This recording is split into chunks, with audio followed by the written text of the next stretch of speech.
Welcome everyone to the Ferrari HP Esports Series Grand Final here at Ferrari World Yas Island, Abu Dhabi. Of course, brought to you and powered by media partners Abu Dhabi Gaming. We are set to now contest with 14 drivers making their way through the regional finals and the Thrustmaster Community Cup Hot Lap Challenge. My name is George Morgan, your commentator, and I'm not alone. Joining me, Nina Jade Paul. Absolutely, and right you are, George. The Ferrari HB 2025 series has been whittled down to just 14 of the best drivers from across the globe, which brings us to today, the live grand finals here in Ferrari World Yas Island, Abu Dhabi. Today we celebrate Ferrari's legacy of excellence and innovation. It's a heritage you feel so deeply inside this spectacular venue, and you can see brought to life in the virtual arena as some of the world's best sim racers go head to head.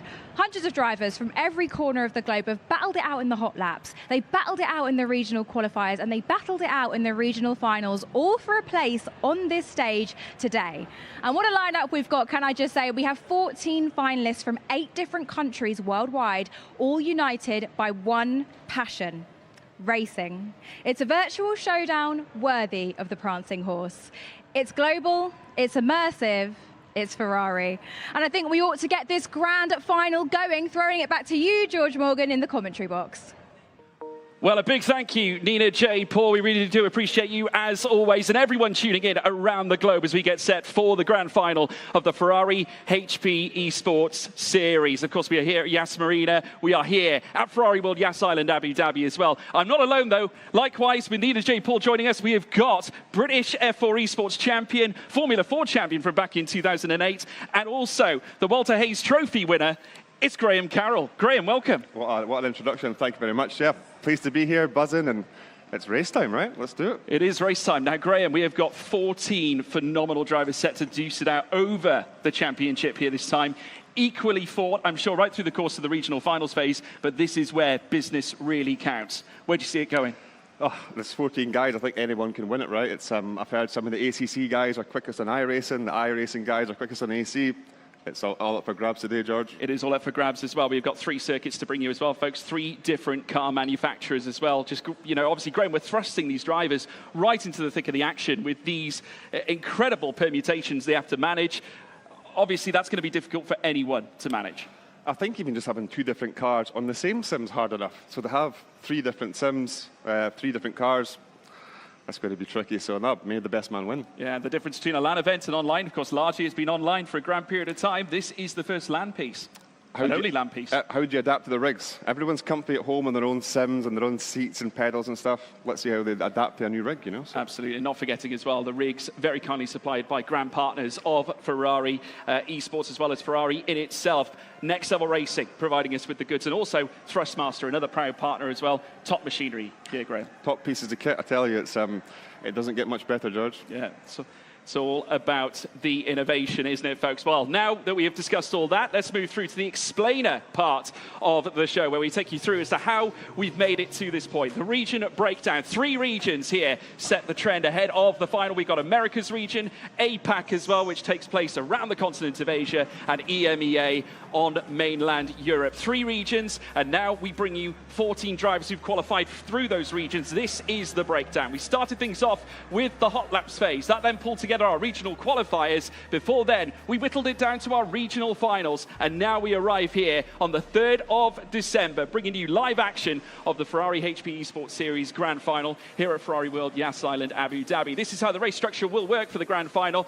May slightly differ to what you've seen through the regional finals phase that we've been broadcasting online to you through the Ferrari channels. Qualifying will begin 10-minute session on iRacing to kick us off. We head to Mugello. The Ferrari 499P will be used. The first prototype since the 333 SP that came to an end back in 2003. Well, it's just won the World Endurance Championship. More on that in a minute. Then qualifying for race 2 as well. We have race 3 as well. This is the grand final point system at the same time as well. First to 14 will score points, with the top placings going to first place, of course, garnering maximum points. Then it's a mere 1 point for 14th place. But as you can see, the top 10 sat there on your screen as well here and now. So plenty to talk about, plenty to play for. It's all about to happen right in front of you, folks, and I personally cannot wait to see it, so I'm sure you guys can't wait either. In the meantime, though, we're going to throw it back to our one and the only Nina J. Paul. Absolutely. Thank you very much, George. I want to talk predictions. I mean, I think we've got a really talented bunch of drivers this year. They're all pretty much going for it. But the likes of Damon Woods, Grantas Caracas, keep your eye on those. Someone who I've got my eye on is Eduardo Cavalli, because if you watched the regional finals, he put up a great fight for the recovery drive in race 2. He showed real composure and fabulous racecraft, which will be needed for the live pressure of the grand finals. George, what about you? Who are you predicting? Well, I think your prediction is very sound, I have to say, Nina. Based on what we saw back at Laguna Seca, I personally think Grantas Caracas could do it. What are your thoughts, Graham? I'm going for Mr. Geelhood, Sven. Yep, that's my prediction. There we are. So there you have it. Those are the predictions, folks. But in the meantime, let's take a little bit of a look back to last year, our last road to the final. Welcome back to the Ferrari HB Esports Series for the first time in over 12 months. We have got plenty of races to bring you on the quest to be crowned the new champion. Of course, last season it was Luke Whitehead. Who's it going to be this time? We put pedal to the metal, and it's go, go, go, go, go. And they're going to be side by side on the way down, but we've lost one already. And that's the number 1, straight from the get-go, Giuseppe Lafaro. The dude just getting it slightly wrong on the inside of turn 1, and that's thrown the opportunity to Linus Lucasen to move up into 3rd place. So a great jump there. Damon Woods getting a lovely start, but he's overshot the corner a little bit, offering an opportunity now to Deeth with a massive collision. Looks to switch back, coming through the inner circle, and then they come through. Hutchinson with a switch back. Talk about capitalising. Yeah, looking around the outside to try and flood or field his way into 2nd, and finds it as well. And Lushak up into 3rd at the same time. Here comes Hutchinson up the inside, and a little bit of wrestling sees the Canadian move through into 2nd place now, this time with Moreira down into 3rd. A difficult start for the Brazilian. Verla. That's Lucas Verla. He spun coming through turns 5 and 6. Oh my goodness me, Pratama losing out on 2 places. As we said, he needed to be careful at the start, and now Aslan takes the lead. Now comes Eduardo Cavalli up towards the corkscrew. Can he find his way through and onto the podium? Into the braking zone they go. And Eduardo Cavalli is going to sneak his way through. There's the moment for Marino in the background. A flawless performance from Ramdika Ramamalana since getting the Jetson off the line. Norbert Tomasz started on the 2nd row. He took full advantage, not only to gain those places, but win. It's Nicholas Alvarado who takes the checkered flag coming out of Assetto Corsa. It will be Sven Geelhoed. He's going to the grand finals. Well, folks, before we can get underway for our very first race of the day, it's time to see the drivers walk out and enter their rigs here for the first time here today. Kicking things off, though, our first driver, 2nd in the Americas region on the Assetto Corsa, it's Eduardo Cavalli. The Brazilian, after taking P1 at Laguna Seca, he followed suit with yet another podium with a P3 in the regional finals, and will be looking to take all the doubloons here this time when we go racing at our first circuit at Mugello. Next to kick things off, it is our number 2 entrant. It is Andika Ramamalana, fresh from Indonesia. He tried to qualify last season. He may not have been successful on that occasion, but this time he was first across the board on Assetto Corsa from APAC. 3rd driver coming through is Nicholas Alvarado, the 27-year-old from Argentina, represents the Americas region on ACC after taking P1 and P2 at Watkins Glen. Next up, our 4th driver, of course, making an appearance here from Malaysia, is Nakib Aslan. From the APAC region, he finished first in the ACC extravaganza at Watkins Glen with 2 P1s against his name. Number 5 is Gaël Valero from France, the 30-year-old, 2nd in EMEA on iRacing after 2 P2s at Imola. Next up, driver number 6. Deo Castorino, and what an imperative championship this is for him. The Italian looking to take an Italian car to the top of the shop. He finished 2nd in his stage in the MEA ACC. Let's see if he can go one better than P2 this time. Next up, driver number 7, Simone Seminara. Also hailing from Italy, this young 20-year-old qualified through the Thrustmaster Community Cup and is looking to now march a charge against those who came through the regional finals. Next up, driver number 8 is the Lithuanian, Grantas Caracas. Coming through from EMEA on ACC, 2 victories at Watkins Glen back-to-back, left him on top of his championship qualifier. Next up is Robert Santos from Brazil, the 25-year-old coming through from the Americas region on iRacing after 2 victories at Imola. Next up then, our 10th driver, Damon Woods, a wonder from down under. First in his group with 2 victories at Imola in the region of Emilia-Romagna, looking to go and continue his streak once again today. Following suit from him, it's yet another Brazilian joining the grid. It's Ronaldo Carlos, ever so experienced. He's giving us the robot. Can he take his car to the top this time? Second, coming out of the Americas region. Next up, Cody D. Yet another Aussie joining the grid as well, following in the footsteps of Damon Woods.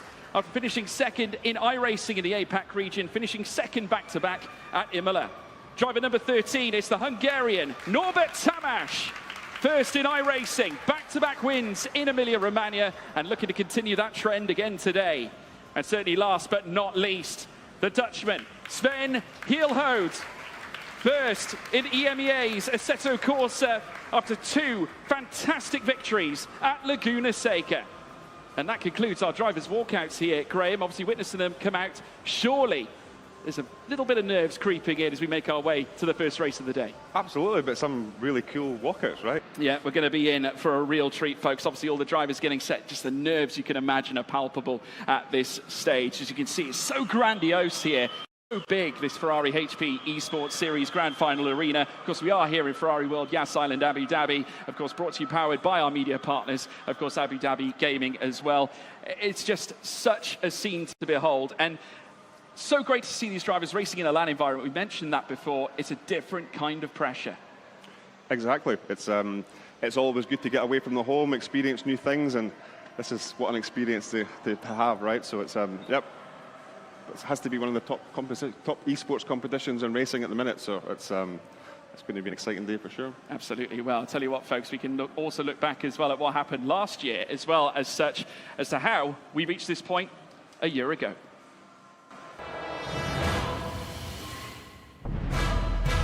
I decided to enter the Ferrari HP Esports Series because why not? I knew the opportunity was on the table, you know, for a LAN final, and there were prizes on hand for that event as well. So I was like, okay, if I do well, I can get to the LAN event. Welcome to Ferrari World, Yas Island, Abu Dhabi.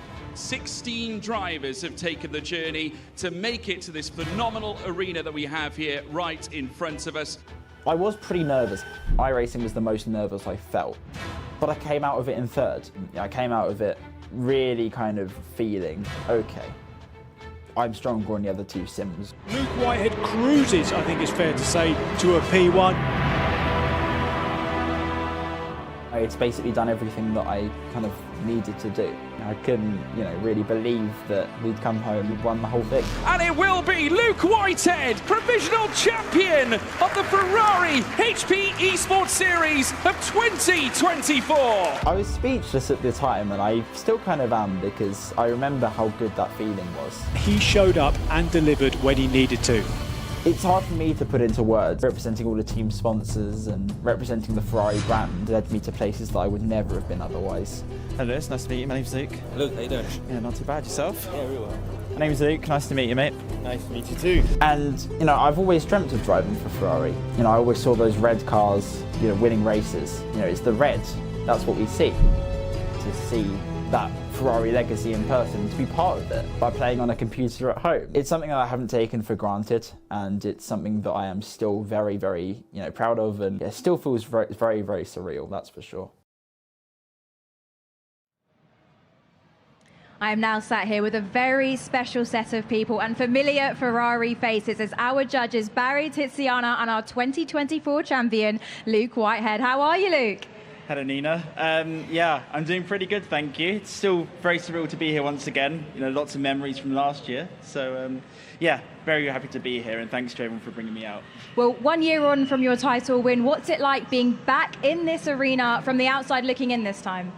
Well, it's very surreal than anything. Obviously, my rig on the top right, you know, I still have very fond memories of that. And, you know, coming in, seeing it from another perspective is also very strange. Obviously, I'm used to driving in these sort of competitions, so I've been kind of restraining myself, like, oh, I want to get in the rig again and drive. But you know, it's also quite cool to see what it looks like from an outsider's perspective, seeing the guys go through what I went through last year, and you know, see how it looks. Luke, can I ask, in what ways did becoming the Ferrari HB Esports champion in 2024 change your life or open new doors for you? I mean, there was no bigger honour for me, really. It's been something that I've dreamt of, seeing the red cars going around the track, and me driving those this year has been, it's made me feel like a little kid again in that sense. So I couldn't be prouder of being, amongst all these amazing drivers, amongst this amazing legacy. It's been, I can't really put it into words, to be honest. It's been brilliant. Well, being the current reigning champion, what advice would you give to whoever lifts the trophy today? Keep cool. I think the biggest thing, obviously, with these LAN events is the, adapting to the different, sims, different cars, and also the different equipment. Obviously, we're running the Thrustmaster equipment on the next level racing rigs, which are, awesome equipment, and a lot of the guys won't have the same stuff at home.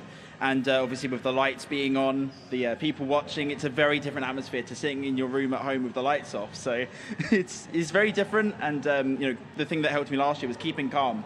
If the stuff doesn't go your way, just do the best, minimize your own mistakes, and stuff should fall into place.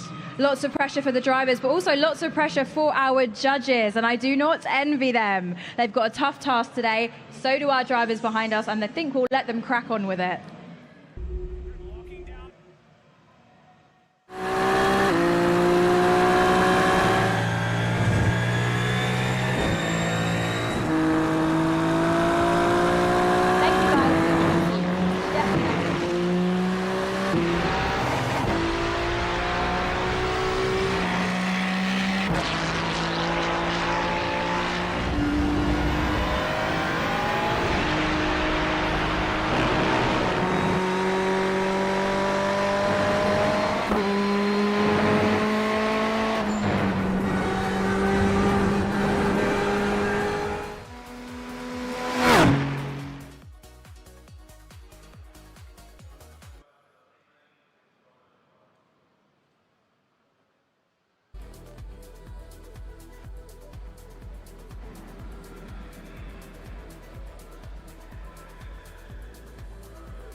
So welcome everyone now back to the action here in the Ferrari HP Esports Series. We've now arrived for our first race of the day. We are now at Mugello, and Graham Carroll, this is where things really do kick off. We're at a track owned by Ferrari, and we're driving the new famed 499P, the winner of the World Endurance Championship. Do you get a better combo? It's this is insane, but I have to say I think this is going to be done on quali here. It's a very tough circuit to pass once we get started, so a lot of pressure on quali, I think. Set, of course, in the picturesque hills and rolling tundras, should we say, of Mugello, with the vineyards that are stacked around as well. We are here in Scarperia San Piero in Florence, Tuscany, in Italy. Opened back on the 23rd of June, 1974, over 51 years ago. In total, 15 corners and a long straight heading down into turn one. And it's very technical in that first sector as well, Graham, as you can see on our track map. It is. There's lots of curbs that if you use too much, it'll hurt you. If you don't use enough, it'll hurt you. But if you get the right sweet spot, it'll really release you and get you lined up for the next one perfectly. So it's very technical indeed. And points of note, of course, we're making our way through Arrabbiata and then down through turn 8 and then making our way through turn 9. Another sequence of bends before you then meet that long straight once more. You really do have to be on your toes, and especially with the 499P being a little bit unhinged in the first 2 laps. You've got to get those tyres warm.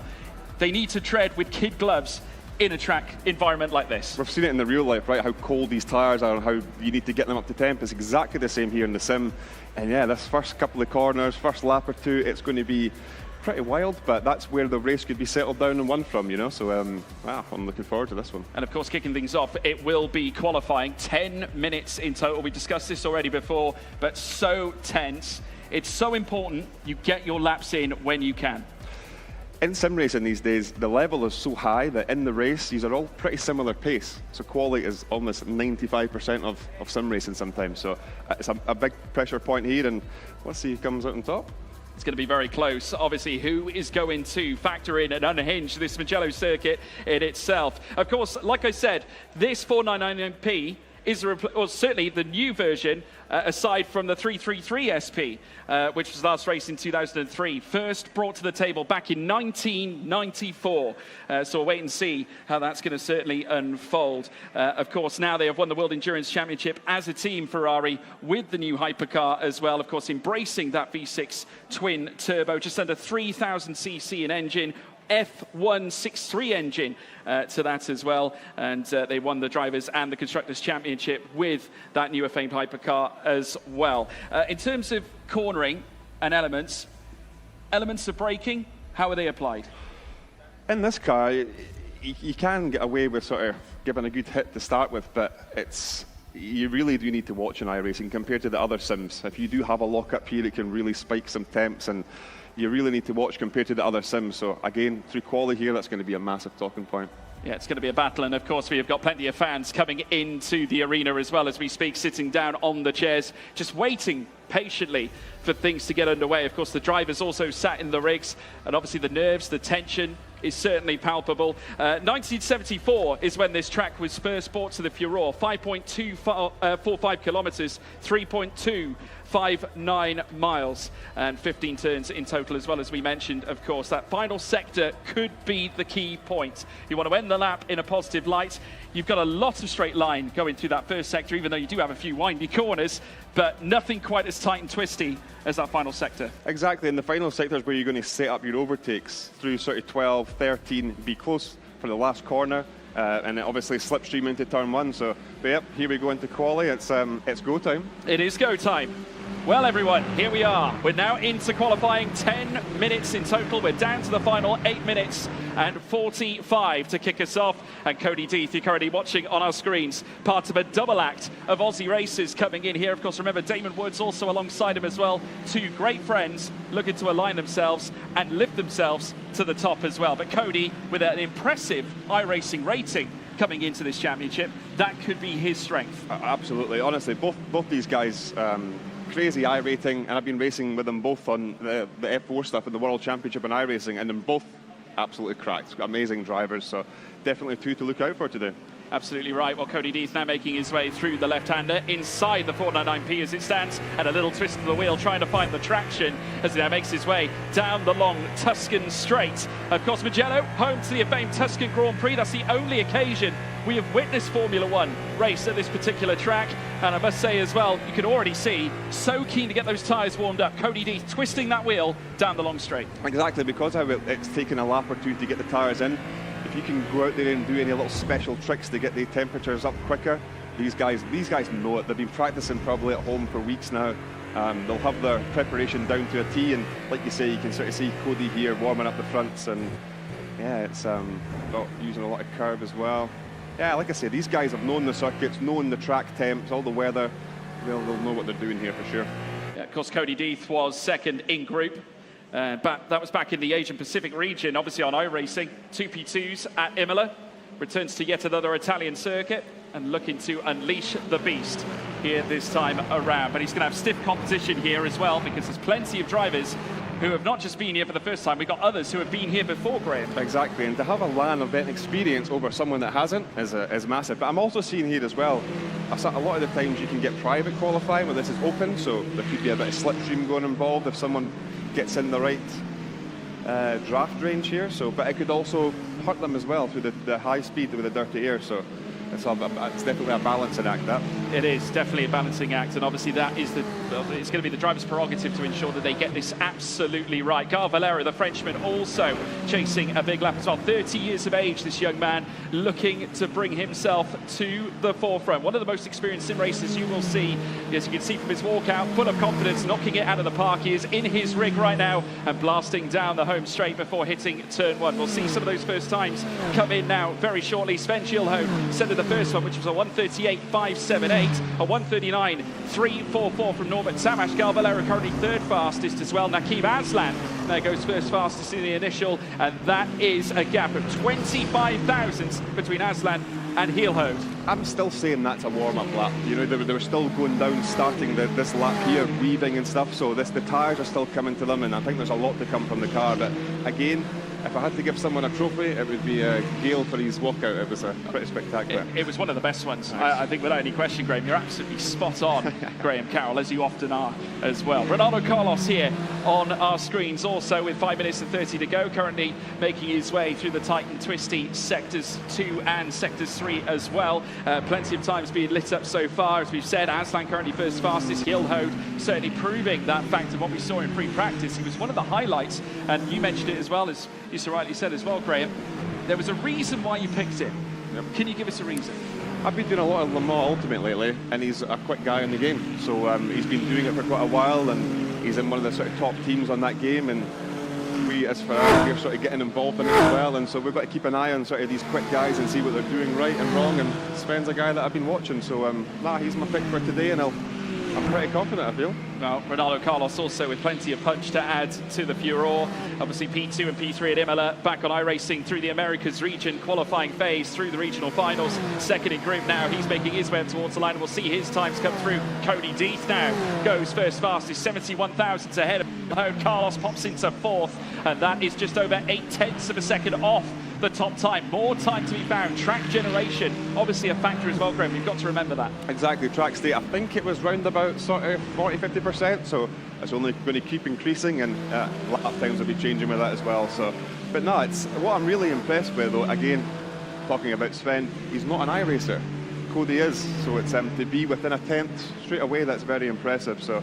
Long way to go. Whereas this man is an iRacer. Obviously, Ronaldo Carlos, we just saw in the bottom right of screen, obviously did his best work at America's region iRacing. That P2 and P3, as I mentioned before, at Imola, could that make all the difference as he makes his way through the remainder of this session? Only 3 minutes and 50 to go. We're going to be seeing some of the best laps flurried in very shortly. It's only 71 thousandths between Hilhode and Cody Deeth right now. Tamash making it at this stage. Only fine margins between our top three, and then you go back to Damon Woods, currently also looking strong, and just under 2/10, over 1/10 and 3/4 away from Cody Deeth at the top of the shop. But 2/10 in amongst our top four, which is very strong. Wow, it's insane. It's I think it's just going to get closer and closer as the session goes on and the day goes on. So it's a good start for the. Worrying signs if you're Cavalli, Valero, Alvarado, 3 minutes left. You might have only one more chance to get this done. I guess so, right? Maybe a bit of nerves coming in now that it's sort of race day and the prep's not quite matching up how it's been going at home, but things can still change. It's still got a lap or two to go, so it's Sven to the top. You know that? That's a stunning lap from Sven Hilhode. Look at that, a 1:35.077 and over 6/10 faster than Norbert Tamash. Nakib Aslan pops into third, but all but briefly, because Damon Woods now pops into second as well, within 2.5 tenths, but not close enough to Sven to capitalise and effectively take P1. It's still in Sven's hands right now, but take a look at this. It's LFM Pro Series champion Grantis Caracas now chasing also P1 glory. Can he go P1? We'll wait and see as he crosses the line. Not quite just yet, but Andika Rama Milana into the top three. That's again what we got. It's 3-4 tenths. It's just it's insane. It's so close, and even the last lap is going to mean everything. So everyone's still. The session is not over. That's for sure. Still early days to keep Aslan now after all the drama we've just witnessed over those last laps. Now sat inside the top five. He was P3 for a brief moment but got knocked out of position. We saw Tamash move up, and Andika Rama Milana, who tried to qualify for this last year, didn't quite work out for him. He's going to have a little bit of drive in him this time in order to try and strike it gold here in his first appearance in the land final. If you never made it last year and you do get here this year, you've got to. The determination is going to be high, so now it's good to see him get the pedal down, and we'll see what he's got to do. It definitely will. The Malaysian Nakib Aslan back on the throttle once again, looking to make his way through the few corners. Obviously, some drivers may go on a warm-up lap, get themselves prepared. Obviously, that can sometimes happen if the tyres are feeling too warm. You need to tread with caution, as we always say. In comes Cody Deeth, fifth fastest now once again ahead of Aslan, who's now dropped to sixth. We're now riding and watching at Nakib Aslan, who now looks to improve once more. Gar Valero goes sixth fastest, but Aslan improves once more, back into P6 this time. But no one close enough still to Sven Hilhode, who is still on top of the shop. Now Santos behind Tamas as well. You can see the pictures from the arena. We have got fans coming in their droves, watching this series unfold, and it's great to see Robert Santos coming through the chicane as well. And this is where the 499P needs to be on point in terms of temperature. One wrong slip, and you can find yourself in the gravel trap. Like I say, these sort of corners here, the curbs, you can sort of get yourself hooked on them and easily get spat back off them, right? So it's like I say, it's a very balancing act, and risk vs reward a bit here. So it's yeah, it's going well for old Sven at the minute. That's good.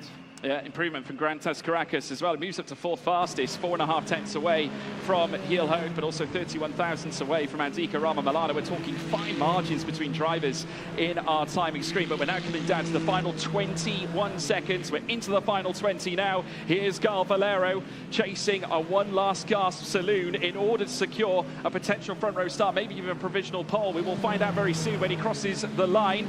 The Frenchman, who arrives in with quite a swathe of momentum, obviously yet to touch P1 so far this year. Of course, in the regional finals, it was P2s across the board, but finished second in his group as the checkered flag now comes out. Here comes Sven Hilhoge, your current P1 sitter. Can he go even faster here this time? Damon Woods, remember, in second place behind him. Will we see that gap break out? Here comes Gal Valero. Tamas goes third fastest here in the initial. Where does Valero go? He's currently down in position, does improve ahead of Nakib Aslan, so at least one place gain for him. Amadeo Castorino, the Italian, who's chasing an improved performance. He did not do so well in practice, but looking to prove his worth here in qualifying. Alvarado goes ninth fastest. Castorino comes next up towards the line. Where's he going to go? From 12th? Can he make it up to the top? He's still sat in 12th right now as Cavalli goes 11th fastest, so decent display from Cavalli to at least gain a place. Aslan now dropped to P10. That's, I think Deeth and Valero maybe being iRacers, I'm maybe a bit disappointed there. I don't know what you think. Maybe? Well, I must say, it's not the iRacer who has gone to take pole this time. Graham Carroll pulling a rabbit out of the hat. It's Sven Hilhoge, quickest here at the close of qualifying here at Mugello. What a display from the Dutchman. Need we say any more? I mean, absolutely brilliant stuff. Like I say, I've been watching over the last couple of weeks and through this sort of series and stuff, and they're very impressive, and that's a great start to the day, right? Gives you a good boost of confidence, and again, is this your strongest sim? Is it your weakest? So there's a lot to come, so it's exciting stuff. It is absolutely right indeed. As we're now panning across Mugello, the race will now be just around the corner. We can't wait to bring it to you. Other performances we might want to keep our eyes on. Obviously, Cavalli getting that last lap in. Some drivers flurrying, making some certain gains. We didn't see any major bold ones. Norbert Tamash, I think he'll be happy though. I think he closed out quite well, especially being as iRacing is his strength. Yep. I jumped in the last minute of the session.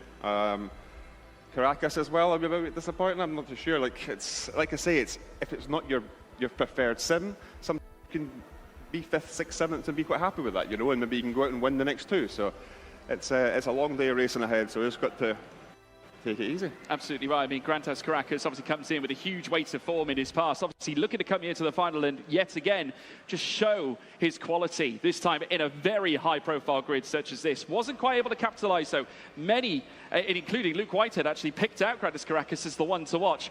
He will be disappointed with that, I think, but naturally, the race is won and lost in the race. It's not in qualifying, Graham. With the way these tyres start, and you obviously can't do your warm-up in the race, it's turn 1 and 2, and the actual whole first lap's going to be a bit wild, I think, so it's going to be a great start. And in terms of overtaking zones, Graham, tell me, where are you looking at some of the high points? 12, 13, you're setting it up into the last corner. If you make the move in the last corner, then the guy's going to have the run down the straight. So are you being patient? Are you going for it? Can you wait in here? You've got to get to the front as quick as possible, you know, so it's... I'm looking forward to this. To see if the prophet Graham Carroll is right. Again, in the meantime, let's hear a few words from our sponsor, HP. Locking down the Drake is now Doran. Decent position. Double break down my walls, but I won't rise again. Cause I stand tall in my environment. How could I ever close my eyes and stay silent since they try to take me down with their violence? Oh, they go back in. Bishop flashes in. Down goes Knight!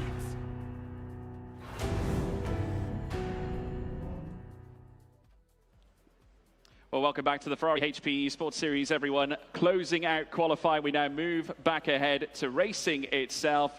It's now race time. We're getting to that point, and this is where the nitty-gritty happens. This is where the points are won. They say, well, I like to say this. I know I'm following the great adage of Bobby George in the world of darts here. Poles for show, it's points for dough, and the points are won here in the race. Exactly, and it's, are you conservative? Do you want to have 3 top 3s today? Do you want the win straight away?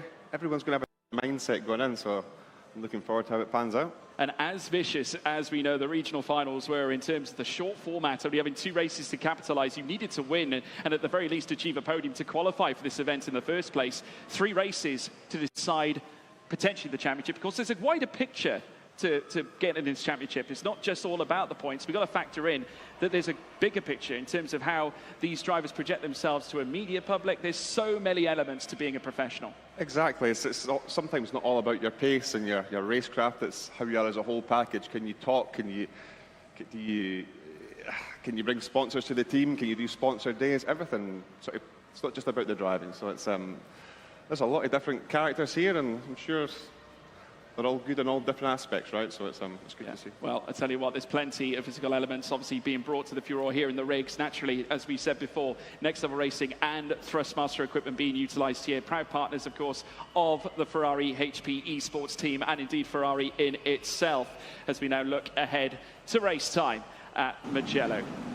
So here we go, the formation lap about to get underway. Well, indeed it is underway right now. As you can see, the safety car getting us started right at the front of the field. And it's all down to Sven Hielhout to be looking to take it from lights to flag.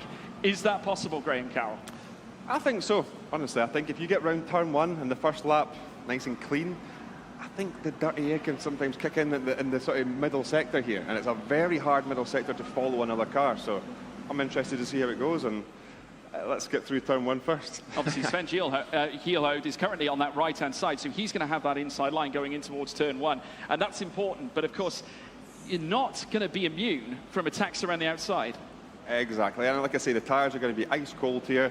I think we could even be 4 wide into turn 1. It's that wide going in, so anything's possible. And well, let's hope for a nice clean one.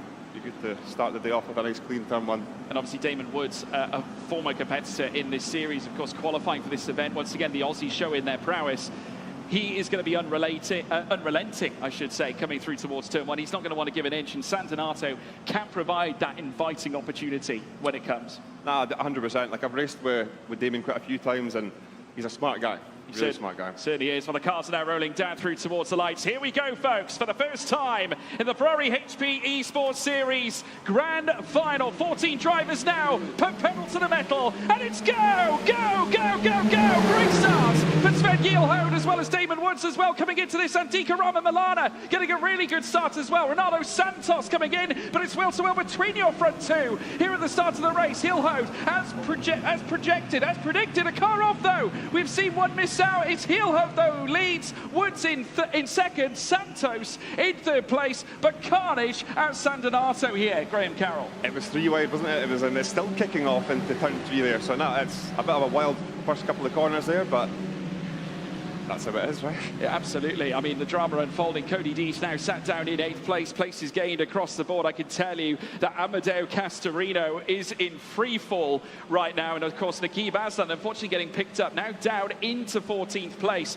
Really unfortunate, but he's trying to peel his way through the field. And he's past Garvalera right now, who I think has called his race a day here for now. We're currently seeing Cody Dees to the bottom right of screen. There he is in 4th as well on your timing screen at the same time. And you just see the physical aspects, the pure precision that he's having to exercise here at this Mugello circuit. Exactly, and with it being a 30-minute race, this is all about consistency now and keeping your tyres, keeping your car good. So it's a long race and a lot can happen, and it's Sven for Damon, it's very close up there, you know. So I mean, this is pivotal for Sven Hielhout. I mean, what an opportunity. We know how good he is at Assetto Corsa, but this is a whole other beast when we're talking about iRacing. And iRacing is very particular, right? If you drive Assetto Corsa or Le Mans Ultimate or something, the driving style is completely opposite to iRacing.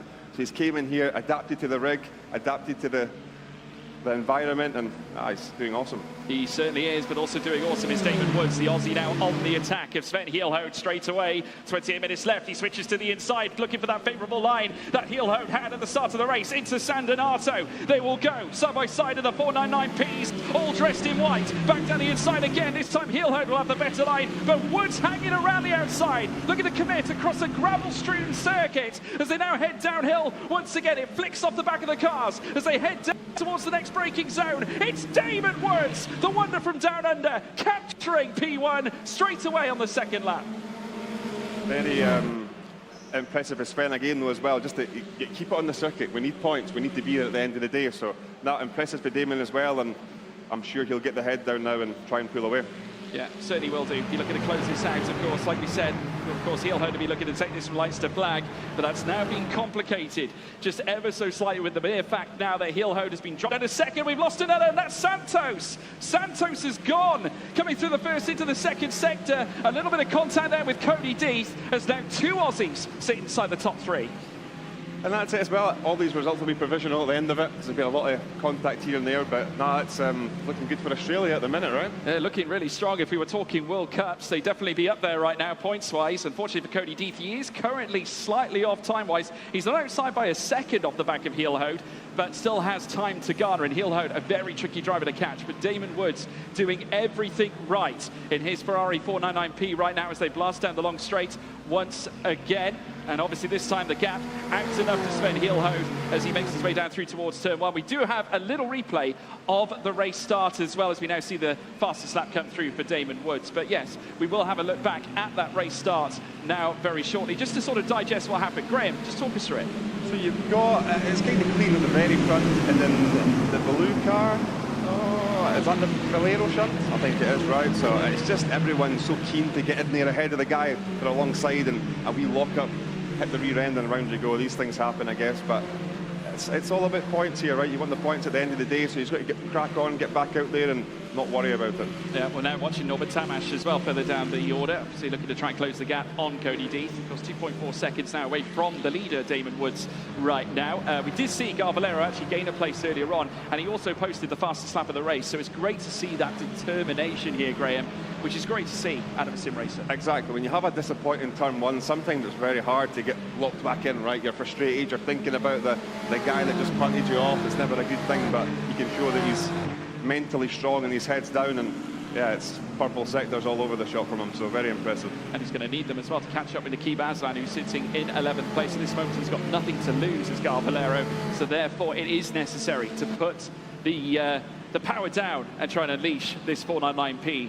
to his betterment in chasing better points at the moment. Of course, remember, 14th place, one single point will go to that driver. Of course, our winner picking up the almighty maximum points. As now we see a big move here from Andika Ramabalana, just trying to catch the driver in front, just unawares. That's Cavalli, who ran a little bit wide, coming through towards the slight hairpin section, through towards the final bend and down the long straight, and they're going to go side by side now and look to fight over P9 as it stands. And of course, it is the yellow 499 with the upper hand, but now the inside line favouring Cavalli. He's going to go back down the inside. They're trying to dodge and weave past other traffic that sits further back. A little nudge in the back as well from Nikib Aslan as they come through, and Cavalli snatching back that P9 place. Doesn't matter where we're looking, right? Anywhere up and down the grid, there's action, and that's what we want to see here. So, yeah, pure drama. That's what we love to see. That is sim racing, Graham. That's what it's all about, my friend. And we're 5 minutes in, right? 6 minutes in, a long way to go here. So race is not over. And it doesn't end here either. We've got two more platforms to bring you, of course, Assetto Corsa Competizione and also Assetto Corsa in itself. Andika Ramabalana from Singapore. So you can see on the right-hand side, we just saw him aim for that huge. It was a huge opportunity. When someone leaves the door wide open like that, you've got to jump on the chance, Graham. If you don't, someone else will, right? But in this day and age in sim racing, everyone's so competitive and so close with pace. If you don't do it, someone else will. So it's very impressive that he's getting stuck in there. Yeah, absolutely right. Yeah, of course, Andika Ramabalana from Malaysia, and now looking to make his way down through towards the next right-hander.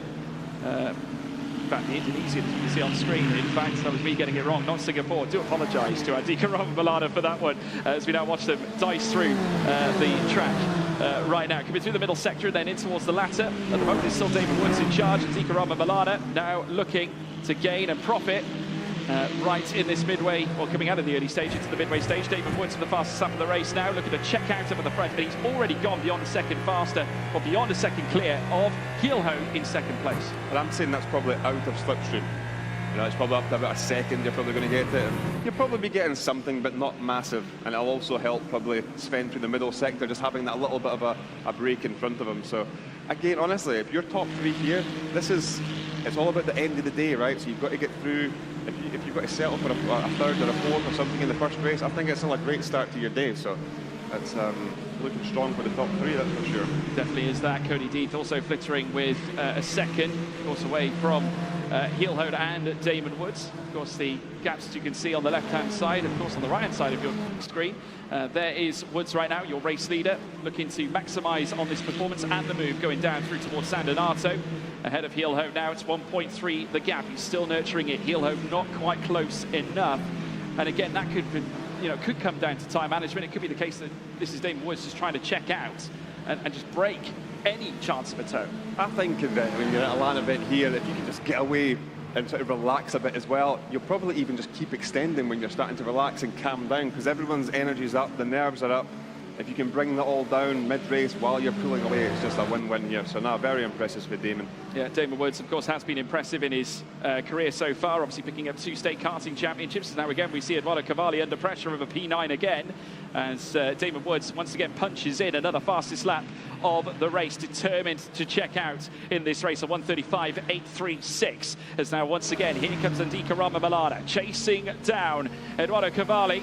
Only 2/10 under beneath them now as they fly down through towards San Donato. Is there going to be enough slipstream here for Andika Rama-Malana to make the move? Not quite, but the driver behind him also having a cheeky look. That's Nakib Aslan, who just almost fired that warning shot going through turn 1. He just hold it back. Oh, it's getting a bit close there as well again. But that, again, there's 21 minutes to go. There's no rush here to start making moves. And if you have a moment or damage the car, it's only going to affect you for the rest of the race. So everyone smart head on at the minute and just keeping the consistency high, I think. Well, Cavalli's in a rock and a hard place situation, because whilst, of course, he is trying to close on the back of Nicolas Alvarado, the Argentinian, who's marking his return to the Ferrari HB Esports Series this season, he's also got to put the walls of defence up here against Andika Rama-Malana, and I'd imagine these three know each other very well indeed from prior encounters as they now storm through this next right. And this time it looks like Cavalli is getting a little bit closer to Alvarado in that P8 position, and has another look as well, taking different lines, so that can cost you, because you could lose time to the car behind. Exactly, the mirrors are full, the car in front here, and it's your eyes are forward, but they're also in the rear view mirror as well. So yeah, it's not easy though, that's for sure. Yeah, well, you can see the bottom of the screen. There's Eduardo Cavalli right there, who is really looking forward to dialing himself in. He was a hero at the Laguna Seca in the regional finals. He needs to be a hero once again. And of course, Andika Rama-Malana trying every which way to unlock that door, but he has managed to close it every avenue. There was only one sign of fragility from this man, Cavalli, and that was down the home straight, where he almost lost touch of that P9 spot, because Malana had it in his grasp all for a brief moment, but it all changed hands later on. But now the slipstream in favour, this time of Cavalli on Nicolas Alvarado, the Argentinian under pressure, as now in comes Cavalli, the Italian going for the wide outside, coming through towards San Donato at turn 1. This means bigger points, and certainly he's going to try and profit, but he's not this time, because fending him off will be Nicolas Alvarado, and back comes Andika Rama-Malana again, but well thwarted here by Cavalli, who holds on to ninth. I thought Cavalli went a wee bit too deep there and was right on the outside white line, so it was very, very close. But listen, he's trying, right? That's the main thing here. That's all you have to do. As you can just see from behind the rigs, you can see at the top of the shot the Next Level Racing rig, and in it Andika Rama-Malana still hunting down Cavalli over that P9 position, and Cavalli in turn chasing down Nicolas Alvarado. Nothing between them. The gap's currently thinner than a fly's eyelash as they make their way through the middle sector. 19 minutes to go. Damon Woods still checking out. 1.9 to 2 seconds between the top two. Woods is just careering away right now. Yep, he looks like he's got this in the bag. And what I do notice is everyone does seem quite comfortable on these sort of next level rigs, because the Thrustmaster wheels, a next level rig, it's a very sort of top simulator, you know, and all these guys at home will have the same. So they all look pretty comfortable, and yeah, let's see if it continues throughout the day. Yeah, we had a lovely shot there as well, watching Andika Rama-Malana climbing the hill. That was off the back of the 499P being driven by Eduardo Cavalli. Fastest lap coming in for Damon Woods once more. He's still continuing, proving that there's plenty of life left in those tyres as now they come round the final corners once again. Once again, it's going to be close as well, and just trying to flitter out the slipstream, trying to break the toe. Nicolas Alvarado very aware of the danger that presents itself in behind, and surely Andika Rama-Malana is going to look to profit as well. This time trying trying to go for the inside is Cavalli, and he's found the tightest of gaps, threading the needle, but look at Andika Milana, he goes through! Oh, and there goes Alvarado and Cavalli as well. Clear damage for the 499Ps. They've lost out. It is now Andika Milana up into 8th place. Well, that was a bit of a shunt. It's unfortunate how it ended there, but we've seen it a lot before. They were going at it again in turn 1. He ran it, Cavalli ran a bit wide. This time it was the opposite, so. Unbelievable scenes. Incredible. It's Woods on top as it stands. Heel-hoed in 2nd place. Andika Milana in 8th spot. Aslan now sat just behind him, and there's the shake of the head from Nicolas Alvarado. You just see the pure emotion. He's not happy, is the Argentinian.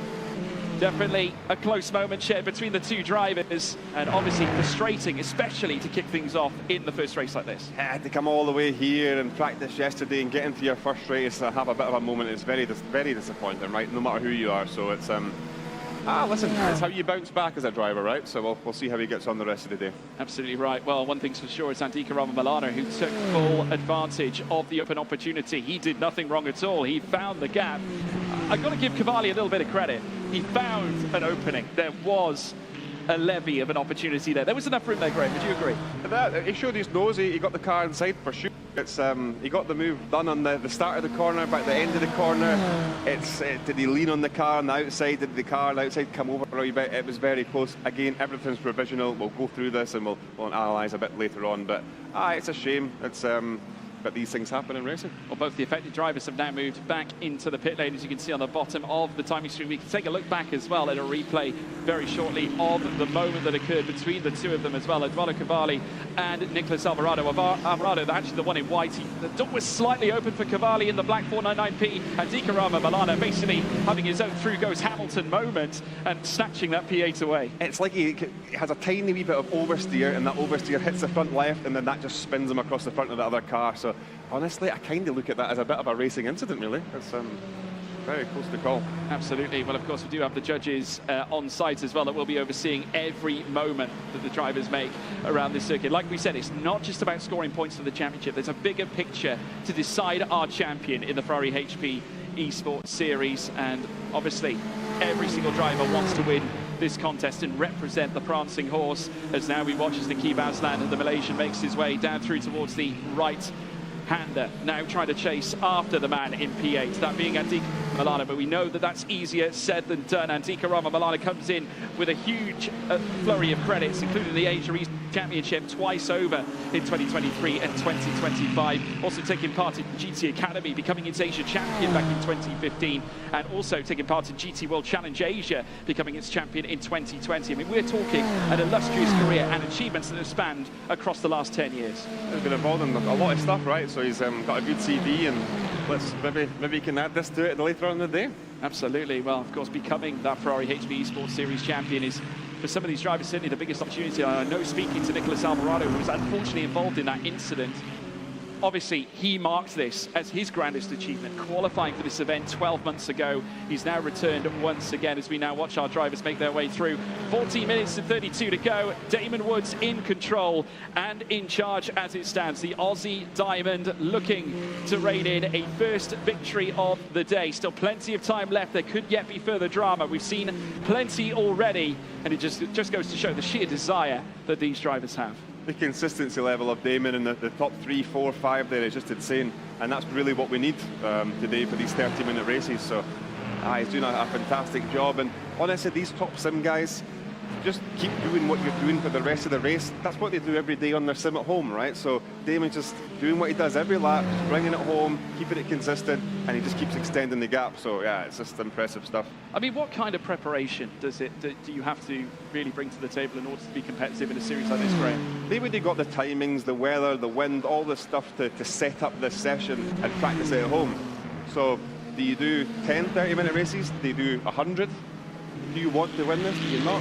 It's how much time and how much you want to win this competition is how much you do the practice. So I know myself, if I was coming here and I had a couple of weeks, I'd be doing 45, 6 races a day.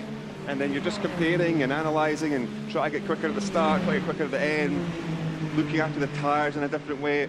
These guys will be trying all these different techniques, and it looks like Damon's got his nailed, right? So it's impressive. Absolutely right. Well, Norbert Tamash trying to close down on Cody Deeth at the moment. There's only just inside half a second between them, just flurried outwards just a little bit. Of course, we've got very much live intervals that we're currently registering on our screens right now. Woods, Hielhode and Deeth currently your top three as well. Norbert Tamash, the Hungarian, who came in with 2 victories back-to-back at Imola on the road to the grand final. That's what brought him to the dance.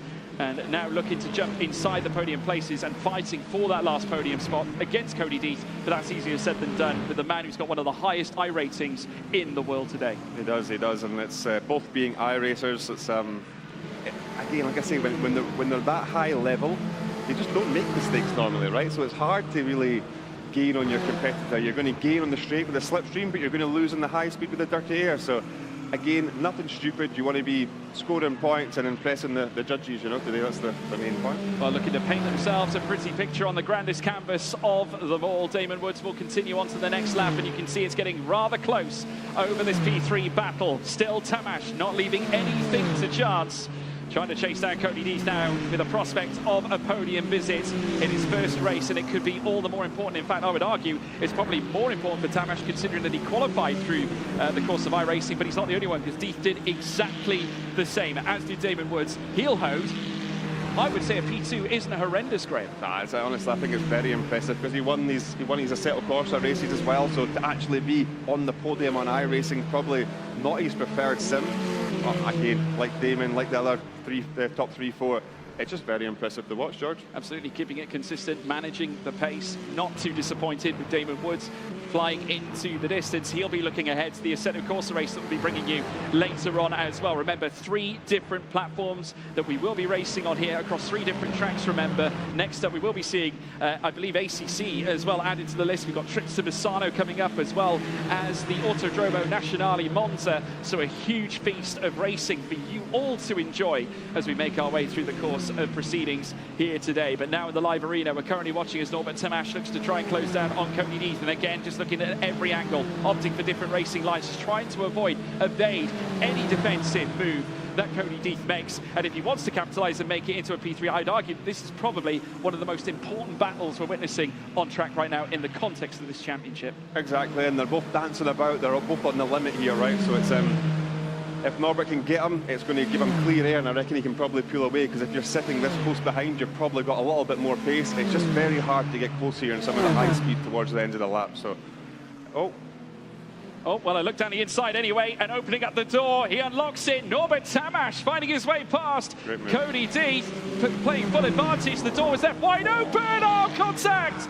Oh, my goodness. Norbert Tamash and Cody Deeth fighting over 3rd place, and now all of a sudden, a potential lifeline thrown out to Carlos down in 5th, who is now only 3.1 seconds, and that gap is going to continue to come down. Even if you're going to drop from 3rd to 4th, you want to be in the 4th. You can't be having moments like this that can cost you places. Luckily, the gap behind it let them away with that, but it's not what we want to see. Not what we want to see. Not at all. Currently sat in 5th place. Ronaldo Carlos looking to close the gap now, and Cody Deeth might yet choose to take full advantage of this. He's bringing on some friends as well. Grantis Caracas, of course, we mentioned the champion across the board in LFM, has had plenty of experience across the board in competitive action. Only 19 years of age, and at the tender age of 19, has plenty of blossoming, I'd imagine, dazzling moments ahead of him in his sim racing career, and he's looking to make sure that the Ferrari HP Esports Series is one of them at the same time. As now Tamash now flies down through towards the next right-hander. They've recovered well, these two, Graham, but how are those tyres feeling, do you think? Oh, that's the thing on iRacing, right? If you have a lock-up, if you have a half spin or a spin, the temps just shoot up, and it basically turns into an ice rink out there. So it's can now is it Carlos and P5? Yeah, can they start maybe closing in and get themselves a podium for themselves? Yeah, of course, Ronaldo Carlos was also a qualifier through iRacing as well, finishing 2nd in the Americas region. Trying to get a little bit closer to those further up. He's also wary of drivers in behind. That includes not only Grantis Caracas, but also Santos, who's down in 7th place. It's Robert Santos, who arrived in 1st in the Americas region on iRacing. As now Tamash now flies uphill, still with the company of Cody Deeth joining him now as they make their way through the sector. Just a little rear slide, as you can see the sprinklings of gravel on there. Now, what does that do to the grip, Graham? It just takes it away, right? But that will get better as well. The more cars go over it, it'll clear out the way. and it will get better. But for this lap, especially if you're Damon coming round, that there's been no gravel, you come round, you get a bit of a surprise, that can catch you out. So I think he's kindly in bring it home mode now. You know, he's obviously still pushing, keeping it consistent, but not taking any risks. For instance, if you come to gravel, you just can't be going 100% that you're just going to lose the car. So it's you just never know what to expect as this race goes on. Yeah, we want to talk about places gained at the moment. Ronaldo Carlos actually profiteering 8 places through the course of this race. So that just goes to show it's not all about the qualifying session, Graham. It's he's got the experience, right? He's, I don't see many sim racers that are older than me on the grid, so it's he's got the experience. He's doing well, and if you can do that in every single race today, it puts you in a great stead. If you can come through the grid like that and pass other drivers and keep your car clean, keep your tyres good. Doing a great job. Yeah, he's doing an absolutely unbelievable job. Continues like this. Well, he's proving the point that he is that consistent element in this race, and that is the last thing that Tamas and Deeth want to be doing, is making mistakes and crashing like that, because surely if you are Ronaldo Carlos, you're going to be pouncing on any opportunity to open itself up for it. There's Grandes Caracas also looking to pounce on an opportunity himself as well. First in EMEA on ACC, so this not his platform either. So any efforts in this race that garner in further points will be an advantage to him later into this championship, and it could yet turn in his direction. The Lithuanian, 19 years of age, who comes in here as the LFM Series champion and also a race winner in the Intercontinental GT Championship, as well as being a podium sitter in GT World Challenge Europe as well. He loves battling against his fellow pros, and he's showing it once again, and that's what brought him to the dance after a dazzling run through the regional finals phase. As we now take a look at him, backward shot in our bottom right, and also inside the cockpit as he makes his way downhill, chasing after Ronaldo Carlos and looking to cause a potential stir in the final 6 minutes and 15 or so. Like you say, the cockpit's there, right? Something awesome that's equipped next levels and next level racing cockpits and the Thrustmaster bases and wheels and stuff. It just looks awesome. So I'm sure that can be many years watching next year if you fancy a shot at this as well. And also we witnessed Thrustmaster bring out some incredible Ferrari personalised merchandise as well. With the wheel frames. Really does capture the identity of the Prancing Horse team as well. And if anything, it makes it more immersive and authentic. It's like a replica, right? You're sitting in your home with like a replica GT3 Ferrari wheel. You just don't really get that from any other wheel companies that are replicas, you know. So awesome kit, and the best on the market, that's for sure. I'm proud to say I own one myself as well, and I must say it's a pleasure to drive as we now watch as Sven Hielhout still continuing in second, not really too worried about pursuing after Damon Woods too much. He just wants to bring this home in a very tidy fashion. If we take a look at the last laps, I can tell you that Damon Woods is still advancing faster than Hielhout, about a tenth a lap, nearly 2 tenths. May not sound like a huge amount, but when you're doing it every lap, it makes all the difference. And as well, you've got a relative on your screen. You know if you're pulling away a tenth, 2 tenths, or if he's catching, and that gives you if you know you're pulling away, it's just a great feeling. You know, just the look in your mirror, look in your relative, I'm pulling away, it gives you the confidence. You can just relax, do what you're doing, and that just makes less chances to make a mistake. So.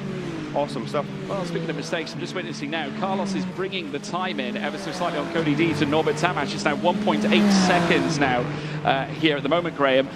A few moments perhaps coming in for a couple of drivers. We take a look at Caracas on our right. The thing is as well, there could be a penalty coming for the Deeth and Tamas shunt into 2, right? So we still need to work that out. And also if Carlos does catch up, we don't want any problem with him trying to pass as well, because these other guys could get a penalty. So now he's late. The race pace is very great, and hopefully we can get a little battle for P4 here. Well, obviously it means all the more to have a podium sitter, and of course these drivers will be talked to by our very own host extraordinaire, Nina Jade Paul, who will be having a little chinwag with our top 3 in the timing screen as well. Grandes Caracas now making his way through the left-hander, currently P6 as it stands, trying to run away clear of Robert Santos, who sits down in 7th place, just in front. Of course, Carlos still holding his own in 5th, and the gap now all of a sudden springing back out to 2.1 seconds now, so it's starting to enlarge, and Tamas and Deeth getting their head down. They can't afford to make any more mistakes.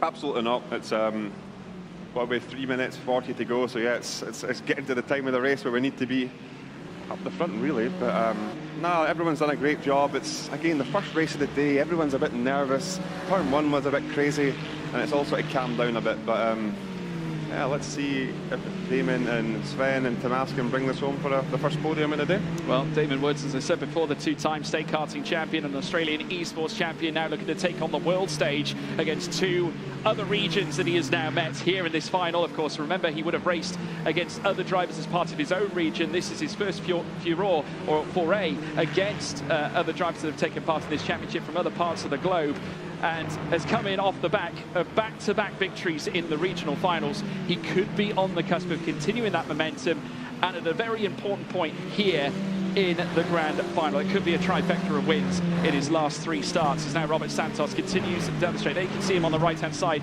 of screen. Currently sat 7th at the moment, chasing after Grantis Caracas, and still remains inside 0.8 of a second. Still every chance that he can fight for that 6th place. You see the laser focus there, right? He's not long to go in the race, absolutely zoned in. That's what we want to see. Yeah, well, at the moment, you can just see Caracas now 1.1. If you're outside of a second, generally, we talk about you missing out on slipstream.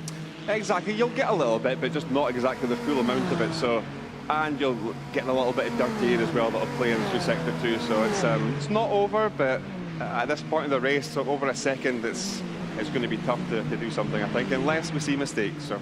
Well, now it's roles reversed, because now Caracas is inside a second on Carlos, who is actually just for a brief moment. Santos outside by a second, but coming through turn 1 straight away, Santos finding a little bit more time in San Donato, which might yet help him out now as they come through the first sector once again.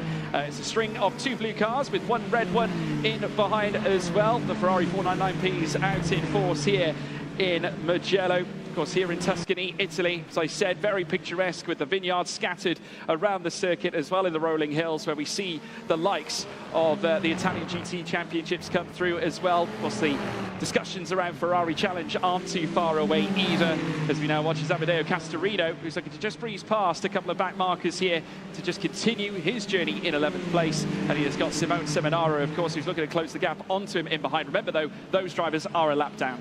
Yep, that's it, no matter what. You're always scoring points a day as well, just for the long duration of the competition, and getting back out there a lap down and still pushing on, that can impress our judges, right? So it's the never give up mentality is what we want to see, and it's great to see these guys doing that. Yeah, absolutely phenomenal indeed. There's Castorino.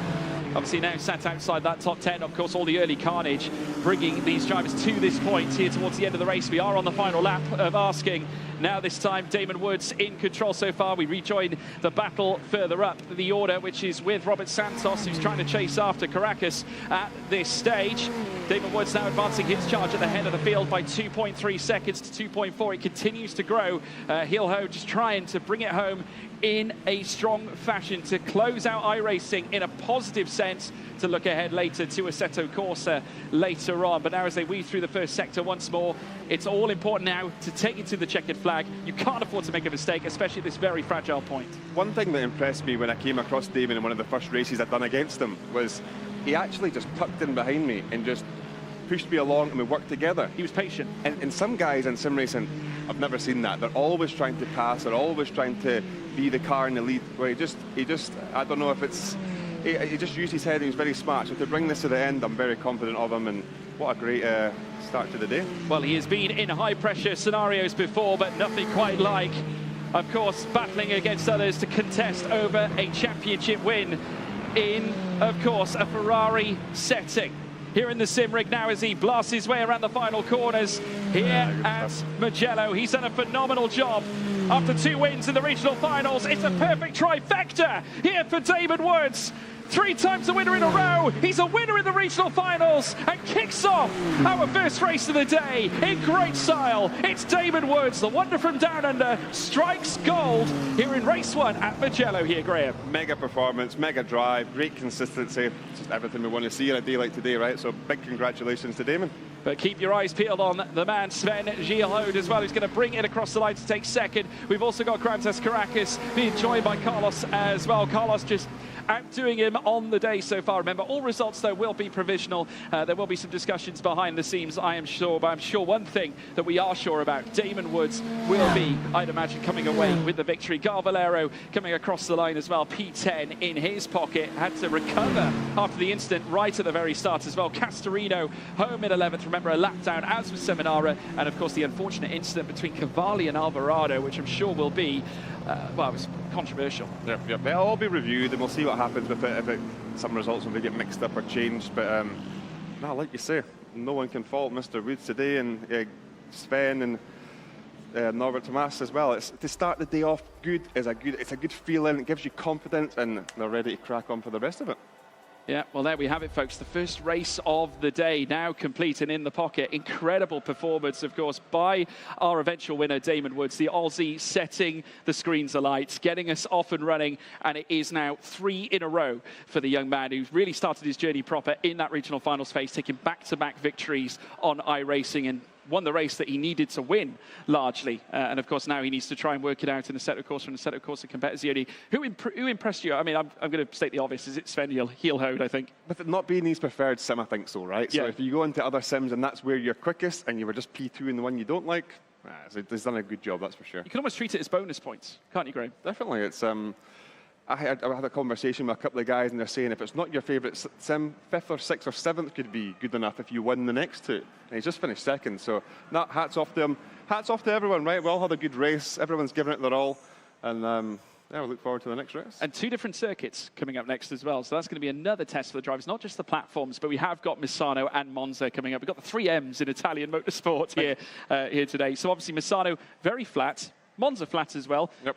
Mugello, honestly, the outlier probably out of the bunch. The only thing with Misano and Mugello is there's a lot of curb usage. So you'll be going from Mugello to Misano, and it's about maximising the track usage there. I could see Damon really wide on entry to turn 1, and he's just given himself as much road as possible to get in there. And that's even more of a thing at Misano. So I'll be very interested to see with a different sim as well. With everything, there's so much going to be chucked into them in this next qualifying session. So looking forward to it. And remember, it'll only be a 10-minute qualifying session as it was for the start of the Mugello race. For those drivers that got caught up in the carnage there, Graham, what do you do in this scenario when you faced adversity? How do you bounce back from something like that? If you let it bother you, it's going to bother you for the rest of the day. You've got to just kind of wipe the slates clean and get the head down, and you've got to enjoy it as well to get the most out of it, because if you're not enjoying it and you're angry about your crash and stuff, that's going to lead to not a great qualifying, not a great race performance. So just try and wipe it out of your mind and not think about it too much, and then maybe go and shout at the guy at the end of the day. Well, there you have it. Wise words from Graham Carroll. But in the meantime, folks, before we get stuck in to race 2, we can head over to Nina J. Paul in the media pen. Yes, absolutely. I'm here with our podium position finishers. Firstly, Norbert, P3. Happy with that? Obviously happy. It's a great start of the mini championship like this. Let's say like this. Yeah, it was such an adventure, and yeah, I'm glad with the P3. I'm really happy. You overtook Cody Deeve to secure P3 today. How are you feeling about the next track? Monza will be a survival race, especially with the third one, and just let's see what happens next on the race. Just depends on the situation, exactly. Well, best of luck. Go back to your sim. Good luck. Thank you. Sven, how are you? You had some misfortune last year. You didn't quite make it to the grand final, sorry, and here you are. Happy with P2? Absolutely, yeah. It's a bit unexpected, obviously, because it's not my game. But honestly, like, my pace was really good, and I managed to keep up with Damon, even catch him in the end, actually. And that quali lap was just, it was better than my PB in practice at home. So yeah, I'm just amazed and excited. Yeah, just want to get on with it now and try to win it, you know. The quali lap was absolutely mega, super fast. How do you feel about your championship prospects? I think I have a good chance. I think despite qualifying on it, AC1 is not quite my strongest sim this time. But yeah, I think I'm competitive enough, and I think I could probably get some good results, yeah. Well, good luck in the next race. Thank you, yeah. Go back to your sim. And now our winner, Damon Woods. You took a sigh of relief when you crossed that line, we all saw. Talk us through that race. Yeah, I mean, when Sven put it on pole, I was like, oh, this is going to be tough. I think I had the strategy with tyres just at the start. And yeah, I knew I had to pounce at the very beginning, and yeah, I did. He made a mistake at the last corner, and I was like, all right, I got to go in at T1, and yeah, threw it in, made a little bit of contact, but it was fair. Yeah, and then yeah, just pulled away enough, and then maintained the gap at the end. But his pace was really strong. So yeah, he kept me honest the whole race, and yeah, as you can see, I'm sweating like crazy. So nah, it's good. I think yeah, he's in good shot for the championship though. You maintained a good gap. You kept it at a couple of seconds, more or less throughout the whole race. How are you feeling about your championship prospects? I mean, iRacing was my strong point, so I don't know how we're going to go. Hopefully there's a bit of carnage in AC1 and ACC, and yeah, hopefully from that we can pick up some positions. But yeah, in the end, iRacing was my strongest game, so yeah, we'll try and pick up the scraps and see where we end up at the end. It's a dream start from you. Congratulations. Thank you very much. Well, throwing it back to George Morgan and Graham in the commentary box. Well, thank you, Nina J. Paul. It's always great to hear from the drivers that have just completed our first race at Mugello, and it was a pleasure to watch, Graham. Obviously, plenty of high spots, plenty of low points for some of the drivers, but more importantly, if you are Damon Woods, you're getting yourself off to the perfect start here in this championship. It's all about taking those big points, taking the podiums, taking the wins, but naturally, as we've discussed, Sven Hill, a very dangerous driver to watch. Exactly right. He's saying that it's not his preferred sim, and he done really well, and it's AC1 isn't his preferred sim as well. So I think it's going to be about a few drivers today just being consistent through all the races, right? If you can be in that top 3, top 5 at every single race, it'll put you in a great place at the end of the day. Well, let's take a little bit of a look at the standings as we see them so far. Remember, they are all provisional as things stand, but there they stand. It is Damon Woods on 25, 3 ahead of Sven Hielhode at the close of our first race at Mugello. Norbert Tamash with a late charge could have come into the Furore, but unfortunately it wasn't to be. He remained in third, 20 points against his name, 2 ahead of Cody Deeth, who had that big incident, of course, with Tamash earlier on in the race. Ronaldo Carlos down in 5th as well. Looked to close, but then lost time in the closing stages on our P4 sitter. And then Grantis Caracas, who was so busy focusing on the back of Carlos, but he'll be back when ACC pops around later on. Robert Santos also on 12 points, just 2 behind Caracas, the Lithuanian, right now. That's your top 7 as we're currently seeing it. We'll take a look back at the remainder as well, as we can see on our screens. Nakib Aslan, 8th place on 10. We then move down to the single figures with Andika Rama Milana in 9th place on 8 points. He finished ahead of Garvalero and Amadeo Castorino. Simone Seminaru, who qualified through the Thrustmaster Community Cup Hot Lap Challenge, he is in 12th on 3 points, and Eduardo Cavalli in 13th place on 2 points, and of course 1 point for Nicolas Alvarado, who of course was caught up in that incident with Cavalli, and that was really the main contentious issue that we saw. We did see a few though going off at the start. Garvalero was one of the victims, shall we say, from the turn 1 bonanza. Exactly, it's a shame, and I think they went back right to the very back of the field, and then he came back through in a few places. So like we said, it's how you pick yourself up after a bad start and a bad first race of the day. So I'm sure the judges will be keeping a close eye on that. Well, as we look ahead to our next race, in the meantime, we'll hear a few words from Thrustmaster.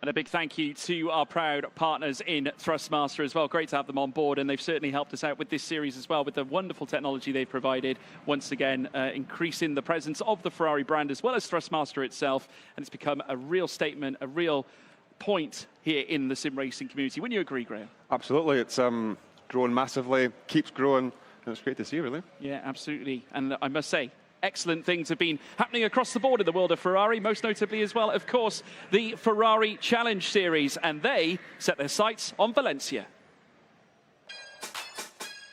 So we are here in Valencia for the Ferrari Challenge. You're going to be chatting with the drivers, we're going to be doing some sim, we're going to be commentating qualifying, and hopefully we will get a hot lap around the track. The whole world of motor racing is changing with the advent of e-sport. It's a different route for young talents like yourself to make a career in motor racing, isn't it? Well, Ferrari has been a dream of mine since being a child. I can happily say that 2025, I believe it's the best year of my life. Ferrari Challenge is an amazing championship. It's a privilege and honor to race with the most important brand in the world. What's the first difference you noticed from the simulator and real life? Actually, I have to say, simulators today, they improved a lot. Now it's really a great pleasure to drive the simulator, and the cars are very, very close to the reality.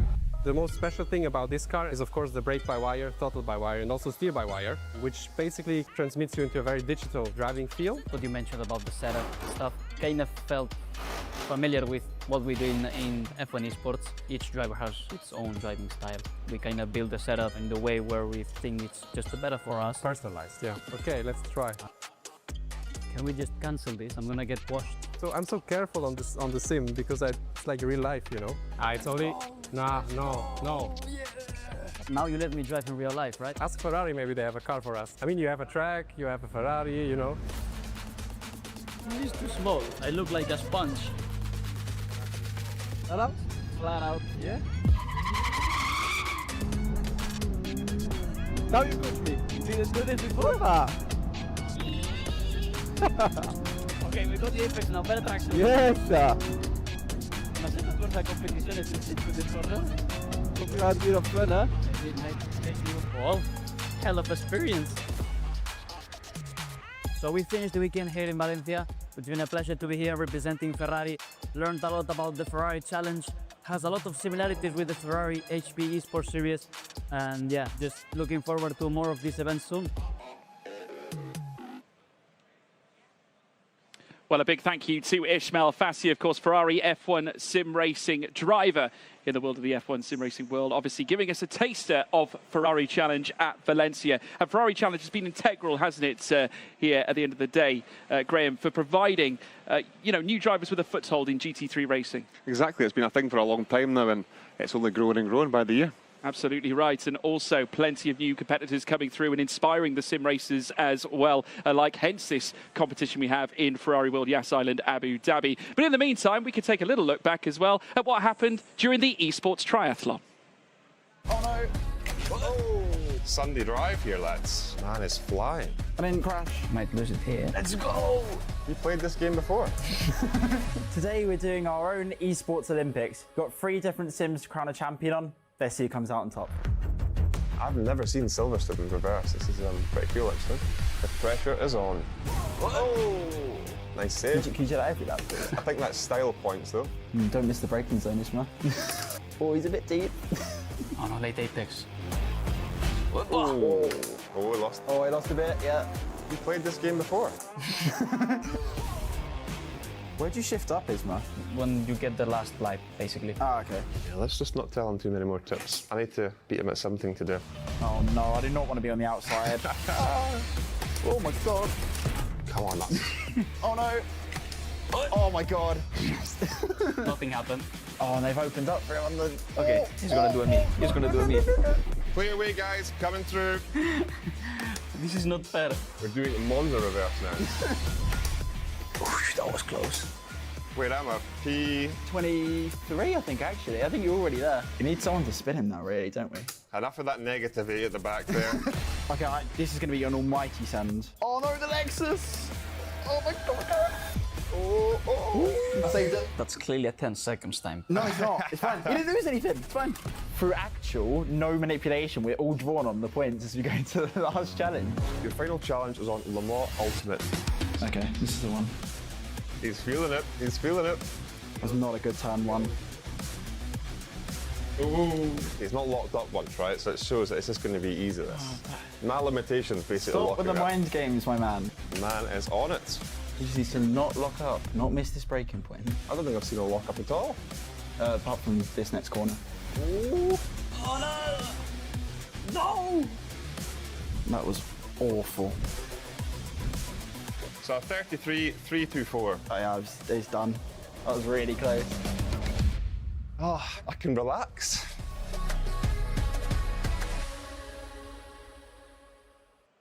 Do you know what? I always believed in you, Graham. Incredible stuff. Winner of the Esports Triathlon. The quick over a lap, but the experience pays off with my age, right? Yeah, so absolutely. it comes in sometimes. With age comes wisdom, everybody. And here's a proving point, Graham Carroll. You're not that old, mate. You're only a couple of years old. Thanks, mate. Thanks. Yeah, no problem at all. Obviously, folks, incredible to witness. And great to see the new talent coming through. Of course, we've seen a little bit of Ismael Fassi this time. And he himself having a point to prove in the, I'm sure, the F1 sim racing space. I mean, you've been there before.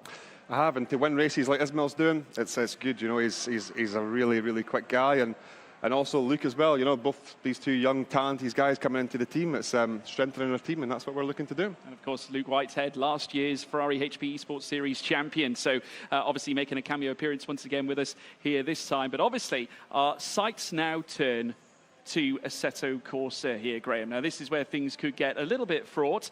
We have Monza coming up next. You can see the Temple of Speed, as it is so rightly known, opened up on the 3rd of September, 1922. We're talking over 100 years of racing at this iconic circuit, home to the Formula One Italian Grand Prix as well. We've seen many great races at this circuit. As you can see, it's a straight line speed fest, but there are some tricky chicanes thrown in as well for good measure. Sector 1 opens you up to the Rettifilio. Curva Grande comes next after turn 2, making your way through turn 3. But keep your eyes peeled out for the Roggia. High curves at that section that can send any car into a spin. Through the first and second Lesmo, and then down the Seraglio Straights, where you'll eventually meet the Ascari chicane. This one is flat out. Again, some high curves there as well, which could be tricky for the 488s that these drivers will be utilising this time. Then the long run down towards Curva Alboreto before making your way up through towards the line, and that completes a lap of Monza. What do you have to be cautious about in terms of a track like this, Graham?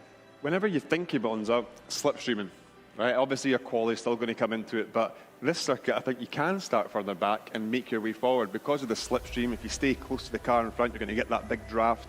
And Monza's all about drafting here, so this race is going to be exciting. It definitely is that. Obviously, just to hammer home this fact, north of Milan, this track sits, the world's 3rd purpose-built circuit. Like I said, has hosted the Italian Grand Prix since 1948. The only one year it didn't, 1980, Graham Carroll. Built in the Royal Villa of Monza Park in the Woodland, a beautiful setting, and now the drivers take to the circuit ahead of our next qualifying session. 10 minutes to take us to the end. You know your stuff, George. Graham, at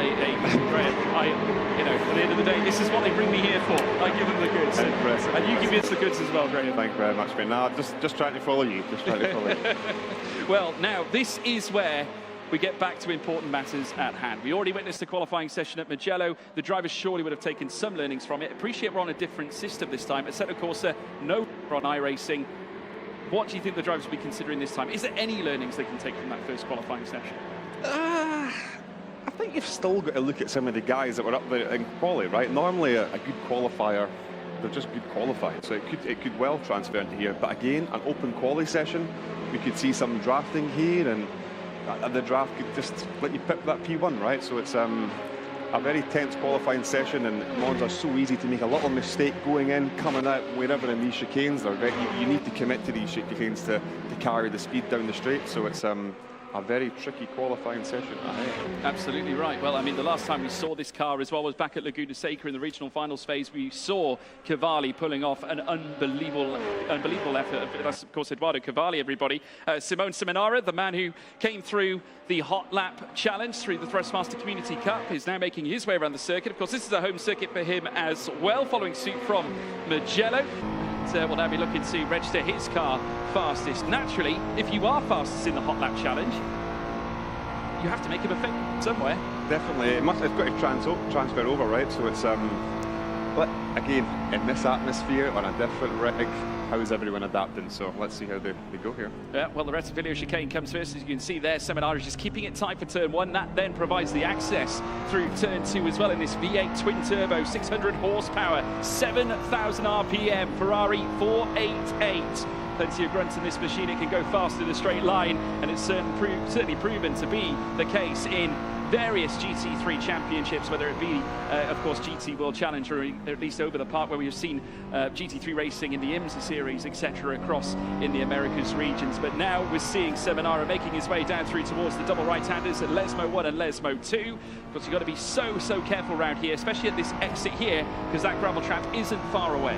And if you just catch a little bit of gravel, it'll just kill your speed all the way to the next corner, you know? So it's crucial you stay within the white lines and maybe use a bit of the curb, but yeah, not going too far, that's for sure. Simone Seminara looking very cool, calm and collected as he makes his way down the Seraglio Straight. Now, of course, preparation begins for the run through the Ascari chicane. What have you got to be cautious of at Ascari here, Graham?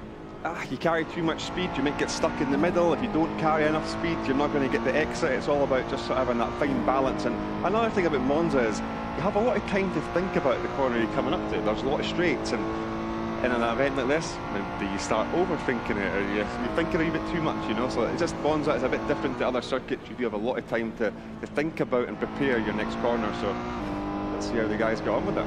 So relax, pump the brakes. Mentally, of course. You don't want to pump the brakes here at Monza too much, only at the chicanes. But there we watch Seminara make his way up towards the line, looking to register the first lap. Of course, first proper lap that we'll see in the session. That's a 1:48.676 to go quickest. And Dika Ramanmalana in his return, second fastest. Sven Hielhode, fourth fastest. Now as Cavalli moves into third. And Castori, who remember, or Castorino, who went first fastest just now, of course, looking to recover after a tricky race in our first visit at Mugello. But now we're seeing the times improve as more and more cars make their way around the laps. That indicates an improving track as Caracas now goes first fastest. This is the man Caracas have been talking about with this game. I think he's going to be very competitive here, and I think he could be the one to watch. So after was it 60 finish in the last race, he's going to need a strong result here. He definitely will. More points up for grabs. Remember, every result provisional at the end of each race, folks. It doesn't necessarily mean to say that the result that we currently see it as they cross the line is going to be the case back at the Mugello. Of course, that could paint a vastly different picture when we come to the end of play. Of course, we've still got one more race after this one as well. 2 races to bring you before we bring a close to this and decide the fate of our contenders for this season's championship. It is Caracas on top. Castorino second fastest, just beyond a 10th and a quarter.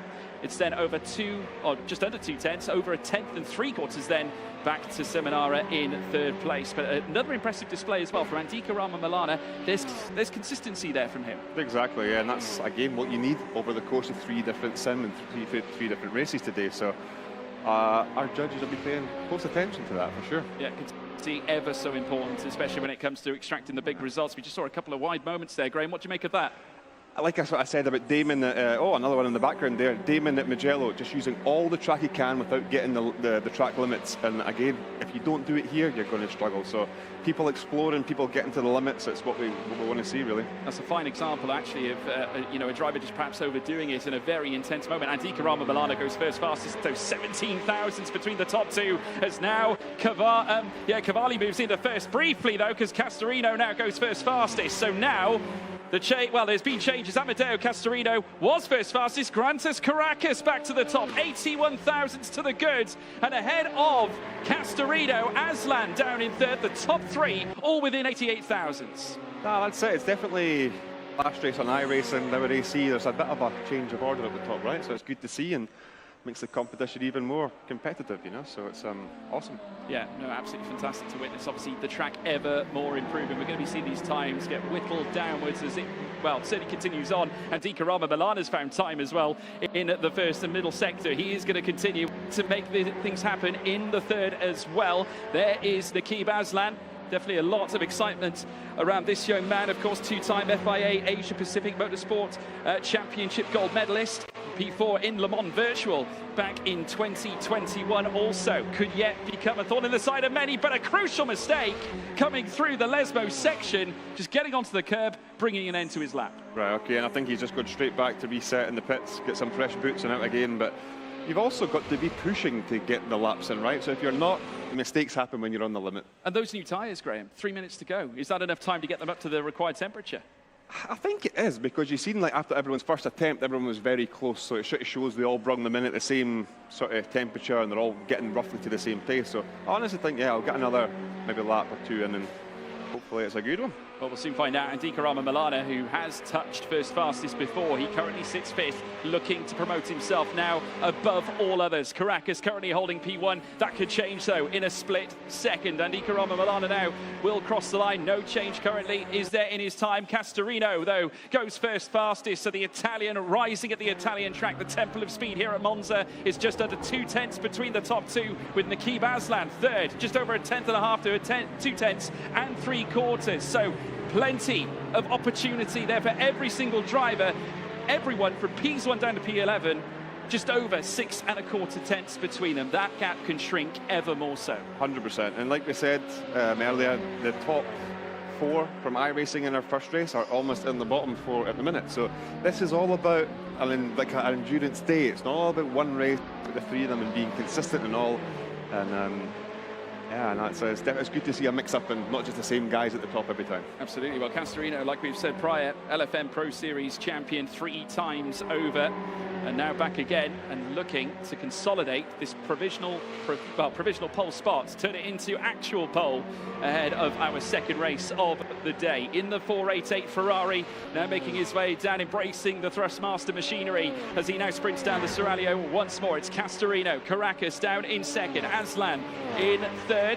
Let's see whether there are any major changes as they now weave their way through the very fast Ascari chicane, being very cautious of the curbing at the same time. We're seconds away from the final minute. The next lap, you'd fathom, is going to be the last one. Do you see a little thumbs up and a wee wave there? That's almost like a copying of our last year's champion. Luke Whitehead was waving to the camera mid-race while he was in the lead, nice and calm. So maybe that's a nice calm guy we've got there as well, right? An indicator of potential champion using Graham Carroll. 100%, yeah, it looks like it. Looks like it. Definitely potentially the case. Grandes Caracas, who's now second fastest for now, looking to improve. Andika Rama Milana, 5th fastest now, ahead of Sven Gilhode. Remember, this is Sven Gilhode's best system. Currently sat down in 6th fastest. He was obviously second place in our last race, but not showing the same venom we witnessed on iRacing so far, which could turn out to be a major shock. Here comes, though, the man in P2, Grandes Caracas. Here comes the Lithuanian, coming through the final corner here this time, looking to take down Castorino, removing him from provision.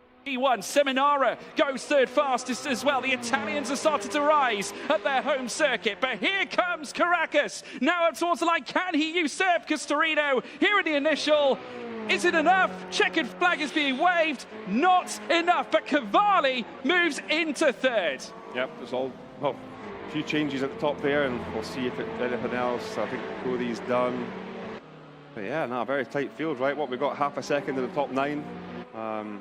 It's going to be a lot of track taken there, that was for sure. Something tells me that Aslan might have invalidated that run, Graham Carroll, but we're now watching the drivers conclude their final runs. It's Castorino as it stands as your P1 sitter. Grandes Caracas still in 2nd place, just inside 0.2 of a second away. A cracking session here for Castorino. Doesn't mean to say, though, that it's all said and done just yet. Remember, we only just witnessed the time hit 0, so there's definitely probably drivers on laps still to go. Aslan will be the first to cross the line to kick us off. He does go 2nd fastest in the initial, though I must say that's probably provisional right now based on the track limits that we might have witnessed. Obviously, we did see them cut that chicane at Ascari, but Caracas could be the one to watch now as he makes his way down the Seraglio. And like you keep saying, the track's improving, so this is the best the track's going to be. So if you nail your lap, you could be right up there. So let's see these last laps of the drivers. Well, Grandes Caracas now coming through the Ascari chicane, obviously stepping up here in the Ferrari HP Esports Series, trying to taste P1 glory. The LFM Series champion, and also at the same time has gone on to win the Intercontinental GT Championship races as well in his own right. Race winner in that series, also a podium sitter in GT World Challenge Europe. Now looking to embrace the Temple of Speed. Here comes Caracas now. Aslan currently sat 2nd fastest. They're all within 0.2 in the top 3, but Caracas could put a big hole here against Castorino. Is there enough? Not quite. It looks like his day is done. It's Castorino here, top at Monza. They'll be buzzing with that, right? I bet he's over the moon after how iRacing went, so congrats to them. It's mega. Absolutely phenomenal stuff indeed, and cracking to watch this all unfold. Our 2nd qualifying session now certainly will now conclude. But in the meantime, before we get into the race, here's a quick message from Bitdefender. I still remember being a kid, rewinding cassette tapes with a pencil, playing pixelated games. On Sunday afternoons, we'd crowd around the TV to watch Formula 1. We dreamt of being behind the wheel, guiding a red Ferrari through a corner at 200 miles per hour. Imagine that, 200 miles an hour. Ferrari wasn't just a car, it was a legend. Fast forward. We grew up. Today we're the cybersecurity company called Bitdefender, and in 2022 something incredible happened. Bitdefender became a Scuderia Ferrari team partner. We still don't get to ride in those beautiful machines. But our logo does. At 200 miles per hour. And now our partnership has just been renewed. Somewhere our younger selves are cheering. Bitdefender, Ferrari team partner. But back after an incredible qualifying session, Castorino, the Italians rise once again, Graham Carroll, at the Italian circuit in an Italian car. Doesn't get more perfect than that. I was going to say, does it get any better in a Ferrari at Monza and a Ferrari driver? perfect. Home of the Tifosi as well at the same time. So there we have it. They'll be roaring here, no question, after seeing that result. But of course, all of them in contest over the Ferrari HP Esports Series Championship. Still plenty more to play for, but we witnessed, like we said already, a brilliant qualifying session. A bit of a surprise that we didn't see Sven Hielhode on top. That was probably the one platform, after doing so well in iRacing, we expected him to once again be at the top. I was just waiting for the lap to come in, to be honest. I was waiting, and it just never really came. So maybe I had a few issues setup-wise or confidence levels. Really hard to say, but a shame after his iRacing result. Yeah, I mean, it was absolutely spectacular. P2, of course, back at Mugello, wasn't quite able to capitalise in qualifying, but we say it again, Graham, qualifying's one thing, a race is an entire other situation to be in. And especially at Monza with the slipstream being so high, you can start further back and come through. So guys like Sven, it's not over, you know, and even further back. So yeah. I'm ready for a good race here. Yeah, well, I can tell you that Castorino is the man on pole. Of course, the Italian managing to achieve the maximum here this time. In the meantime, as we look ahead to the race, we can now throw it over to the wonderful Nina J. Paul, who is waiting in the media pen.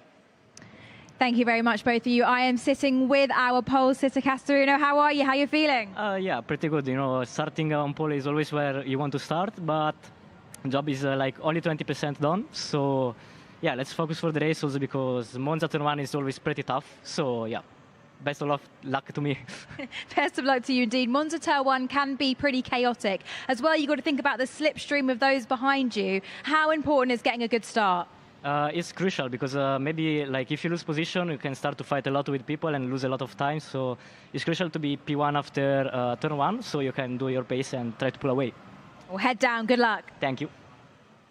Well, thank you very much, Nina J. Paul. Great to hear from Castorino as well after taking that truly phenomenal pole position. He was away by some margin as well, right towards the very end. Certainly the pace is with him right now. The question is, can he convert that one-lap pace into race pace and come out a race winner of our second race, taking it from the lights to flag for the first time in this grand final, actually.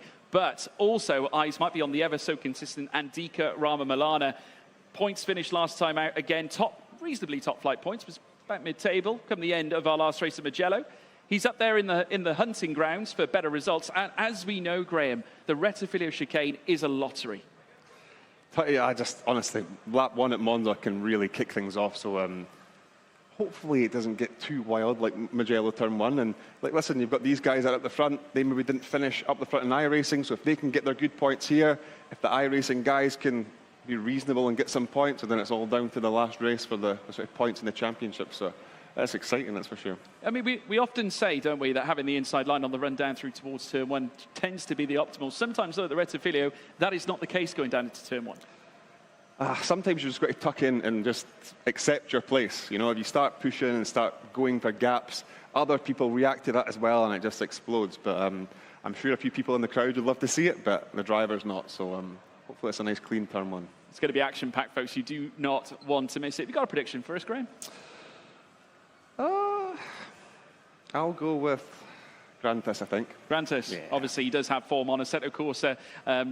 Competition generally in that platform. Obviously, we've seen it on ACC historically. That'll be coming up later on when we move to Misano, of course. We're on Assetto Corsa 1 for this Monza extravaganza. You do not want to look away, folks. It's going to be a hellacious ride, no question. Plenty of drivers looking to push themselves higher up in the championship now as all 6 lights are lit here at the Temple of Speed.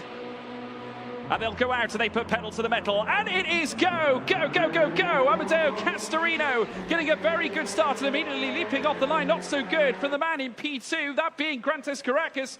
We've got Aslan now moving through to third as well. They're going to go side by side as they often do. Heading down into the Rettifilo chicane. Gal Valero sticking his nose into Andika Rama-Milana. And Aslan fighting his way past Grantis Caracas into that second place spot. And Castorino holding firm at the front as they enter Curva Grande.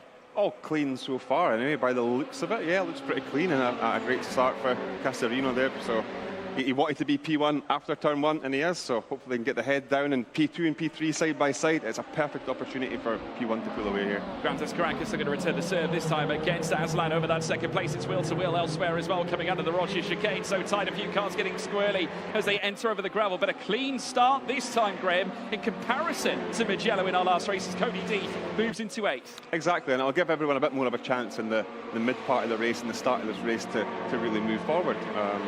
And like I say, the slipstream's so big here, you've just got to stay in the pack and stay in the race here, and anything can happen towards the end of the race. Looks like Cody Deeth's had an upset, because all of a sudden he's gone from 8th all the way down to 11th. He's been taken on not just by Andika Ramalana, but also Damon Woods, winner of our first race back at Mugello, but has got a long way to climb to be a threat on this occasion. Cody Deeth now looking to fight back, and he's on the tail straight away. Cavalli's had a moment. Cavalli has had a moment. He is falling through the field. Plenty of cars now dodging and weaving, trying to evade the 488 that has now rejoined the circuit. But that's a massive loss for Cavalli.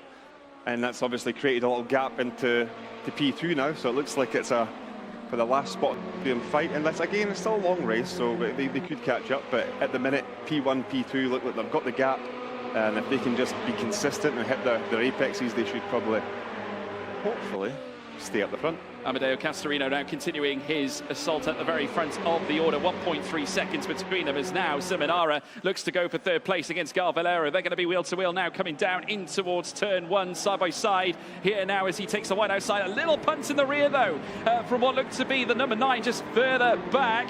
Now that's the white 488. Nakib Aslan getting lost as well, moving over the curve, just no room to find track access. So now Sven Gielhout has now found his way into 5th, but being clubbed up upon now by Andika Ramalana around the outside. Curva Grande now as they make their way through, now down in towards the Rogier. They're going to be dicing it out now this time over P5 as now Andika Ramalana finds the inside line. Surely is going to make it work here at the Rogier, going over the curves. Then comfortable run there for Sven Gielhout, and now it's Andika Ramalana up into 5th.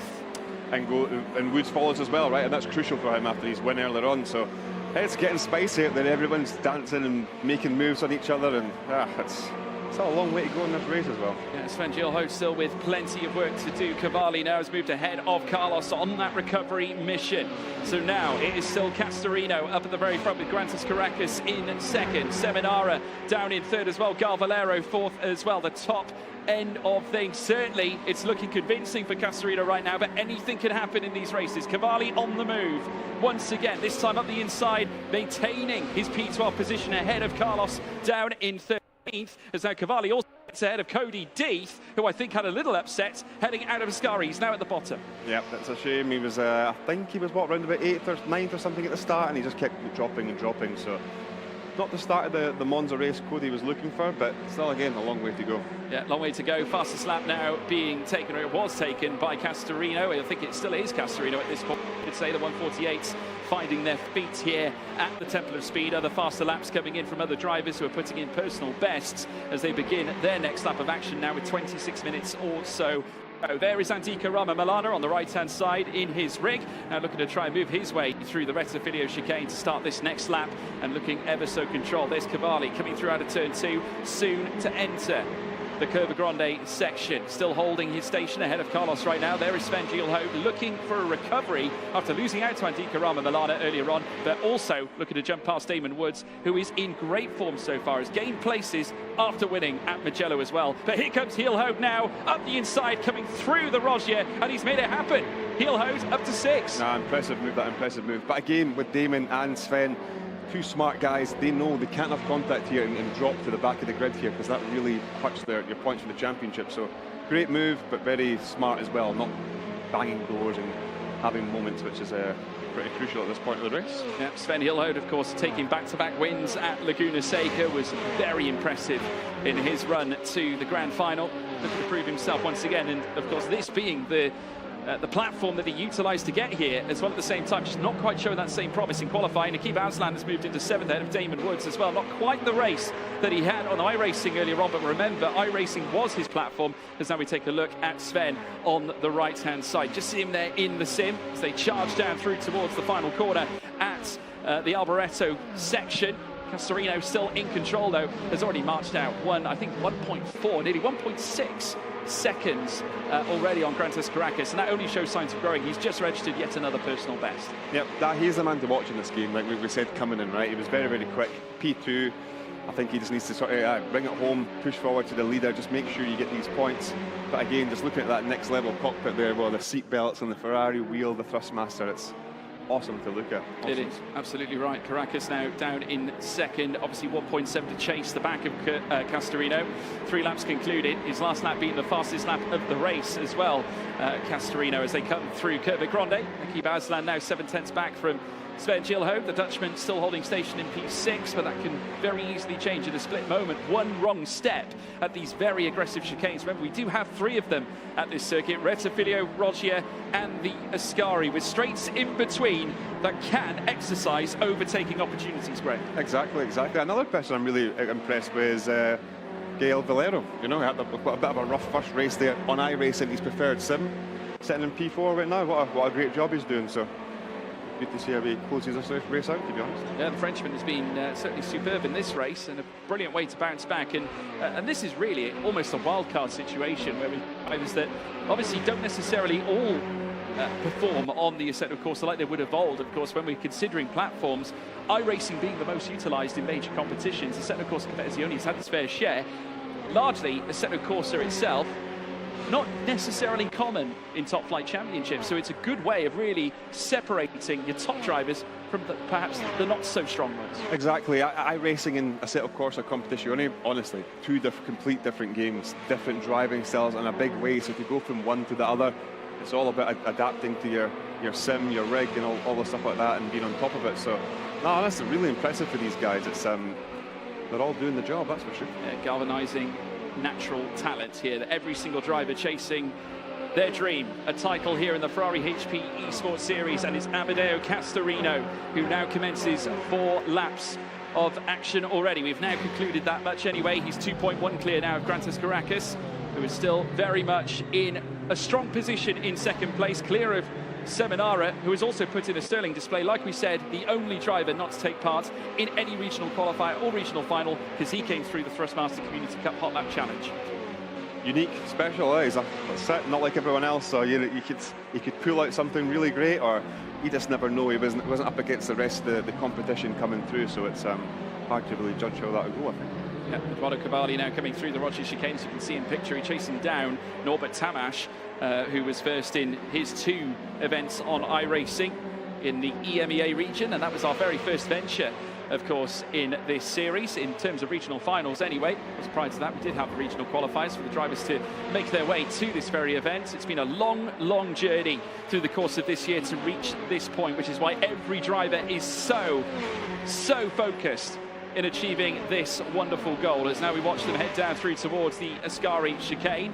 Cavalli just trying to dig a little deeper, get closer to the back of Norbert Tamash, but unable to put himself in a position where he can unlock the door here against the Hungarian. Nonetheless, Cavalli here with a grand CV of his own. He competed in the Turismo 1.4 Brazil Championship. He's had his fair share of real-life racing experience. National Turismo Championship in 2023. And also took part in the Endurance Championship as well in 2024. Coming in as second place in the Americas region on Assetto Corsa in itself. This is his platform, P1 and P3 at Laguna Seca. So you could argue, you know, this isn't necessarily a grand performance from Cavalli. Ideally needs a little bit more. That's it. And again, I think he didn't have a great first start to the day in the first race in iRacing, and that could play a massive part, right? Are you a bit down on the dumps? Oh, we've got a move going on here. Yeah, Cavalli this time on Tamash. He's found, or has he found the answer? Not quite. Tamash able to block the attempt, but he went wheel to wheel initially, but that inside line prevailing for Tamash and protecting that P10 position. It's the thing as well, because there's 2 lines. You can 2 overtaking. You can go right round outside at the first right, and it gets you the inside for the left, or you can be up the inside, and that gives you the outside, and normally gives you the better run out the corner to the second chicane. So it's exciting stuff. It's all kicking off.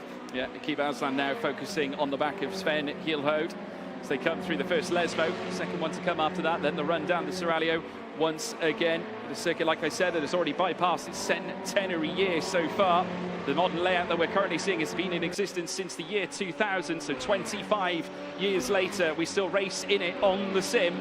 and no less here in the Ferrari HP Esports Series Championship. 5.793 kilometers, that's 3.6 miles in length as they now fly down through towards the Ascari chicane. Nose to tail now between Aslan and Sven Hielhode as they come through the second half of the Ascari. Then there's the long straight run through towards Alboreto corner. The gap's now starting to string out ever so slightly. Andika Rama Milana obviously trying to cruise up to the back of Gal Valera right now. There's a little gap then to Sven Hielhode, who is also bringing in Aslan into the mixer as well. So quite the train as now Cody D, suffering more problems, finds himself at the very back.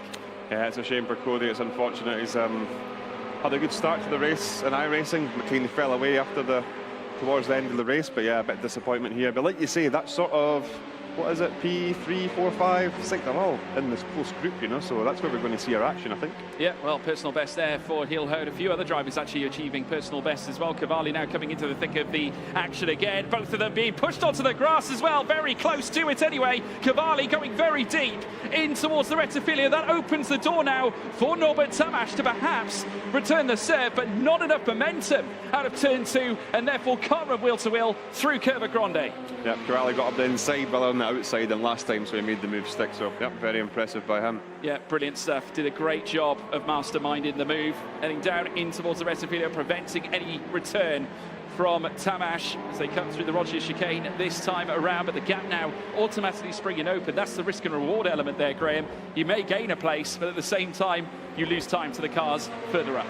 That's it. It's a risk you've got to take, right? So it's you could either work with the guy, maybe help push him along, get a bit of slipstream going, or you're going to lose some time to your other competitor. So you've got to be smart in that aspect of racing, and sometimes it's easier said than done, to be honest. I've made plenty of moves and I've lost the pack myself, so these things can happen, but head down, long way to go. Yeah, of course, the Ferrari 488 GT3 car was the first edition from Ferrari to bring the turbo engine back to covered wheel competition more than 20 years after the F40 was released. And now we're witnessing it back again, this time at Monza. Great to see it as well. For a long time has been a staple for GT3 competition. And now since we've had the brilliant 296 that we'll be witnessing back in ACC action later on when we go to Misano as well, which went down to the 6-cylinder as opposed to the 8 that we had with the 488 in prior. Of course, we're witnessing it here now in a sim racing context as now Aslan makes his way down through towards turn 1, still chasing after Sven Hielhode this time, but ultimately hoping to undo the work that Hielhode has made, certainly on his preferential platform. But Castorino at the moment charging outward. Just look at that, 2.2 seconds now ahead of Grandes Caracas. It has been Castorino's race so far. Yep, he's dominant and he's keeping consistent and he's doing the job right, so it's very impressive. And like you say with the Gielhood battle, all the gaps are kind of seem very similar, you know, so I don't know if they're maybe just waiting for their opportunity, waiting for mistakes, or everyone's just going so quick that no one is making mistakes, right? So like I say, half the race more or less to go, so plenty of action to come, I think. You can't afford to make any mistakes here in these situations around a circuit such as the Temple of Speed, because if you do tread in error, just purely down to the pace of the circuit, one mistake can be costly. You're very rarely off the throttle at a circuit such as this, Graham. A lot of it littered in straight lines, and quite rightly known as the famed Temple of Speed. Exactly, you've got to use every millimetre the track provides, as much of the curves as you can use, and little bits of grass if you can. Whatever you can get away with, you need to use it here to carry as much speed down these long straights. And of course, in the past, we have seen many different versions of this circuit. We mentioned this layout existing since the year 2000. Prior to that, the Pista di Alta Velocità banking still standing, of course, today, and marks the placement of the old circuit layout, of course, last utilised for major championships in the late 60s, and is near vertical. And almost drove my car, and I was telling you about that, Graham, wasn't I, before we went racing on this occasion. Fond memories of this racetrack, and sits in the pride of place in the Formula One calendar as well alike, and a champion of Italian motor racing in itself as a racetrack as well. As we now watch them cross the line once more, fastest lap, or certainly a personal best coming in from Sven Hielhode this time. There is Amedeo Castorino looking to continue his great work. After managing to mastermind his way to pole, he could yet be the first driver to go from lights to flag here today. Absolutely, absolutely. And to be honest, looks very comfortable. It's the gap there at 2 seconds. So he's caught him a little bit. Oh, we've got another wave to the camera there, shows the confidence. So, yeah, loving it. A Luke Whitehead fan, I think we've got there after last year. So, awesome to see. Of course, this isn't the only time that Castorino has been a race winner. He was an Acci Sprint champion earlier this year as well. so he's very used to winning in competition as tough as this. You can just see there the amount of input he is putting in, coming through the Lesmo section as well, Graham. Just a lot of movement there in terms of the wheel. Some drivers prefer different amounts of force feedback, different feedback coming through the wheel. What can you tell us a bit about that? I mean, what do you sense as a driver when you're utilising this equipment? I notice the top two are almost having oversteer coming out the corners, and instead of having understeer where it's going to bog you down, the oversteer will sort of free you up and release you down these straights. Both P1, P2 are doing exactly the same thing. Must be the quickest way around here, right? So it's quite impressive. Both of them are doing the same sort of driving still here. So just simply able to manage and certainly extract everything, because it's like anything. Some drivers actually suggesting that they could actually feel it. I know the great Niki Lauda used to say he could feel anything in the seat of his car, just by merely sitting in it. That's the response you get. Of course, Niki Lauda, a great champion in the world of Formula One with Ferrari as well, behind him at the same time. But the same can be said for sim racing. Get that response in the wheel. Yeah, exactly. Maybe we don't feel it through the seat, but we feel it through the wheel, the force feedback of the base, and through our eyes, right? We're constantly scanning that screen to see what the car is doing, how it reacts, and we're feeling it through our hands. And it's a different way, but once you learn it, it's just like driving a car, right? Oh, look at this as well. My goodness, big contact. That's Niki Aslan, who has made contact with the barrier there as well. Has gone late on the brakes and has actually made contact with Sven Hielhout there as well. He's down in 7th, but a big moment on the run down through towards the Rettifilio that could have led to damage. It was dicey right towards the pit exit, sorry, and they're both still in the race. That's the main thing. That's the main thing. It was argy-bargy on the way down to the first chicane, and there was just no circuit left for them to race on. All that was there was grass, and when grass wasn't there, there was a steel barrier, and it very nearly ended in tears surely for them. But somehow, some way, Aslan able to stay on, as is Hielhout, who's still trying to stay ahead at the moment of Damon Woods, who has also received a boon of opportunity now off the back of that, because now he's closed up to the back of the Dutchman in 7th. Yeah, exactly. When you see two guys battling in front of you, and one goes a bit deep and they go off the circuit, as the guy behind you rubbing your hands in this situation. So he's, again, with his great start and he's winning the first one, he just has to make sure he gets points here no matter what. It can't be not finishing and having a sort of doing what Cody's doing at the minute, right? So again, smart from Damon, just do his best and stick on the back of Sven, right? He seems to be quite quick at the minute and dragging him along, so let's see what happens. Well, if there is damage there, I mean, obviously this will play into the hands here of the likes of Damon Woods, for example, if he's looking to profiteer off the back of any carnage that occurs heading down through towards turn 1. But a very close moment nonetheless that could have ended horrendously there for two of our competitors. But nonetheless, they continue to race as now we watch them come through the Alboreto section. We're riding here with Damon Woods as he now peels off down through the long straight, chasing after Sven Hielhout. So it's the Aussie against the Dutchman, with Nicolas Alvarado, the Argentinian, down in 9th as well. Cavalli down in 10th place. They're going to try and gain, but there's gaps there that might be too far to reach at this point in time. But remember, we do have 11 minutes and just under 30 seconds left of racing as they head down the Rettifilio. No wide moments this time and no one going side by side on this occasion. Santos picks up his personal best in this race as well, but I think a little bit too far out because he's down in 13th. Yep, and I can see Sven right up the rear of the car in front as well, so there's a move going to come there with Damon as well, right up the rear of that car. So it's everyone just biding their time, making sure they make the right moment, and it's going to be a good end to this race, I think. Yeah, Sven Hielhout obviously looking now to try and jump on the back of Aslan, Niki Aslan, who has certainly proven to be a feisty contender.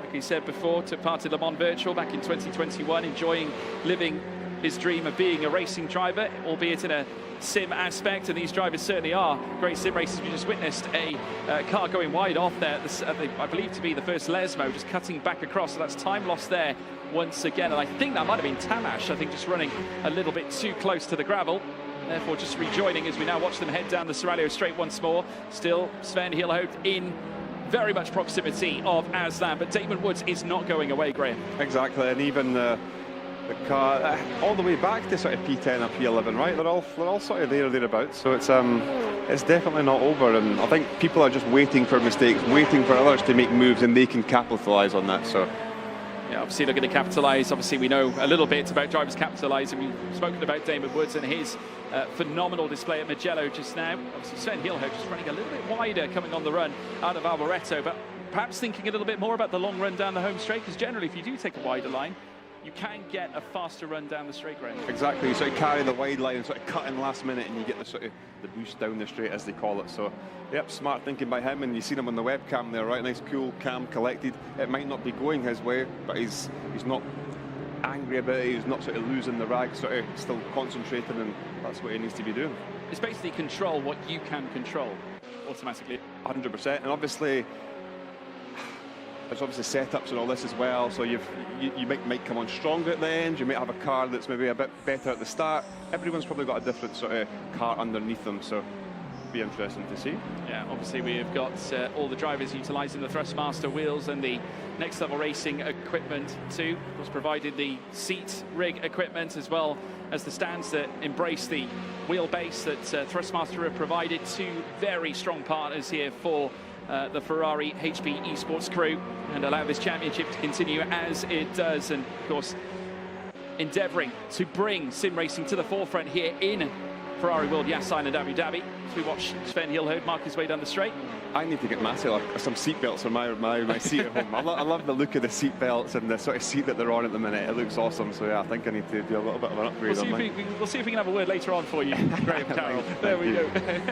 Obviously some fantastic equipment there on offer that the drivers are utilising, and they're going to look to take it now to the top. At the moment though, Castorino looking like a very tough competitor to catch. It's gone out to 2 seconds now between him and Grantis Caracas, who's holding to second, as now Cavalli and Alvarado now go side by side as well. If you might remember, Nicholas Alvarado qualified last season. We're going to come back with more ferocity this time. Cavalli just doing enough to keep him at bay, and now P9 in the hands of Cavalli, and Alvarado down in 10th. I think he's going to set his eyes on Woods ahead of him, right, and sort of chase after, see if he can close that gap, and if he does, that's sort of where the action's going to be at the end of the race, I think. But another thing I've noticed is the front two is just, there's no tight, it's not going up, it's not going down. Oh, some weaving there from Alvarado, just looking to the inside, just trying to throw Cavalli off a little bit, throw the dummy, and at least give himself a chance coming through towards Curva Grande. Of course, Cavalli didn't fall for it. Of course, remember, Alvarado was right in the thick of the action. He did that big crash that we saw at Mugello right towards the beginning to middle stage of the race. Yep, these two have got a good ding-dong throughout the whole race, right? It's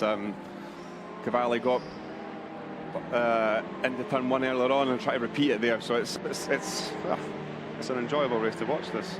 Certainly is that. Plenty of energy thrusted into these wheelbases as now they fly through the Lesmo section. There you can see Eduardo Cavalli just looking to embrace this 488 GT3, trying to get closer to the back of Damon Woods, but a reprieve has largely been given to Damon Woods. I mean, this will, if anything, allow Woods to go a little bit quicker. He can now just focus on Sven Hillhoed. Exactly, and that's what you want. You don't want someone up behind you trying to make little moves that maybe hold you back for attacking the guy in front of you. So yeah, a bit of breathing room from behind. You can just set your sight on Mr. Hillhoed, indeed. Yeah, so come through Ascari now this time.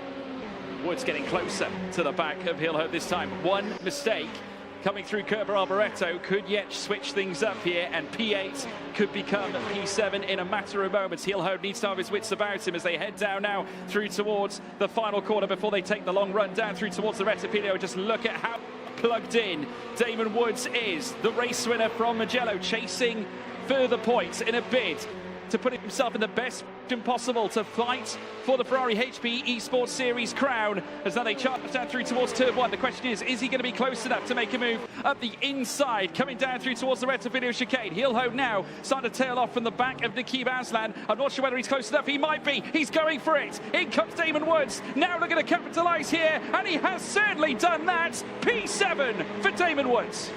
Every position counts in this game, right? So it's mega overtake, and honestly, coming down into it, I didn't even think he'd go for it. I thought he'd just relax and just sort of play the long game here, but not really good to see a nice clean overtake there. We could yet see the response coming in now from Sven Hillhoed. Now it's going to be wheel to wheel between these two, the 2.488 side by side. Hillhoed returned in the serve. He takes 7th place back. Woods back down in 8th. Oh, cancel out what I said. It's kicking off, but nah, great racing between these two, and two great drivers indeed.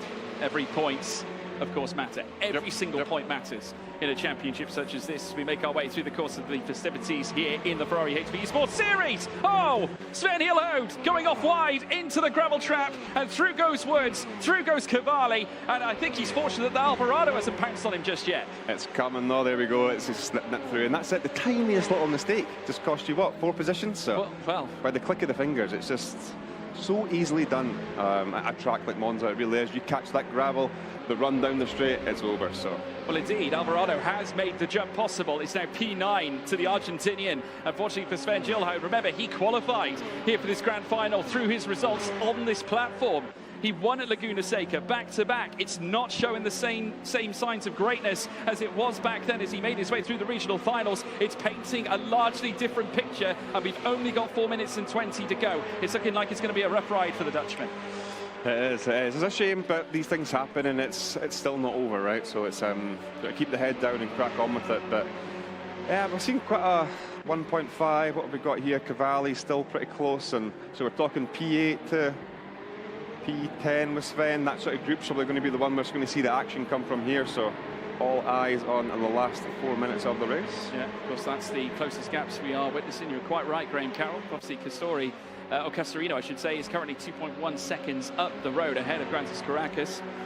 Of course, Castorino here after qualifying on pole, achieving this P1 placement, has not yet moved a muscle from it.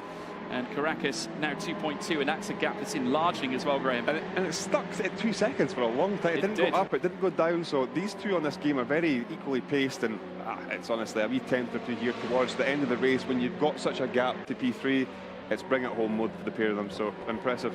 Yeah, 5.3 seconds between Seminara and Caracas too. That's your top three as it stands. Seminara, of course, the only driver not competing in that regional finals phase, but certainly not disappointing here in this session, albeit 5.3, quite a voluminous gap, but doing very well to keep Gal Valero 1.5 further back behind him. As now we watch Damon Woods, you can see in the top right of screen, as now they make their way through towards this next segment. Cavalli in the bottom right of shot, trying to close back to Damon Woods. What an exchange we witnessed between those two as they now fly out of Ascari once again. Next up will be the run towards the final corner at Alboreto. Castorino, your leader still. Galvalero also putting in a good shift. Of course, we mentioned his efforts in our first race on iRacing. Hasn't had it all his own way. Of course, he's just looking forward to competing against some of the best pros on the planet here in the Ferrari HP Esports Series. Here at the grand final, Ferrari World Yas Island, Abu Dhabi. They fly down the main straight, 2 minutes and 25 left to run here on this Assetto Corsa race. Here at the Temple of Speed, one more to come after this, and that will be the Assetto Corsa Competizione acting in the Ferrari 296 GT3. But the 488 has given us once again a mega show, with cars exchanging positions through the course since the green flags got underway. Castorino now 2.3 ahead, 5.4 back. Seminara with Galvalero maintaining that 1.5 second gap between himself and Seminara. Needs to a little deeper if he wants to break into that top three, but it's looking ever so unlikely so far. But Sven Gilhout now 9.5 tenths, nearly a whole second behind Alvarado this time. Seems to be losing pace. Maybe he's got a wee bit damage from the shots earlier on, but it's, again, speaking on Valero, it's almost like he's been in a race on his own this race. Been in fourth place, had no one near him.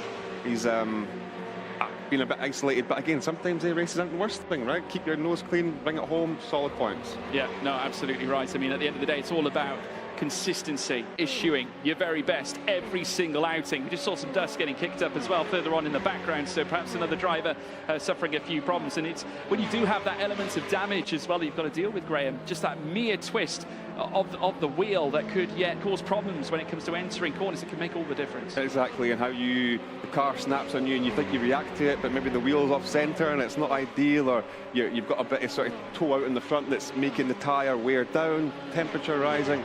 So much things can happen with damage, you really just don't know. But we're taking a look at the judges panel there as well. You can see Barry Burremand on the far right hand side representing the Ferrari HP Esports F1 team that competes, of course, in the F1 Sim Racing World Championship. Tiziana Minkoti, of course, who looks after the affairs of the team at Ferrari on the esports side and does a wonderful job at doing that. Luke Whitehead, last year's champion here at the Ferrari HP Esports Series, just watching on and seeing who's going to be taking the crown this year and who'll become the new reigning champion here this time around. Of course, one more race to bring you, to provide us with a helping hand to discover who that might be. As we now watch them make their way through the Retzifilio, there is Nicolas Alvarado, the Argentinian. Now, outside of a second, he's losing time on Cavalli. Yep, that's, what is it, 1 to go at the end of this one, I think? So, this, again, if you're not right up the rear of the car in front of you, you're probably in just bring it home mode.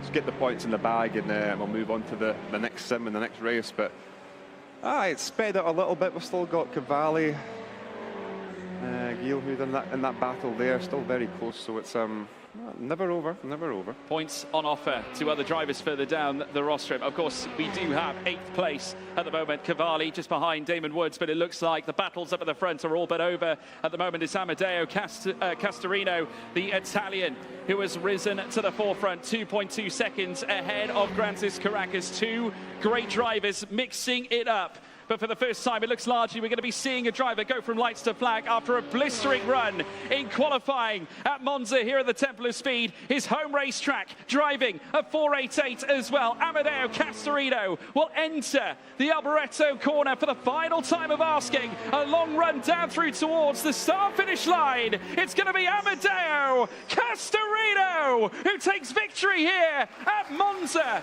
here in the Assetto Corsa race. Some big points going his way. And he finishes ahead of Grantis Caracas, making a statement with Seminara capturing 3rd place, Graham Carroll. An Italian and a Ferrari at Monza winning the race.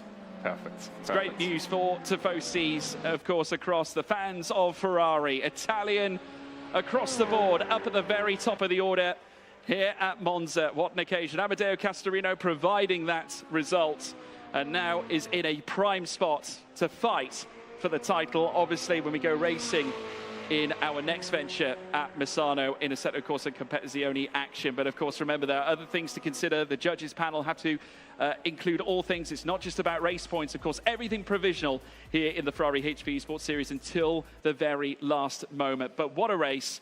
Amedeo Castorino, a blistering performance, Graham. Yep, unstoppable. Pole position, race win, and a dominant race win. It wasn't even like he was getting caught or anything, just under control. It looked a strong one. Looked a strong one. Yeah, no, absolutely. Obviously, yeah, we're looking ahead to one final race that's going to be coming to you very soon, folks, of course. But what an outing. Lights to flag. First time we have seen it as well, Graham Carroll. I mean, brilliant effort from Castorino to achieve the pole, and now a win off the back of it. No one else has done that so far. Of course, we didn't see that necessarily in race 1, though. Sven did go close. Yep. But, of course, great effort for Amedeo to pull that off. And what a boost of confidence going into the last race. So it's Damon had it in the first race, coming to the second one.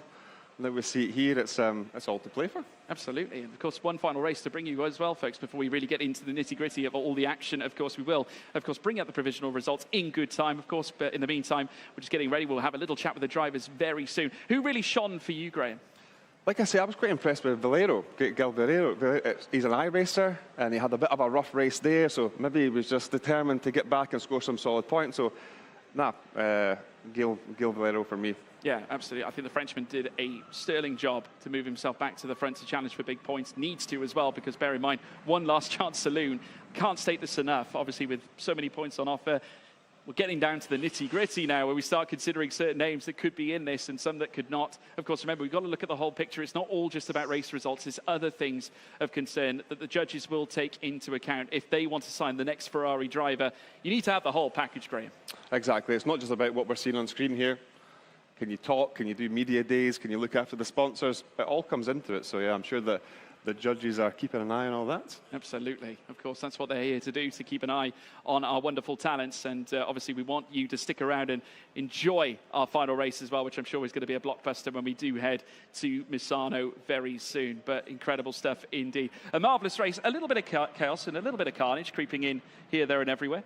You're always going to get a bit of carnage at Monza, though, right? With the slipstreaming and the tight chicanes. It can sometimes be the most funnest race ever, but it can also be the wildest as well. So we've seen a bit here and there, but nothing too bad. Well, we've seen our fun and fair share of brilliant moments in the commentary box. Let's head down for some more, this time with Nina in the media pen. I am with our top 3 finishers, starting with 3rd position. Simone, brilliant drive from P5 to P3. Talk us through how you're feeling. I'm feeling very good. I wasn't expecting to score a podium on IC, honestly. Well, congratulations. How was it managing the constant pressure from behind? Was it challenging?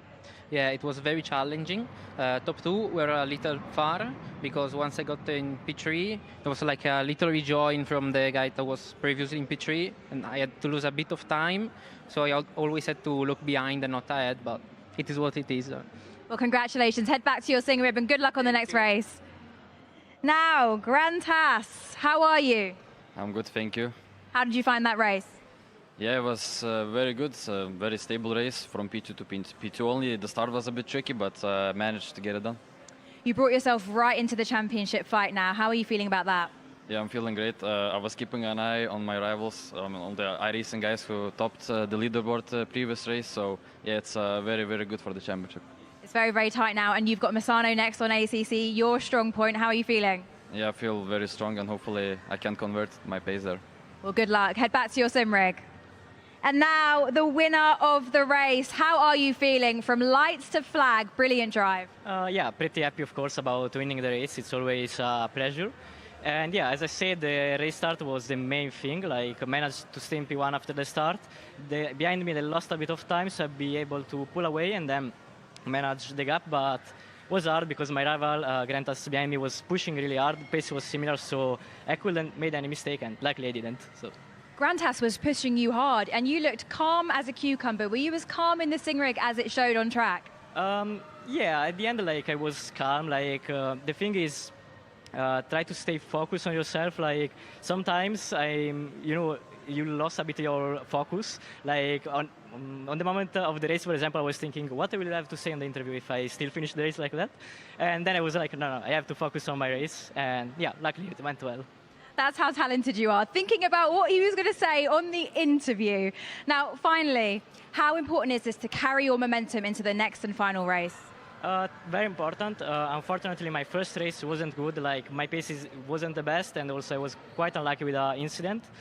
Yeah, all what I can do in the last race is try to win the last race as well, and yeah, nothing else is on my hands. Like, can't do anything else. Well, 25 points brings you right back into it. Good luck for your final race.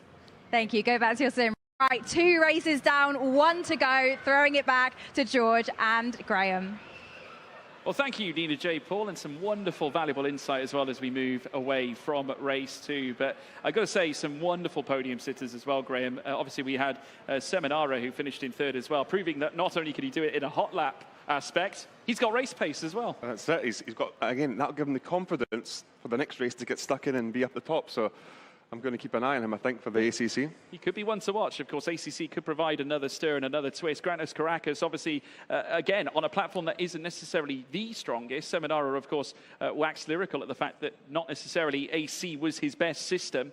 We moved to ACC, which could yet offer more for Seminara because he races on that more regularly. Also, what about Grantas Caracas? He is a phenomenal talent. He's been earmarked as a potential champion already before we got into this show. Yep. Could be the case that his time could be now. Exactly. Had iRacing's not his platform, but he got the points, finished where he needed to finish, and a P2 there. If he has a really strong one here, it's going to be hard to beat the guy. So it's very impressive, and can't wait for the next race to get started. Well, of course, no one could quite beat Amedeo Castorino, who came out on top in his home race, of course, this time. In the meantime, we can take a look at the provisional results as well, folks. So let's take a little look at those to give you an update as to how the championship may look going into the final race. Grantas Caracas on 38 points. 1 point clear of Damon Woods. That is, of course, just mere consistency bringing them to the furore. But after the issues in iRacing, Amedeo Castorino pulling off that P1 visit, that thrusts him straight into the title fight. Of course, ahead of Sven Hilhode as well, who did not have the best of outings in our last race, but that first race capitalizing, providing him with 28, and he is 2 ahead of Nikita Aslan as well, down in 5th. Norbert Tamash from Hungary in 6th place as well on 24, level with Gal Valero, the Frenchman who impressed Graham Carroll over here, of course. We then look back at Andika Ramamalana down place, also sharing 24 points, at 1 point ahead of Simone Seminara, who just finished 3rd in that last race at Monza. That's 9th for him. Renato Carlos in 10th, 2 points back away from Seminara as well. Then Robert Santos, 16 points, 4 ahead of Eduardo Cavalli, and then Cody Deeth, followed by Nicolas Alvarado down in 14th place. So that is how the provisionals look here thus far. Still very tight, Graham Carroll. Exactly, and it was looking there at Cody at the bottom there. It's a shame, you know, he started the day off so strong, right up the front in iRacing, and it's just sort of fallen away from him. But again, it's never over, so keep the head down and push on. And as Nina so rightly said, it's thrusted now Amedeo Castorino right into that championship fight. Just that mere win alone, counteracting perhaps the troubling race he had on the iRacing run at Mugello as we kick-started this event. Within 10 points of the lead, right? So it's put him into a great position, great race win, great pole, great drive. And again, it's just going to give you that confidence. You know, when you win a race, you're loving it, right? So it just puts you on the top of the world, and hopefully that can carry on into the ACC. But it's all about confidence and momentum. You yourself have been there, Graham, in those crucial moments, winning championships. You've just got to put all the hoodoo, I suppose, at the back of your mind and just focus on what's next, right? I've got to say, I've never thought about giving the interview while I'm racing, but Monza, you do have long straights, so I'll let them off for that. But nah, it's everyone has their own little things they do as well to keep themselves focused, and if it's just even flicking through the menus or something, just to let that distract you, right? But nah, you kept the head down, done what you need to do, and I think Grantas as well. Just it's going to be one to watch here. So the top two there were very impressive. Well, you've just got budding professionals coming through as well. And in the meantime, we can hear a few messages from Next Level Racing.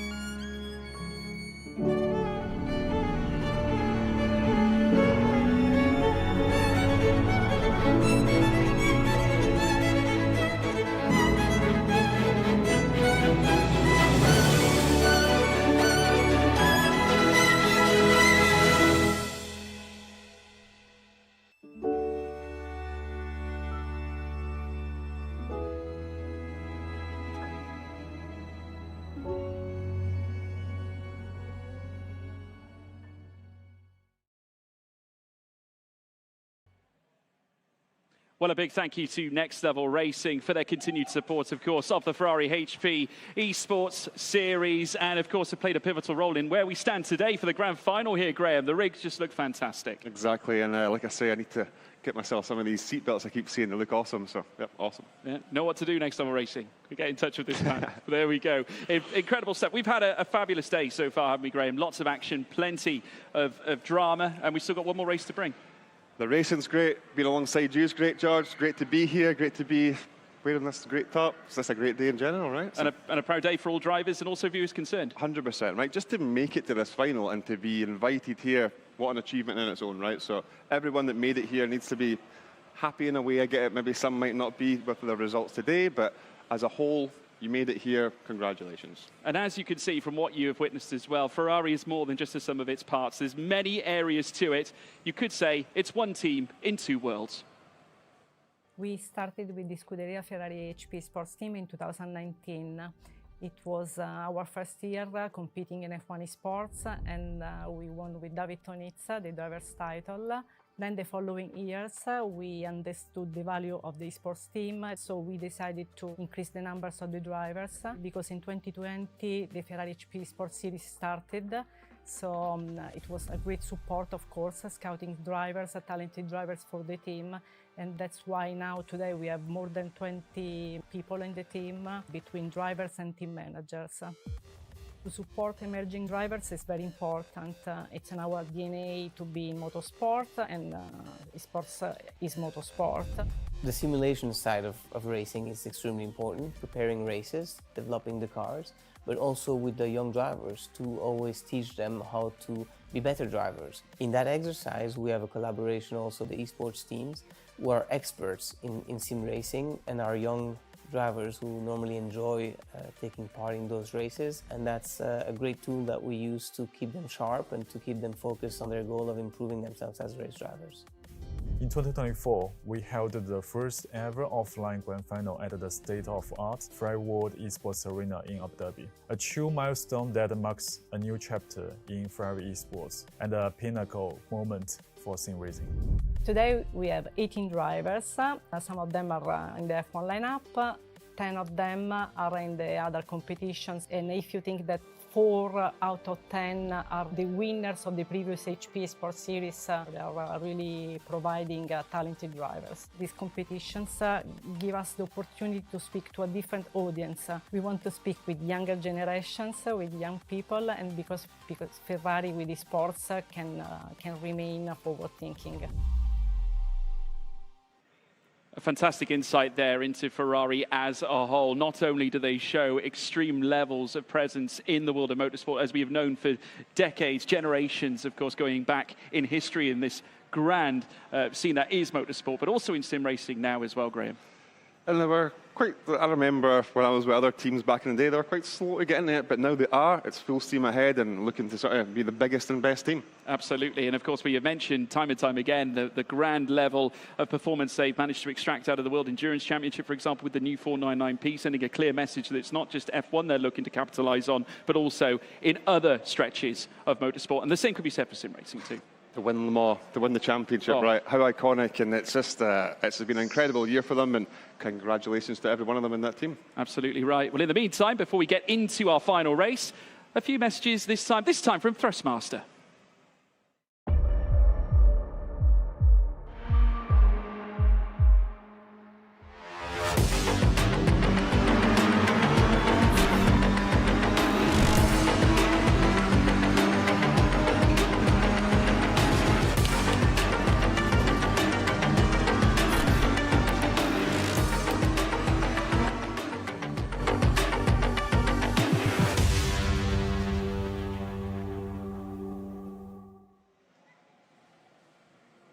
Well, it's nearly time to go racing here at Misano. We are now crossing over to the illustrious Italian circuit for the final stretch in our Ferrari HP Esports Series Grand Final Extravaganza. And what can we say about this circuit? Set in the Misano Adriatico province of Rimini in the Emilia-Romagna region, much like Imola, of course, in Italy. Opened back on the 4th of August 1972, over 53 years ago. And as you can see, panning across the track, many technical sectors as we're now bringing ourselves around a lap of this illustrious circuit, coming through turn 7 before then hitting the Quercia corner on the run up through towards turn 9 and then turn 10 at Tremonto, then the run up through towards the curve 1 through turn 11 through turn 12 before dancing through turn 13 and then Caro corner, the heavy braking zone where overtaking could yet occur on many occasions around this track. We will wait and see if that is the case before exiting out of 15 and 16 on the run down through towards the start finish line.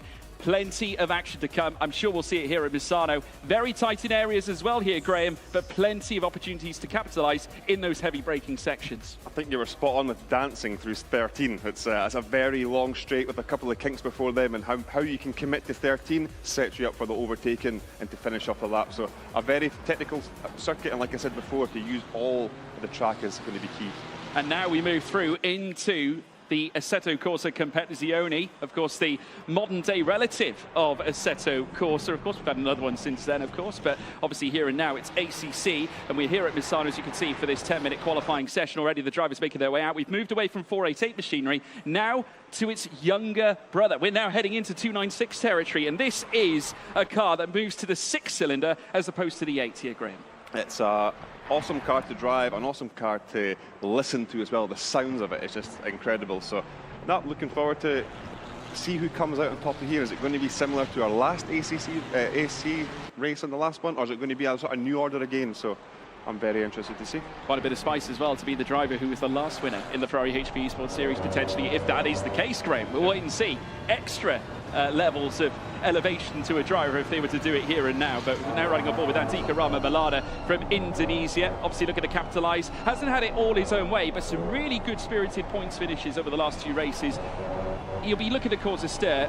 It's just whether he has done enough to be anywhere near the top flight. I think you're going to have guys that are in with a shot and other guys that have got to send it a bit, you know? So it's going to be a mixture here. Some guys are going to be cautious, a bit more nerves, and other guys maybe think, oh, I'm out of this already. I've really got to make a statement here. So no, it's going to be fireworks, I think, last race of the day. Absolutely right. Well, Andika Rama Malana now making his way through the heavy braking zone of the next left-hander before then putting the foot back down again. Not feathering the throttle, he may as well plant it. Now using all the curves as well. Just need to maximise every area on this circuit where you can, as he now looks to the next apex now, feathering that throttle once more before then slamming it straight back down on the run-up down this next straight.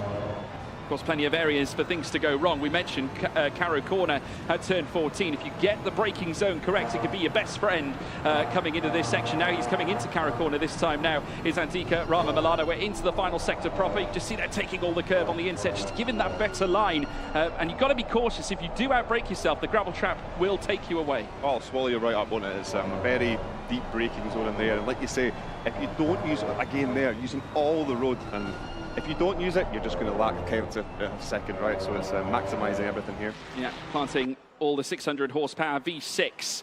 Just under 3,000cc engine now down the long straight, and Nandika Ramamalana, the Indonesian, goes fastest. Sven Gielhode now with a 1:33.155, now 25 thousandths higher than Nakib Aslan. Sven Gielhode looking to put last race now to the back of his mind. He goes second fastest in the immediate, but Gradus Caracas, this is his sim. This is the one where he reigns supreme. He now plants himself second fastest in his 48 thousandths, as Simone Seminara, though, fastest after coming third in that last race at Monza. I keep saying it, right? Confidence is a big thing in sim racing and motorsport in general. So a good result last race gives you a good confidence to come into here and to set some purples.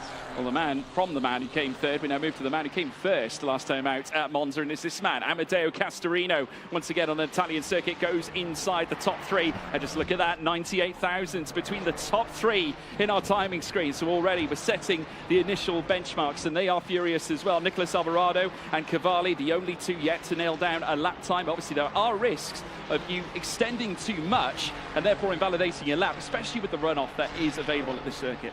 And you need to use all that road, so if you don't, you're right up to the limit and the sort of off-track or penalty it's going to give you. And if you're not, someone else will be, and that's just extra lap time. So it's good to see a lot of these guys really experimenting with the curves and use it as much as possible there.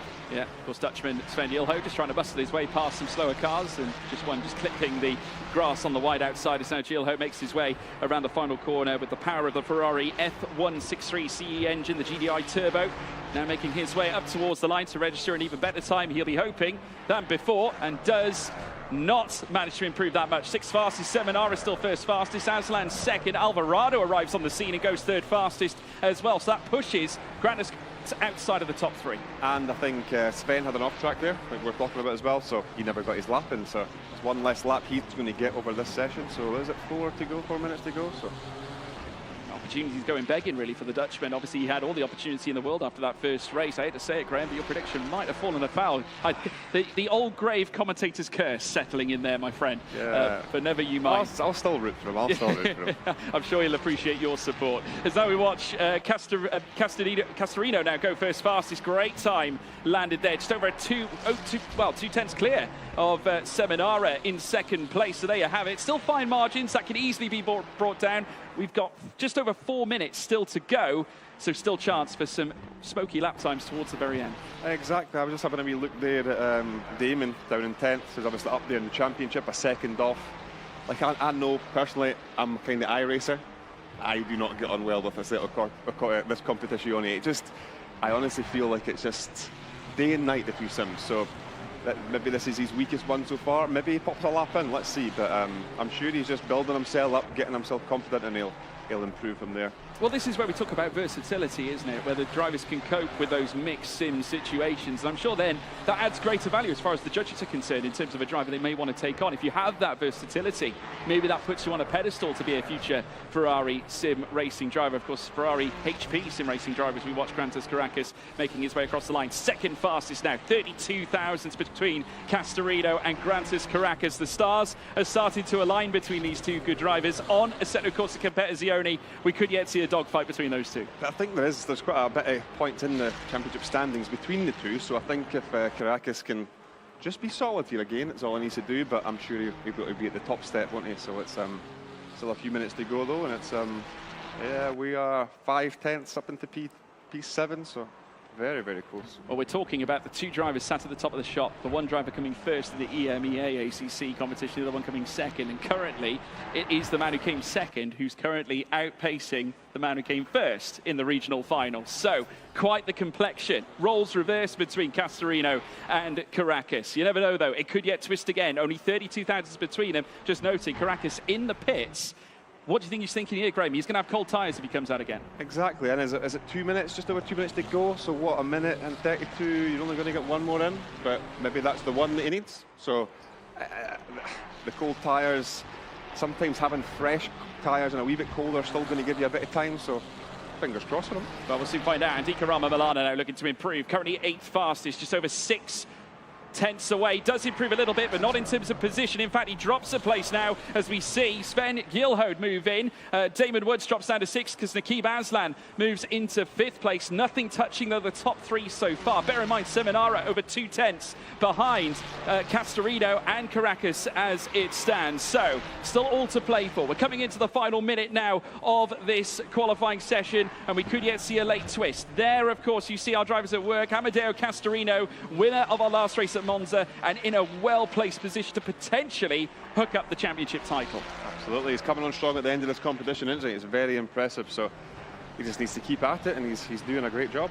Absolutely. Of course, as far as the racing side of things go, Amedeo Castorino really putting his name up in lights, and coming inside towards the final minute now, this time crossing the line and looking to improve once again. Seminara has come into the pits. I would consider that day done for him, so therefore the highest he's going to achieve is 3rd fastest, which really puts him at the mercy of everyone. P4 down to 14. It's like we say, a couple of the guys have been in the box with new tyres, so they could also jump him in this last lap. So it's an unfortunate time for the box then, but maybe that's just an off track and that's the end of his session. So still competitive times for him, so well done with that. Yeah, and of course he's potentially out of sync from every other driver who perhaps is or are in position to at least nail out one final lap before the end of the session. Sometimes, what I used to sometimes like to do in iRacing is if you're finished early, you can just relax a bit for a longer time before the race, right? So it could also pay out for him. So maybe he can get himself settled for when the lights go out and we go racing once again for the 3rd time here in the Ferrari HB Esports Series. Here comes Sven Gilhode looking for an improved time. He goes, well, still remains 4th fastest for now. We're back with Castorino, who is looking to enlarge the gap between himself and Grantas Caracas, still standing at 32 thousandths of a second. Nothing between them thus far. It's then 2 tenths out for Seminara down in 3rd place, 2 tenths back. And Gilhode then a little bit further back than that, but remember Seminara in the pits as we now take a look at Castorino's rig. You can see him in there just remaining focused on the job at hand. We're into stoppage time essentially of this qualifying session. It's going to be here and now. They're going to lay out the lap times. Castorino now coming through the final corner. Just needs to hook this up, runs ever so wide though as he makes his way up towards the line. Can he improve it to go any higher than 32 thousandths of a second? I don't think so. Checkered flag reached. All eyes on Grantas Caracas now here. Can he do it, do you think? Has he got the lap in him here? It was, I could tell with Castorino there, he had a couple of wee mouth moments when the last couple, he wasn't happy. So yeah, no improvement there, but can Caracas do this in the last sector here? Looking through gritted teeth, and that's lap done. Grantas Caracas will not improve. So the front row at best will be where he stays. Certainly not pole position provisionally. It's Amedeo Castorino looking to go back-to-back. Sven Gilhode also bringing his day to, or bringing his qualifying session to a stop. We got Nakib Aslan, who's also out on track. This is the Malaysian making his way through the final corners now this time as he whips the tail out on the Ferrari 296. Around the final bend, he will come out of turn 16 and cause a late stern. No, not this time. Once again, lightning strikes here for Castorino. Back-to-back poles. Could it be back-to-back wins, Graham? I think it could be, honestly. It's what we've seen in the last race, absolutely nailed it. Great start. And he said, if I get out of turn 1 in the lead, that's where I want to be. I'm sure it'll be the same here. Absolutely. It's going to be very tight when we go racing, of course. Grantas Caracas gave it his very all. Wasn't close enough, though. Both drivers coming through, qualifying on ACC for this grand final in the regional finals. On that occasion, Grantas Caracas, but a return of the serve this time, where it counts from Amedeo Castorino. It's going to get spicy, I think, between the two of them, but does it need to as well, though, with the way the points are at the minute? Can Caracas just sort of finish behind them and probably still get the championship? I think he can, so it's all to play for, and will there be other people in the mix? Who knows? Who knows, indeed. I mean, do you think Grantas Caracas has just missed out on a little opportunity there just to break into that 32 thousandths? I mean, that was all it was. It was. It's but again, it's a championship here, so you don't always need to win every single race. It's about consistency, being up there, and he's been up there all day long. So another strong result from him, and let's see what comes from it. And that turn 1 is looking a lot like what we saw last time, well, Mugello, I should say, coming in towards San Donato. So could we yet see maybe Caracas trying his luck around the outside the long way round this time in a sim that's arguably more aggressively pointed than perhaps AC itself? Yep, it's I think you can go round the outside and be in the inside for turn 2. You can also just up the inside and get through, and there's a lot of different ways you can work turn 1 and turn 2 here. But I think as well, with, like I said earlier, you're going to have guys that are in the championship fight and some on the edge and some that aren't in it at all. So you'll have guys sending it at the back, guys in the middle that really need a strong race, and a few at the front that are probably, the nerves are kicking in, you know. So it's we'll have different ways of driving throughout the field, and it's going to be exciting, I think. So Amedeo Castorino's going to have his full defensive shields up into turn 1, do you think? I think he has, and he needs to back the field up so people can come through and almost make the gap bigger from him than Grantis, and that's where the points will help him, you know. So, but it's, who knows what can happen, right? It's racing. Well, seeing as we're talking about defensive shields, no better point than to move across to a few messages from Bitdefender. I still remember being a kid, rewinding cassette tapes with a pencil, playing pixelated games. On Sunday afternoons, we'd crowd around the TV to watch Formula 1. We dreamt of being behind the wheel, guiding a red Ferrari through a corner at 200 miles per hour. Imagine that, 200 miles an hour. Ferrari wasn't just a car, it was a legend. Fast forward. We grew up. Today we're the cybersecurity company called Bitdefender, and in 2022 something incredible happened. Bitdefender became a Scuderia Ferrari team partner. We still don't get to ride in those beautiful machines. But our logo does. At 200 miles per hour. And now our partnership has just been renewed. Somewhere our younger selves are cheering. Bitdefender, Ferrari team partner. Well, our next race is just around the corner, folks. The final soiree here in terms of racing action that we're going to be bringing you for the Ferrari HP Esports Series. We're going to be now touching down upon Misano. Ever so technical, flat in terms of surface as well. A stark contrast in comparison to our first race when we went to Mugello. We had a slightly flat circuit as well. Well, I dare say a very flat circuit in the case of Monza. So once again, we're in, I would say, relatively low altitudes, which is quite good. But we'll wait and see as to who's going to win this contest on site. I think the racing here at this track could be the best that we have seen so far tonight. Certainly considering from what we have witnessed can happen at those heavy braking zones. Exactly, and it's a raceable circuit, right? We've got deep braking zones, back straights, quick corners. We've got a bit of everything here, so it would be good to see a really good race, fight for the race win, sorry. Because like I say, we've just not seen it. We've had a bit of a gap here, so let the racing commence. Do you think there's going to be any tense moments in amongst those that are in the fight for the championship here, Graham? We witnessed the provisional point standings earlier on in the show. Do you think that those particular drivers that are in the points swing of things are going to be very nervous on the run-up to this final race? This is the last chance saloon now. 100%. This is it. This is where this is the title decider in a way, right? So it's the nerves are on, the pressure's on. You can win this. You can be wiped out by someone that's not even in the championship fight. So it's anything can happen. I'm excited to see it. Well, can we just have a prediction from yourself as well, Graham? I'm reliant on your Scottish words of wisdom here. I like to say with Sven a wee bit more down now. I think I have to go for Caracas, right? He's up there in second. He's sort of in the mix for the championship. If nothing really goes wrong here and he just brings it home, I'm pretty sure he's going to do the job. So exciting stuff. We've got a massive front row as well for this race with Grantis Caracas, as Graham so rightly said, sitting on the front row alongside Amedeo Castorino. Two greats on the ACC platform are now going to collide here at Misano. What better setting? I personally can't wait, as I'm sure that many of you can either. As you can now see, the drivers just get themselves ready for the start of the race, bring a conclusion to this very short formation lap before we then hit the lights. So you can see just getting into two files.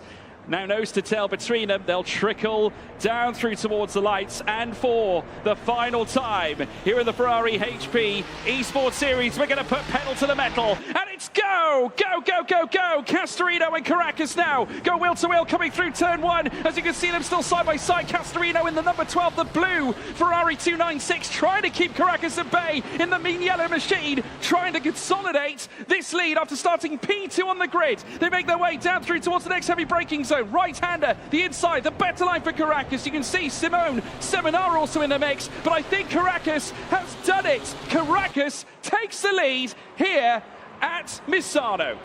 The move round outside was pretty special, right? Has it settled back down again there? But that round outside turn one, it was a very brave one. But oh.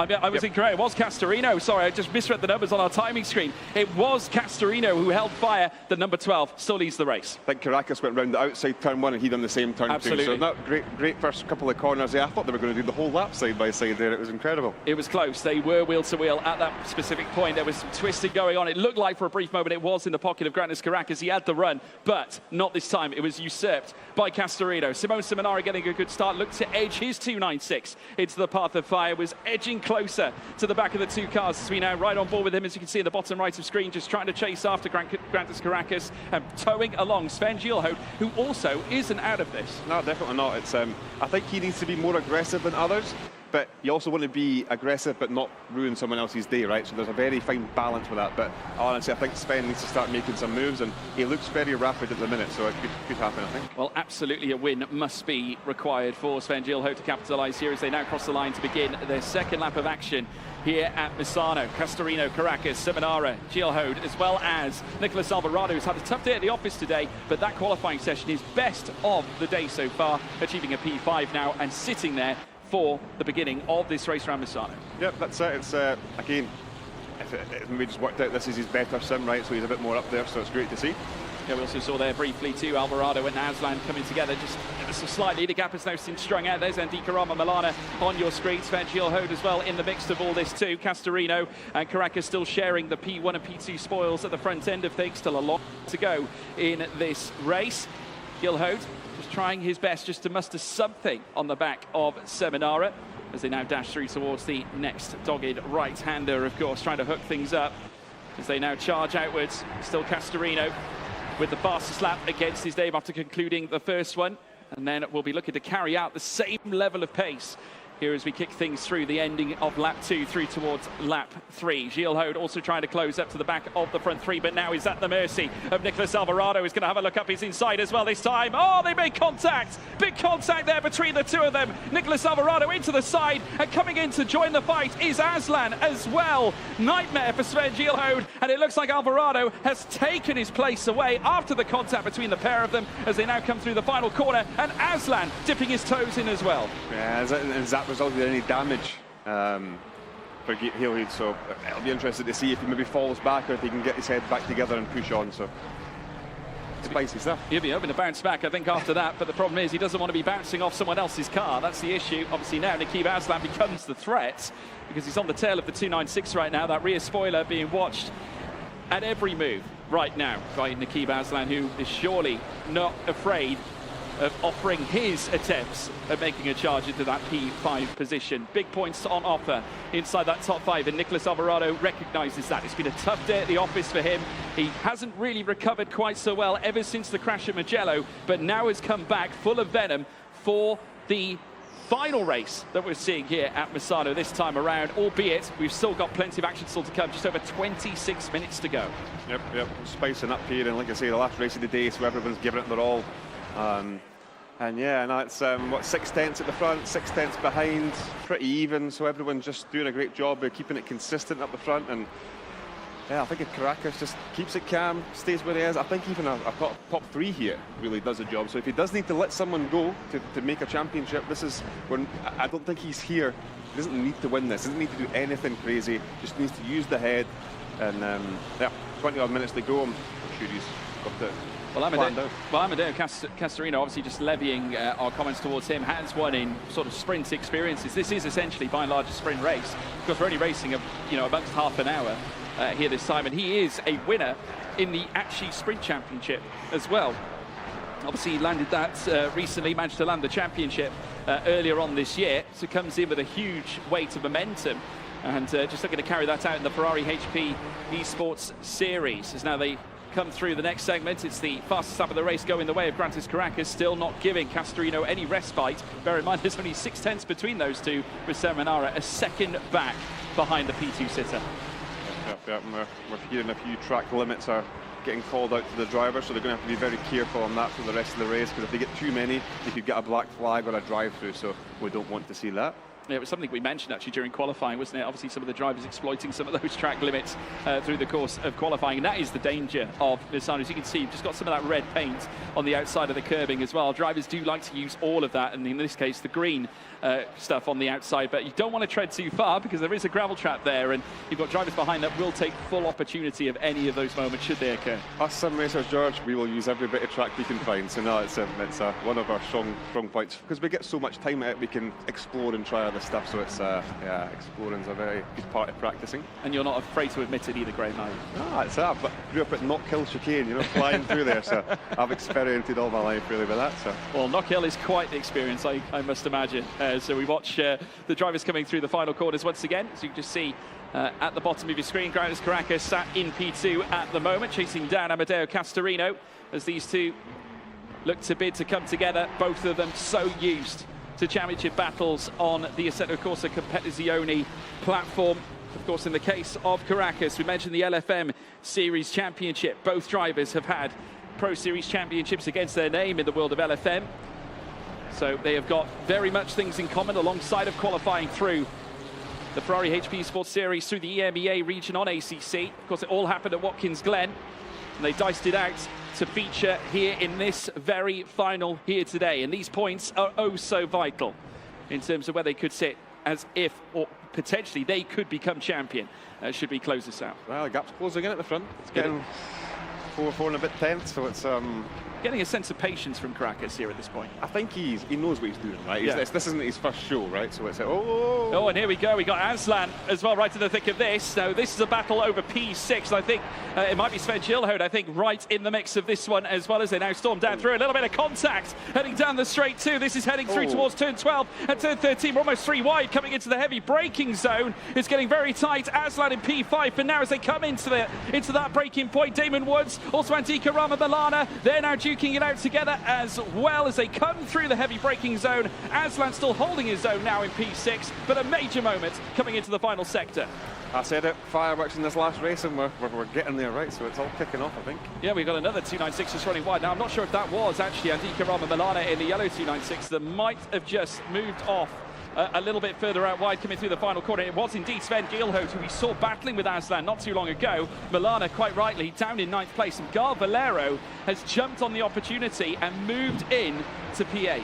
Yep, Valero again has been consistent in doing the job, so impressive stuff. And like I say, fireworks, right? It's all getting a bit spicy, and if you're not right up the front, you've got to make these moves. So it's there's no if buts about it. You need to beat these guys. So it's exciting stuff for the last race of the day. It absolutely is. Gar Valero, as you can see on screen, really pulling together a mighty performance back on Assetto Corsa, bringing in those big points as well. The Frenchman, 30 years of age, loves every part of racing in big contests. He's got a big contest in front of him here, just enjoys the spirit of it against fellow professionals.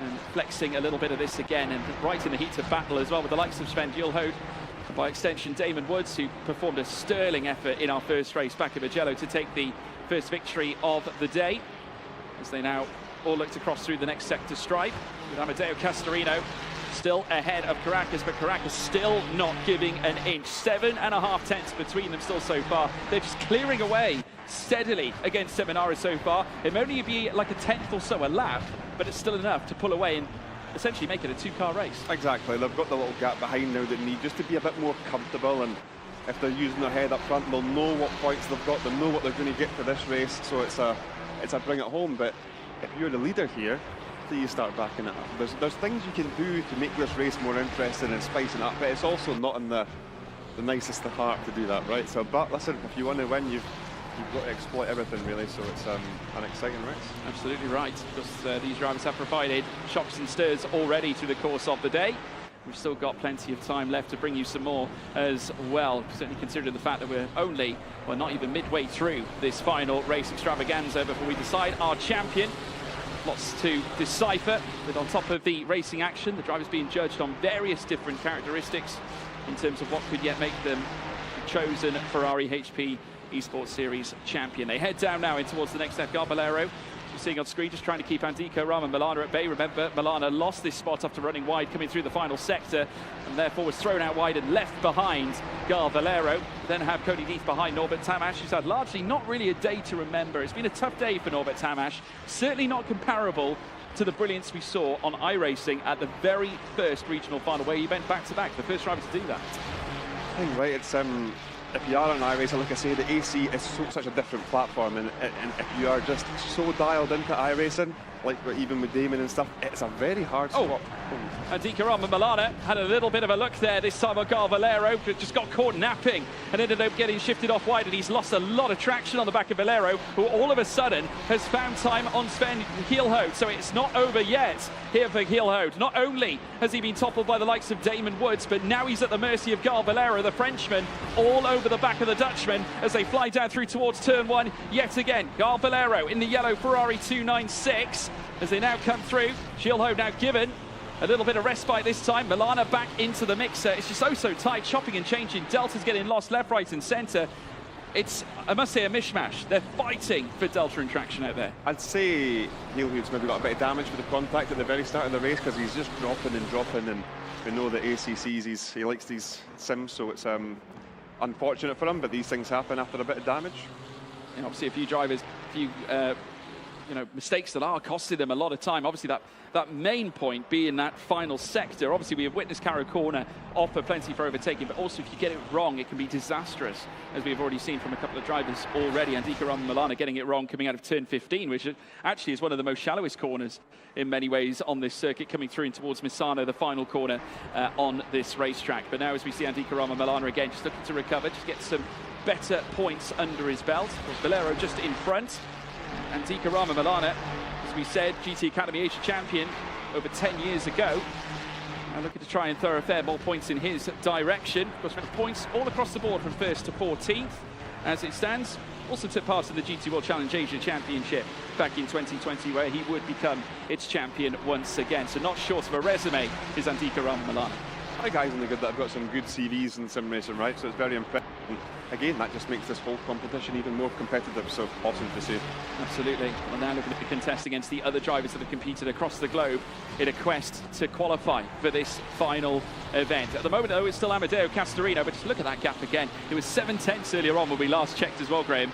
Caracas still holding that fastest lap, and it's only 4/10 between them. I think he looks the quicker, and he's just sort of managing his pace, just sitting there. And I think if it's a clean overtake and he can go for it, fine. But honestly, if it was me, not moving, just sitting there, following in the slipstream, getting dragged along. You're pulling away to P3. It depends. Does he want to win the race badly as well? But I think you've got to look at the big picture here. And Milana under pressure now, because in comes Norbert Tamash up the inside. Textbook move there from Tamash. Excellently done, well executed. And it looks like Milana is going to become certainly fodder now for Cody Deeth, who launches up the inside straight away, goes for the double. Contact made. Deeth is almost round. Luckily enough for him, Milana self-rights him. And Tamash now moves ahead, of course, into P9, getting that initial move done. There we go, there's the fireworks, George. Nah, it's always going to happen, right? People a bit further back, he's getting a bit desperate towards the end of the three races now, making big moves and just overshot, shooting it a bit. So unfortunately there for Cody. Well, it threw a bone also to Eduardo Cavalli for a split second. Of course, he was ahead of Milana not too long ago. We're not far away from the final 10 minutes, folks, and this is where things are going to start to get real. We're going to be turning it up to 11, and Grantas Caracas is getting closer. It was 4/10 before. It's now inside 3. And Castorino under pressure from his ACC rival from the EMEA region. Of course, remember, it was Caracas who came out on top. Castorino has levied himself in as well after taking back-to-back poles. A win last time out. He's looking to make it 2 in a row in terms of wins as well. But Caracas, the Lithuanian, looking to stop that from happening. And exactly, in two poles, and if you could get 2 wins here, that's still very impressive for our judges. You know, it's maybe at the start with iRacing, maybe just not your sim or had a bit of moments and a bit of contact. These things happen, but what a performance he's done over the last couple of races. And it doesn't mean to say it's not his sim in the future. Listen, it's all these guys that are competitive. If they spend enough time to adapt and get used to it, it's getting chucked in at the deep end, and you just don't know really what to expect. The tough part. So honestly, all these guys have done a great job to adapt to their not their favourite sims, you know. And it's as the old adage says as well. Practice makes perfect, you know, ultimately, and that is the case even in racing, as now we see Caracas getting a little bit closer, and now Castorino once again perhaps just looking in the mirrors ever so slightly, very much aware that the blue 296 is chasing him down at the moment. The Lithuanian not leaving anything to chance. This 2-horse race is heating up by the moment. Of course, 15 minutes to go here in the session, and of course 14 and a half very soon, and it will be a battle between these 2 great ACC drivers to contest for the final win in this championship. bonanza. It has been absolutely extraordinary. Seminara started to drop off now. 2.7 seconds the gap. The growth is sensational. Yep. And as the race goes on, these two just look even better, don't they, in their own sort of class at the front.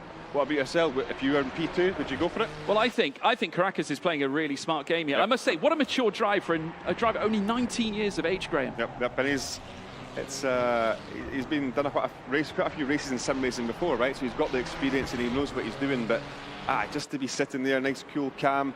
Maybe he's just waiting for a bit of a mistake. Maybe he'll just wait for the last couple of laps, and if he does that, they'll gain more of a gap behind. And then if there is a bit of contact, if they do have a bit of a mistake, they've got more breathing room just to slot back into the positions they were. Sorry. So, yeah, no, very smart, very impressive. Yeah.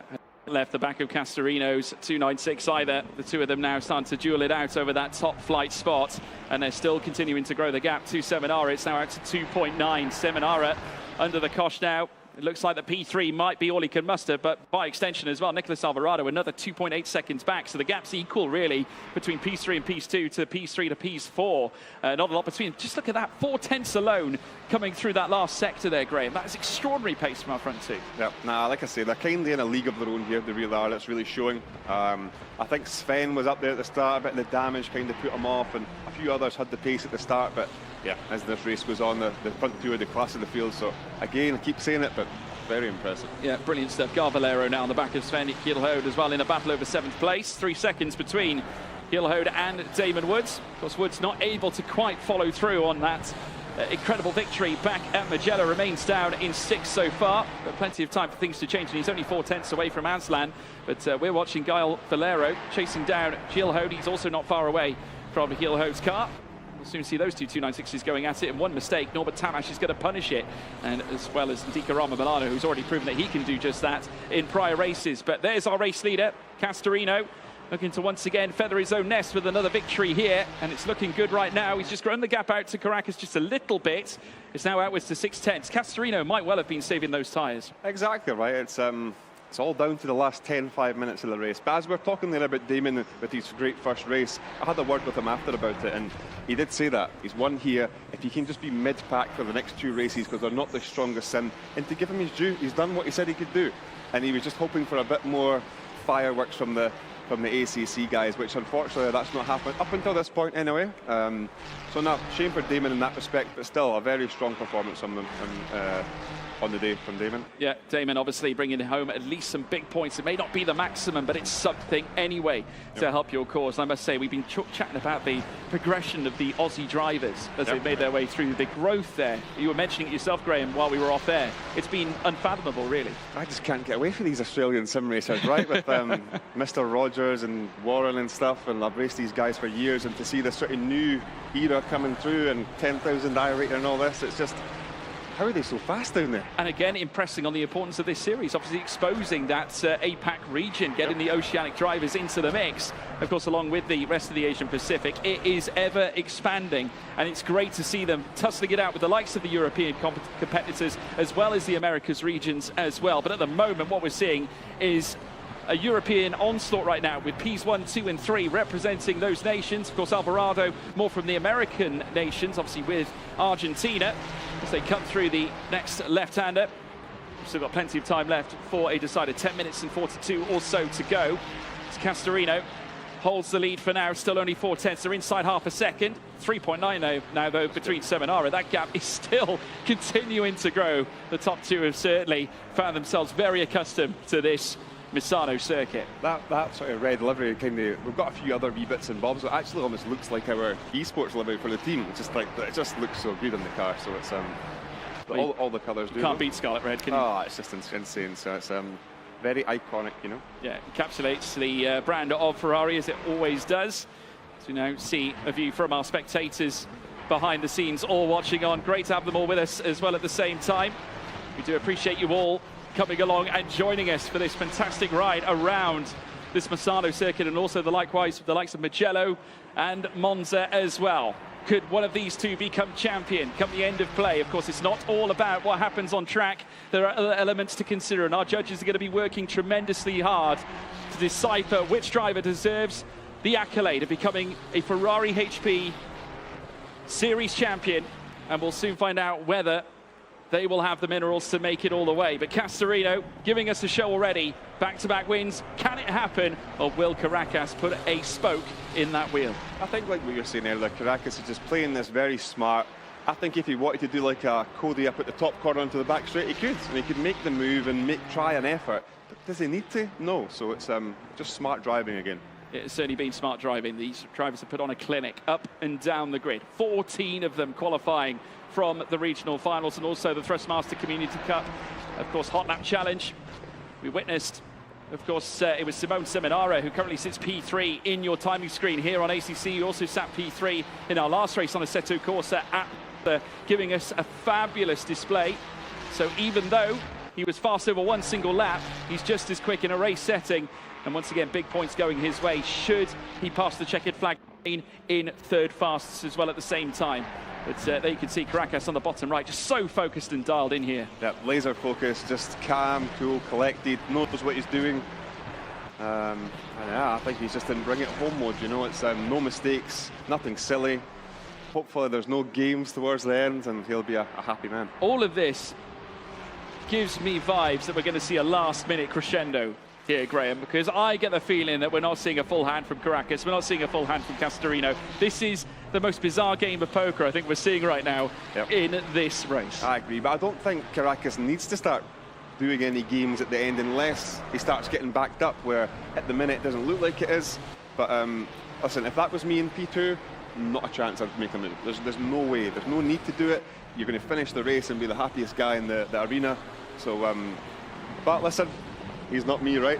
Anything can happen here, and it's going to be an exciting end no matter what. Well, it's great to see the 296 in action as well, back again in the Ferrari HP Esports Series. Of course, it's now a staple in GT3 competition, as seen in the likes of the GT World Challenge. Also, on top of that, we've seen it in the 24 Hours of Le Mans as well. Not to mention, we talk about IMSA as well. Ferrari in itself, famous across the globe, wherever you see GT3 racing, on top of its Formula One offering as well at the same time with the Scuderia Ferrari Formula One team. Let's wait and see who is going to come out on top, though, in the 296 here in this series. Castorino trying to flurry his feathers out here around the Misano World Circuit. Marco Simoncelli, of course, named after local motorcycle racing hero Marco Simoncelli himself. And a flood of history here at this circuit has been a proving ground for many a great driver. Of course, we see the likes, and we talk about Italian drivers. Of course, it was Valentino Rossi who took his first ever GT3 victory around this particular circuit. As now we watch them make their way through towards the next dance of lefts and rights. Sven Gilhode, who's had arguably a tough day at the office, coming around the final bend, has now got to try and keep a very consistent Galbolero at bay, and it's only just over 4.5 tenths between them. Exactly. It's with the gap from P3 to P2, 5 seconds now, we could have this little last lap battle as well, because I've got the gap behind me, I'll maybe make a couple of moves.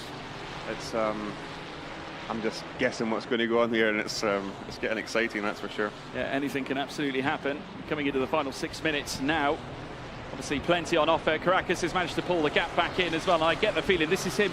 Is he just sort of getting himself in position at this point, Graham, for a potential attack coming into the final laps? Because that's really the right time to do it. He doesn't want to give Castorino a chance to potentially fight back. He wants to reduce the window of opportunity for him, doesn't he? I know, but this isn't a single race here, it's a championship, and it's all about sort of bringing home that championship. So, but listen, if he wants a race win to make it look like he's even dominated the series even more, but it's maybe the driver he is, maybe he goes for it. But I'm thinking the front two are going to be a boring finish, and then maybe something at the back's going to kick off. But let's see. But there must be elements of thinking from Caracas saying, well, if Castorino takes back-to-back poles and back-to-back wins, does this put my championship charge in severe doubt? Yeah, I don't think it will, though, with the points and stuff. I think he's happy where he is, and he's happy in P2, and it should do the job for him. But I also think it's, like you say, it's not all to do with just the driving here. It's the whole package, and 2 poles, 2 wins. But you could also say Caracas be using his head here just to make sure he gets what he needs. So both are very impressive, and they both stood out to me. And oh, my goodness me, that was Andika Rama-Milana, and I think he just might have caught. Was that Norbert Tamash? I think he's just caught there. Green flags are now being waved by the marshals around the circuit. I'd be interested to see whether Cavalli has got past Tamash, because we haven't seen that car rejoin quite yet, and no, it hasn't. There you can see it, but look at the gap between the top two, now within 0.3 of a second, and we're coming inside the 4 minutes. I think I might be wrong, actually. This boring finish isn't going to happen, so he's getting really close and setting himself up for a overtaking manoeuvre. Well, to get yourself ready, folks, the popcorn in your hands. Castorino, the Italian sensation, pole to victory in our last race at Monza on Assetto Corsa. We've now arrived in on ACC, and Caracas and Castorino are drawing closer together on the platform. They qualified for this grand final in as well, and now they're set to dance for the maximum points in this final race extravaganza. It's Castorino, 2.5 tenths to 2 3/4 tenths between them shared, with Seminara down in third as well, with the gap enlarging all the time. He's become a distant memory for these two. They're only focused on one thing, and that's the battle for the victory, which we could see over the next 2 laps. Yep, it's closing in. It's getting closer and closer every corner, every lap, so let's see if he sends one down the inside somewhere. Of course, the 296 moving into that 6-cylinder away from the 8. And, of course, used by the predecessor, the 488 GT3. The 296 now providing a platform for Castorino and Caracas to dance around Misano in high-profile, high-spec machinery as they come through the first sector as well, dancing through the lefts and rights.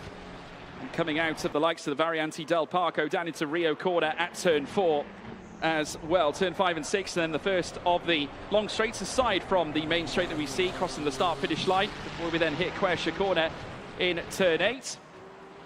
Castorino still holding his own, but the gap's still very much minute. And with 3 minutes to go, the nerves must be jangling. But he looks calm, doesn't he, Castorino? He does. I've seen him Caracas there wiping the sweat up his brow, so he's feeling the heat. But it's both of them are very cool, collected, and honestly, in sim racing, it's one of the biggest things. You can just keep your nerves down, cool, rather than losing it and getting a bit frustrated. It really pays into helping you with consistent lap times and being up the front.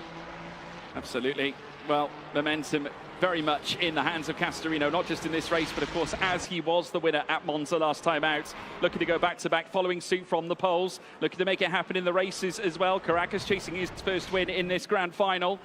The both of them LFM champions, of course, on ACC in itself. Both of them very much collecting trophy after trophy, championship after championship. Both of them very well equipped in terms of their CVs, but now they're looking to fight for one of the biggest prizes of them all on this platform. As we now watch Gal Valero trying to close down on the back of Sven Gilho, the Dutchman once again under the thumb of the Frenchman, as the 30-year-old Gal Valero comes through the final corner now very soon. We've got just over 1 minute and 50 to go.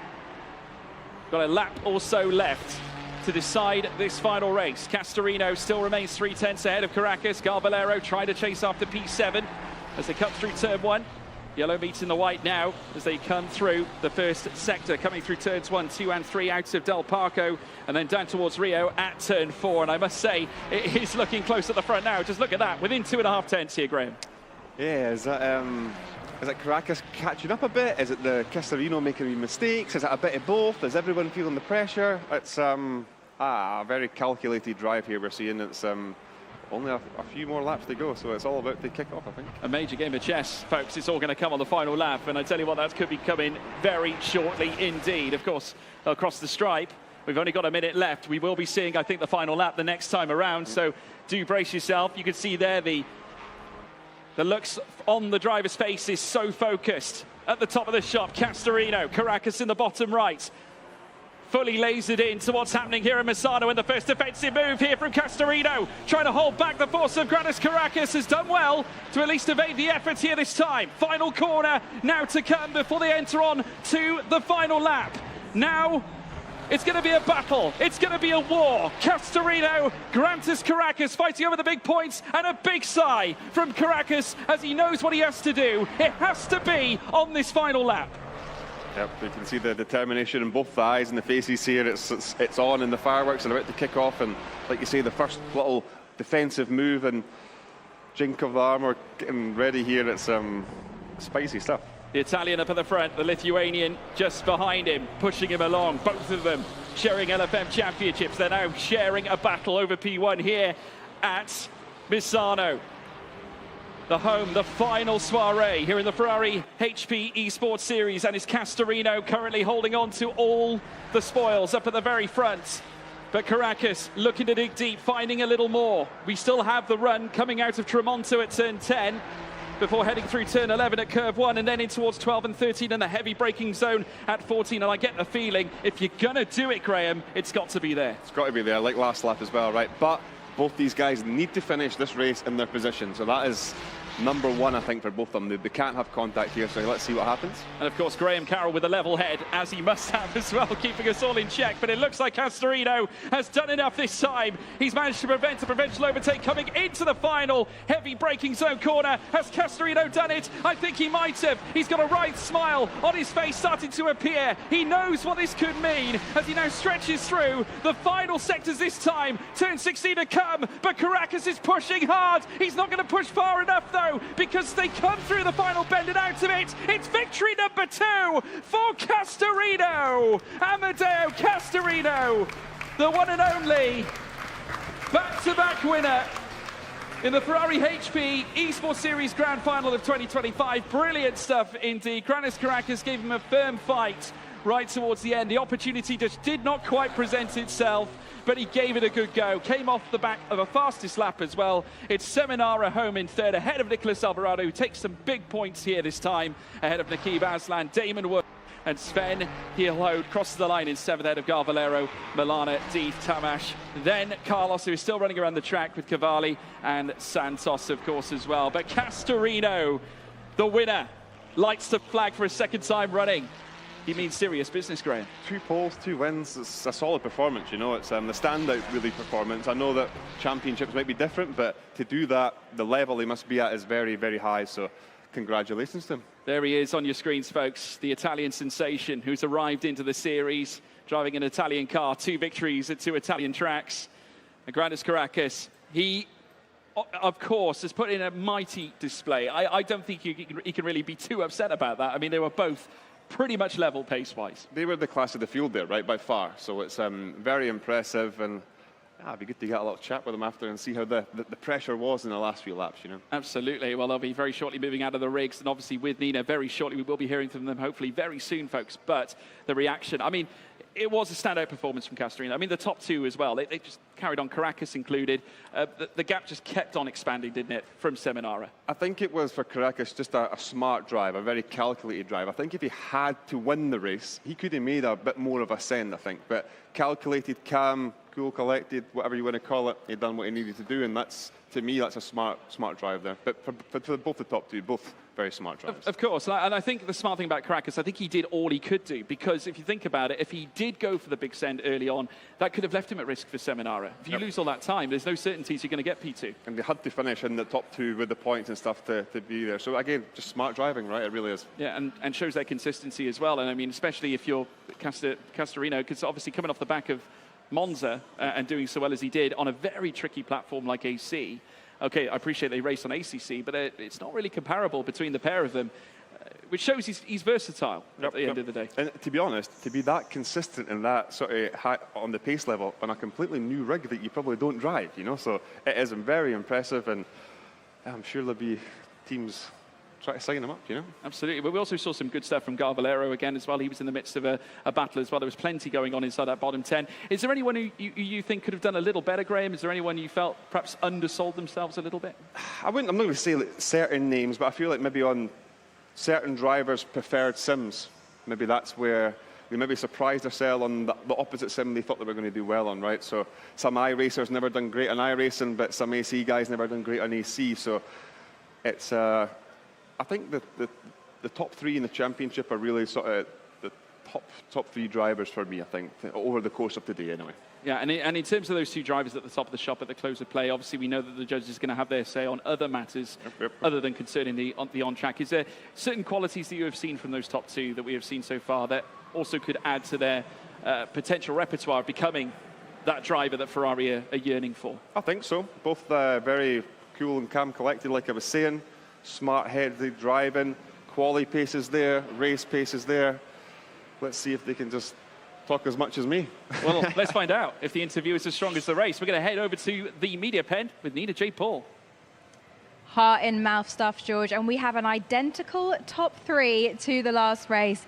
First, Simone, congratulations, 2 P3s in 2 consecutive races. You've got to be happy with that performance. I'm super happy. How does it feel to take part in a tournament as spectacular as this and finish on the podium twice? It's amazing. Honestly, ACC was like the sim where I could expect to be on the podium or right behind, but I mean, doing it twice, it's wow, I couldn't expect it. Amazing. A really solid, consistent performance. Congratulations. Grantas Caracas, we meet again. Congratulations on another P2. How are you feeling? I feel absolutely amazing. Thank you. You had a really strong drive. You were putting pressure on this guy throughout the entire race. Were you thinking about your championship before making a risky move?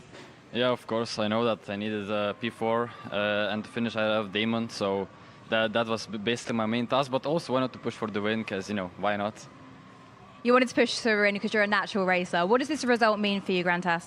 Yeah, it feels absolutely amazing. I mean, I definitely did not expect to put up such a good performance, honestly. Like, this is only my third LAN event ever, so yeah, I'm very, very happy and proud of myself. Huge congratulations again. Thank you so much. And now our winner, cool, calm and collected. You had to work for that. You had pressure behind for the entirety. Yes, applause, yes. Please applause for our winner. You had pressure behind for the entirety of that race. Grantas was under half a second for the majority of that. How did you manage that pressure? Yeah, I mean, for sure my body is weighted a lot by that because, you know, never can make a mistake.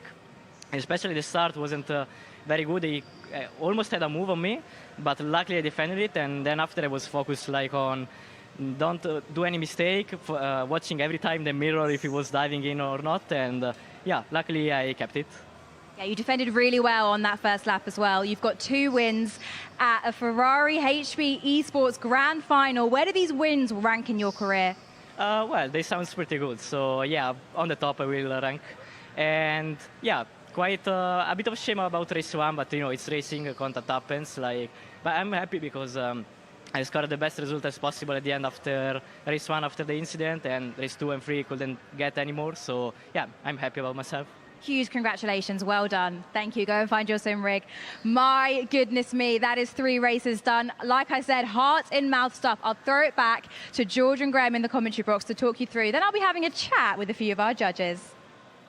Well, thank you very much, Nina J. Paul. Indeed, that was some very incredible insight. Obviously, we got to witness the drivers in action, obviously reacting to that last race, and obviously, quite rightly so, smiles on the face. Even Grantas Caracas coming out and saying that he was delighted after that last performance. And he has every reason to be happy, does he not? Obviously, he may not have won, but he showed enough to say, I am fast enough, just as fast as Amedeo Castorino. That's it, and in this championship stage of this competition, he scored the most points there, right? So he was being very smart, and just throughout the race, I think he could have been more aggressive. Did they need to be? Not really. And if he had had a bit of a moment and the 2 of them went off, it really hurts the both of them. So honestly, the 2 of them were really, really smart in that race. They were spectacular. Well, let's have a look and see how the points were affected after that last race, because we do have the provisional standings in front of us. And just look at this. Grantas Caracas, despite not winning, it was all about the P2. 60 points against his name, ahead of Damon Woods in second place. Despite going back-to-back with victories, Amedeo Castorino only enough for third place. 54 points, but 6 points back away from Grantas Caracas. But the big talking point could be the fact that those top 3 only separated by minor gaps. So with the judges' decisions, that could prove to be very influential as to where the championship does go. Also, Sven Gilhode as well down in 4th with 46. 3 points back from that, Simone Seminara. Norbert Tamash then on 34 with Gal Valero 7th place on 32 points, just 2 points back from that P6. Nikita Aslan down in 8th place on 31, a point ahead of Andika Rama Milana in 9th. We then have Nicolas Alvarado in 10th on 27, 2 ahead of Ronaldo Carlos in 11th. Then Cody Deeth joint on 17 points with Robert Santos down in 13th. And then Eduardo Cavalli, of course, at the bottom of the shop with 10 points against his name here this time. So that is how the standings do look for now, folks. Obviously plenty to discuss as we make our way through. Of course, the judges will have to make their deliberations as well. And if you were a judge, what would go through your mind really at this point, Graham? I think it's very impressive to see 2 poles, 2 wins. And I think he had a bit of a moment in iRacing where there was a bit of contact and it's just a bit unfortunate. But also Grantas to... There'd be so many other drivers that just send that and have a battle, and imagine you get a penalty point and you drop back. Just calm and collected, like we said, right? He used his head. He knew what he had to do to get maximum points and to win the sort of championship stage. And the two of them have almost got just a really great racing head on them in almost two different ways as well, right? So it's see. Yeah, obviously there was some, great patience, obviously observed by the likes of Grantas Caracas, obviously, and also from Castorino. Obviously, wasn't too afraid or worried about what Grantas was doing. He was still sticking to his line. He wasn't going overly defensive. I think he was aware that Grantas, was just sort of being it safe, I think, a little bit through the course of that race, and quite rightly so. I mean, if judging from what we saw in the provisional standings, Caracas sitting P1.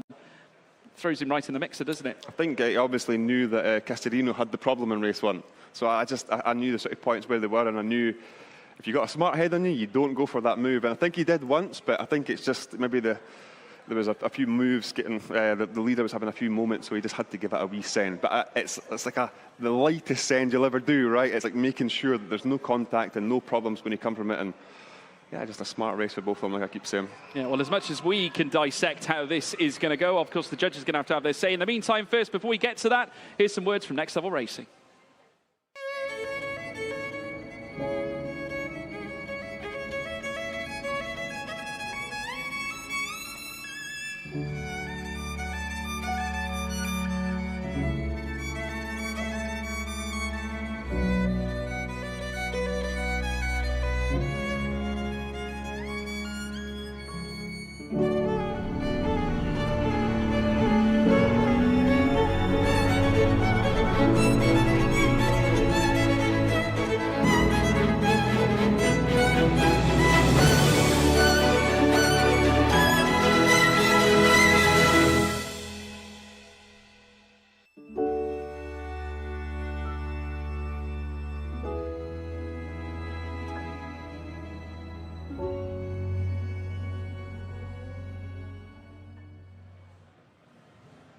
As promised, I'm sat with our wonderful judges, and next to me is Ferrari HB F1 esports driver Barry Brummond. How are you?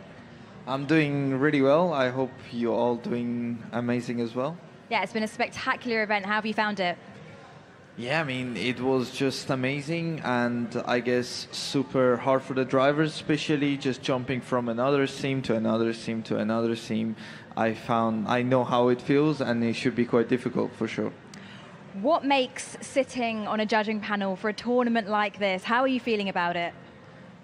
It feels weird, to be honest, because I'm usually the one competing like them, and now I have to judge them. And I really tried to look at the races perfectly, so I can judge them, perfectly. Don't be biased, and I'm just trying my best. This is the first time experience for me.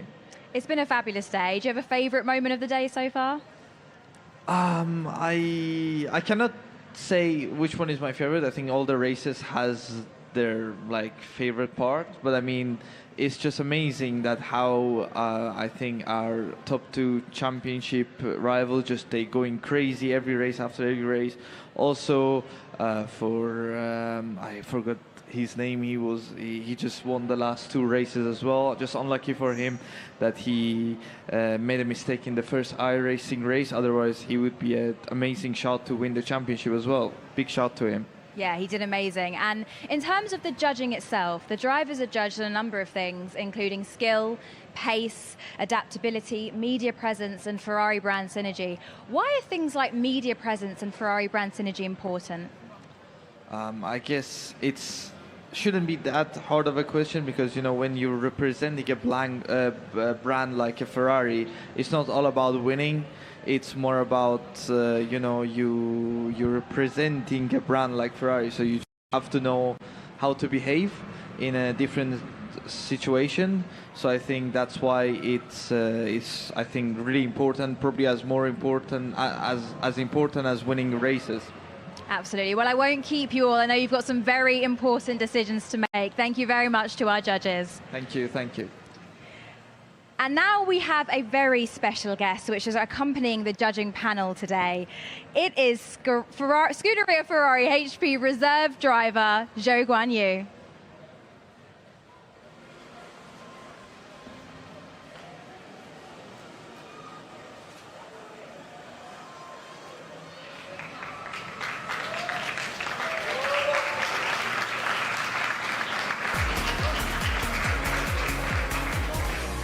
Hello, Joe. Thank you so much for joining us. How are you feeling? I'm feeling good. You know, good to be back here. I played some quite familiar and catch up some races before coming here, so it was good to see the guys, you know, having some nice battles out there. Absolutely, it's been fierce all day. What do you think of the Ferrari World Yas Island Esports Arena? It's beautiful, actually. It's changed a lot compared to my first visit in the Ferrari World in the past, but I really think, you know, they made a massive, great effort in the whole arena. It's beautiful. I think it gives the players and also all the people a fantastic platform to be performing well out there. And yeah, it's good here. And I heard the guys was here since very, let's say, beginning of the day, doing 3 races to get this to point. And I'm sure they are exhausted, but some rewarding coming as well. So yeah, they were certainly working hard. What did you think of that ACC race? I enjoyed it in Misano, so it brings me back all the way to the F4 race I was doing. So I was doing the F4 Italian Championship back there. So I think that track, the hardest part is just how much, let's say, easy you can get track limit without actually being over pushing too much into all the corner exits. And yeah, beautiful track, attacking all the curbs on these GT cars. So yeah, it was a great fun to watch, and especially when you see the championship being very close between the top 2 guys. Yeah, you came at a good time. Did you have any standout moments? Well, for me, I think it has to be the last few laps. I think I don't know exactly their names, but P1 on the track, and second was the championship leader, and they was very close by, almost, you know, making some moves together. And then obviously you have the front runner wanted to win the race, and the other one looking for the championship. So I think that's always a bit more intense than usual. So that was fun to watch. Especially when there was only tenths between them for a very long time. Yeah, exactly. Joe, I have to ask, do you have any advice for any drivers who are pursuing their passion for motorsport through the world of sim racing and Ferrari HB Esports Series? Yeah, for me, I think, firstly, I think Ferrari Esports provide an amazing platform here for all the guys having a chance, you know, all the way from having simulator back home and then to reality. I think that's really good. And then once you do well or winning the championship here, you get a promotion into the esports team, which is, I think, a lot of people's dream to be when you're an esports racer. And then competition are very high, so that's always fantastic to watch. And on the other hand, I think you get a chance that if you're a motorsports lover or simulator lover, you get more closer to the reality, to the F1 teams as well. So I think, yeah, take your chance, and wish you all the best. Take a chance. That's good advice, Joe, and I'm sure all of our finalists and all our drivers at home will be sure to take that on board. Joe, thank you so much for joining us. It's been an absolute pleasure. I will let you go off and join the judging panel. I told you have a tough decision to make. Yeah, I'll go ahead. Thank you, guys. Thank you. Well, that is that. 3 qualifyings, 3 races, and now all that's left to do is crown our champion.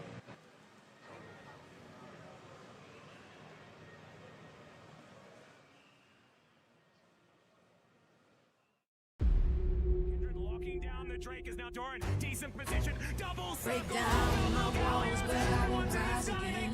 Cause I stand tall in my environment. How could I ever close my eyes and stay silent since they try to take me down with their violence? Oh, they go back in! Bishop flashes in, and down goes Light!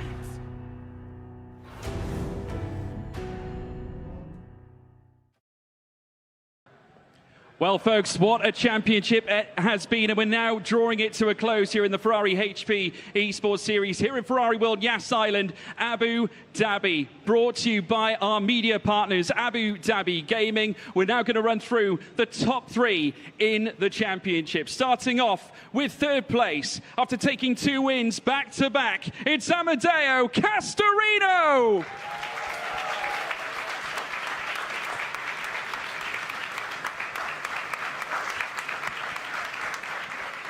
Amedeo, massive congratulations. 3rd place in a championship of this level is absolutely incredible. What does this result mean for you? Yeah, it means a lot in terms of also self-confidence, you know, because I'm proud of what I did in these races. And yeah, I'm pretty happy about that. Also, it's very good with also the real people that are watching you, that we are not used to it. So yeah, pretty happy.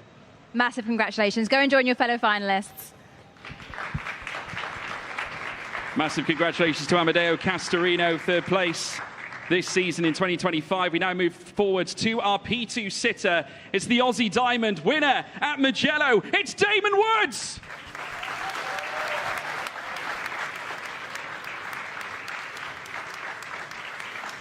Damon, you absolutely smashed it. To get second in this championship represents a huge level of consistency. Yep. You've got to be proud. Yeah, I mean, considering I didn't practice for ACC or AC, I mean, I'll take it. And obviously, yeah, iRacing was good, got the W, so I can't really complain.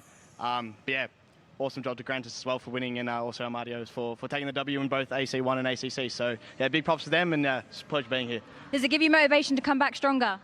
We'll see how we go. So I didn't have a lot of time to prep for even iRacing as well, so maybe a little bit more prep. We'll see how we go next year, but obviously we've got to qualify again, so see what happens. Congratulations. Go and join your finalists.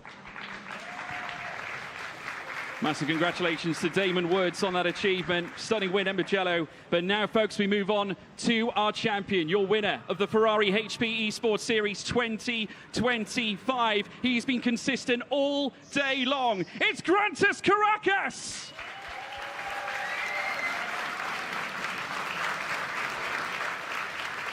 Grantas, let's have a chat.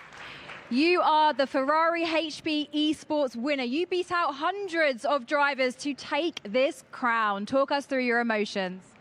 Yeah, speechless. There's nothing else to say. Just unbelievable what I've been able to show. Definitely did not expect such an achievement. You know, like there's so many good drivers there, so many professionals, and winning against them is just absolutely surreal. I just can't believe it. What is this achievement? How does it rank in your sim racing career so far? Yeah, definitely the highest achievement. Like it's like, you know, the LAN event is different. You know, like you have to get used to the rigs, to the conditions, to all the crowd, to all the lights going around you and everything, and all the cameras and stuff. So it's, yeah, by far. Congratulations, Grantas. Stand next to me here for me. Well, folks, let's give him a round of applause, everybody. And now it's the moment I'm sure, Grantas, you've been waiting for as well. We're going to do this in style, everybody. We've got a special guest here to present the trophy to our champion, Grantis Caracas. It's none other than Scuderia Ferrari Formula One driver. It's Charles Leclerc.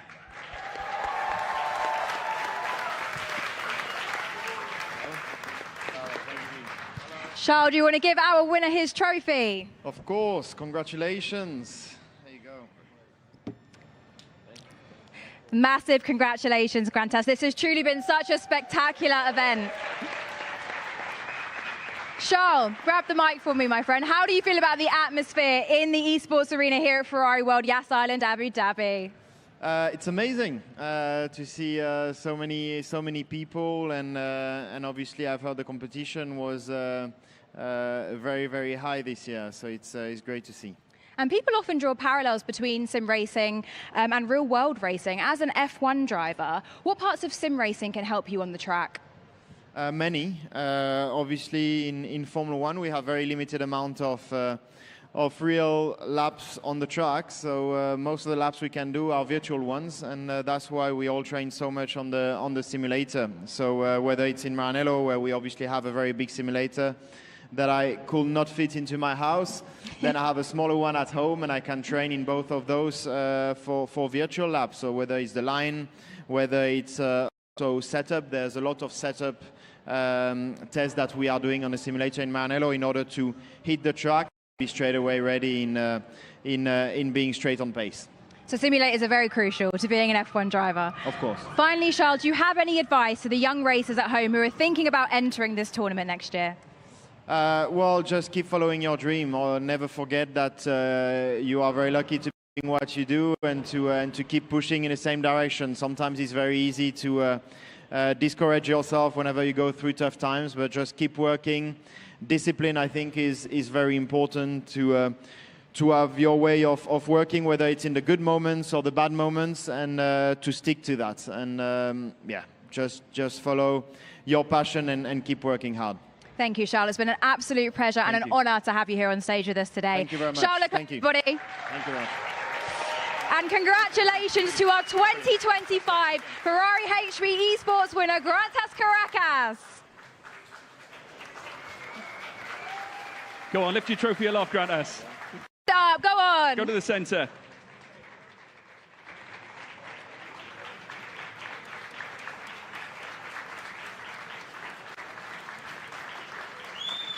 Well done. Congratulations. Well, folks, that's about it.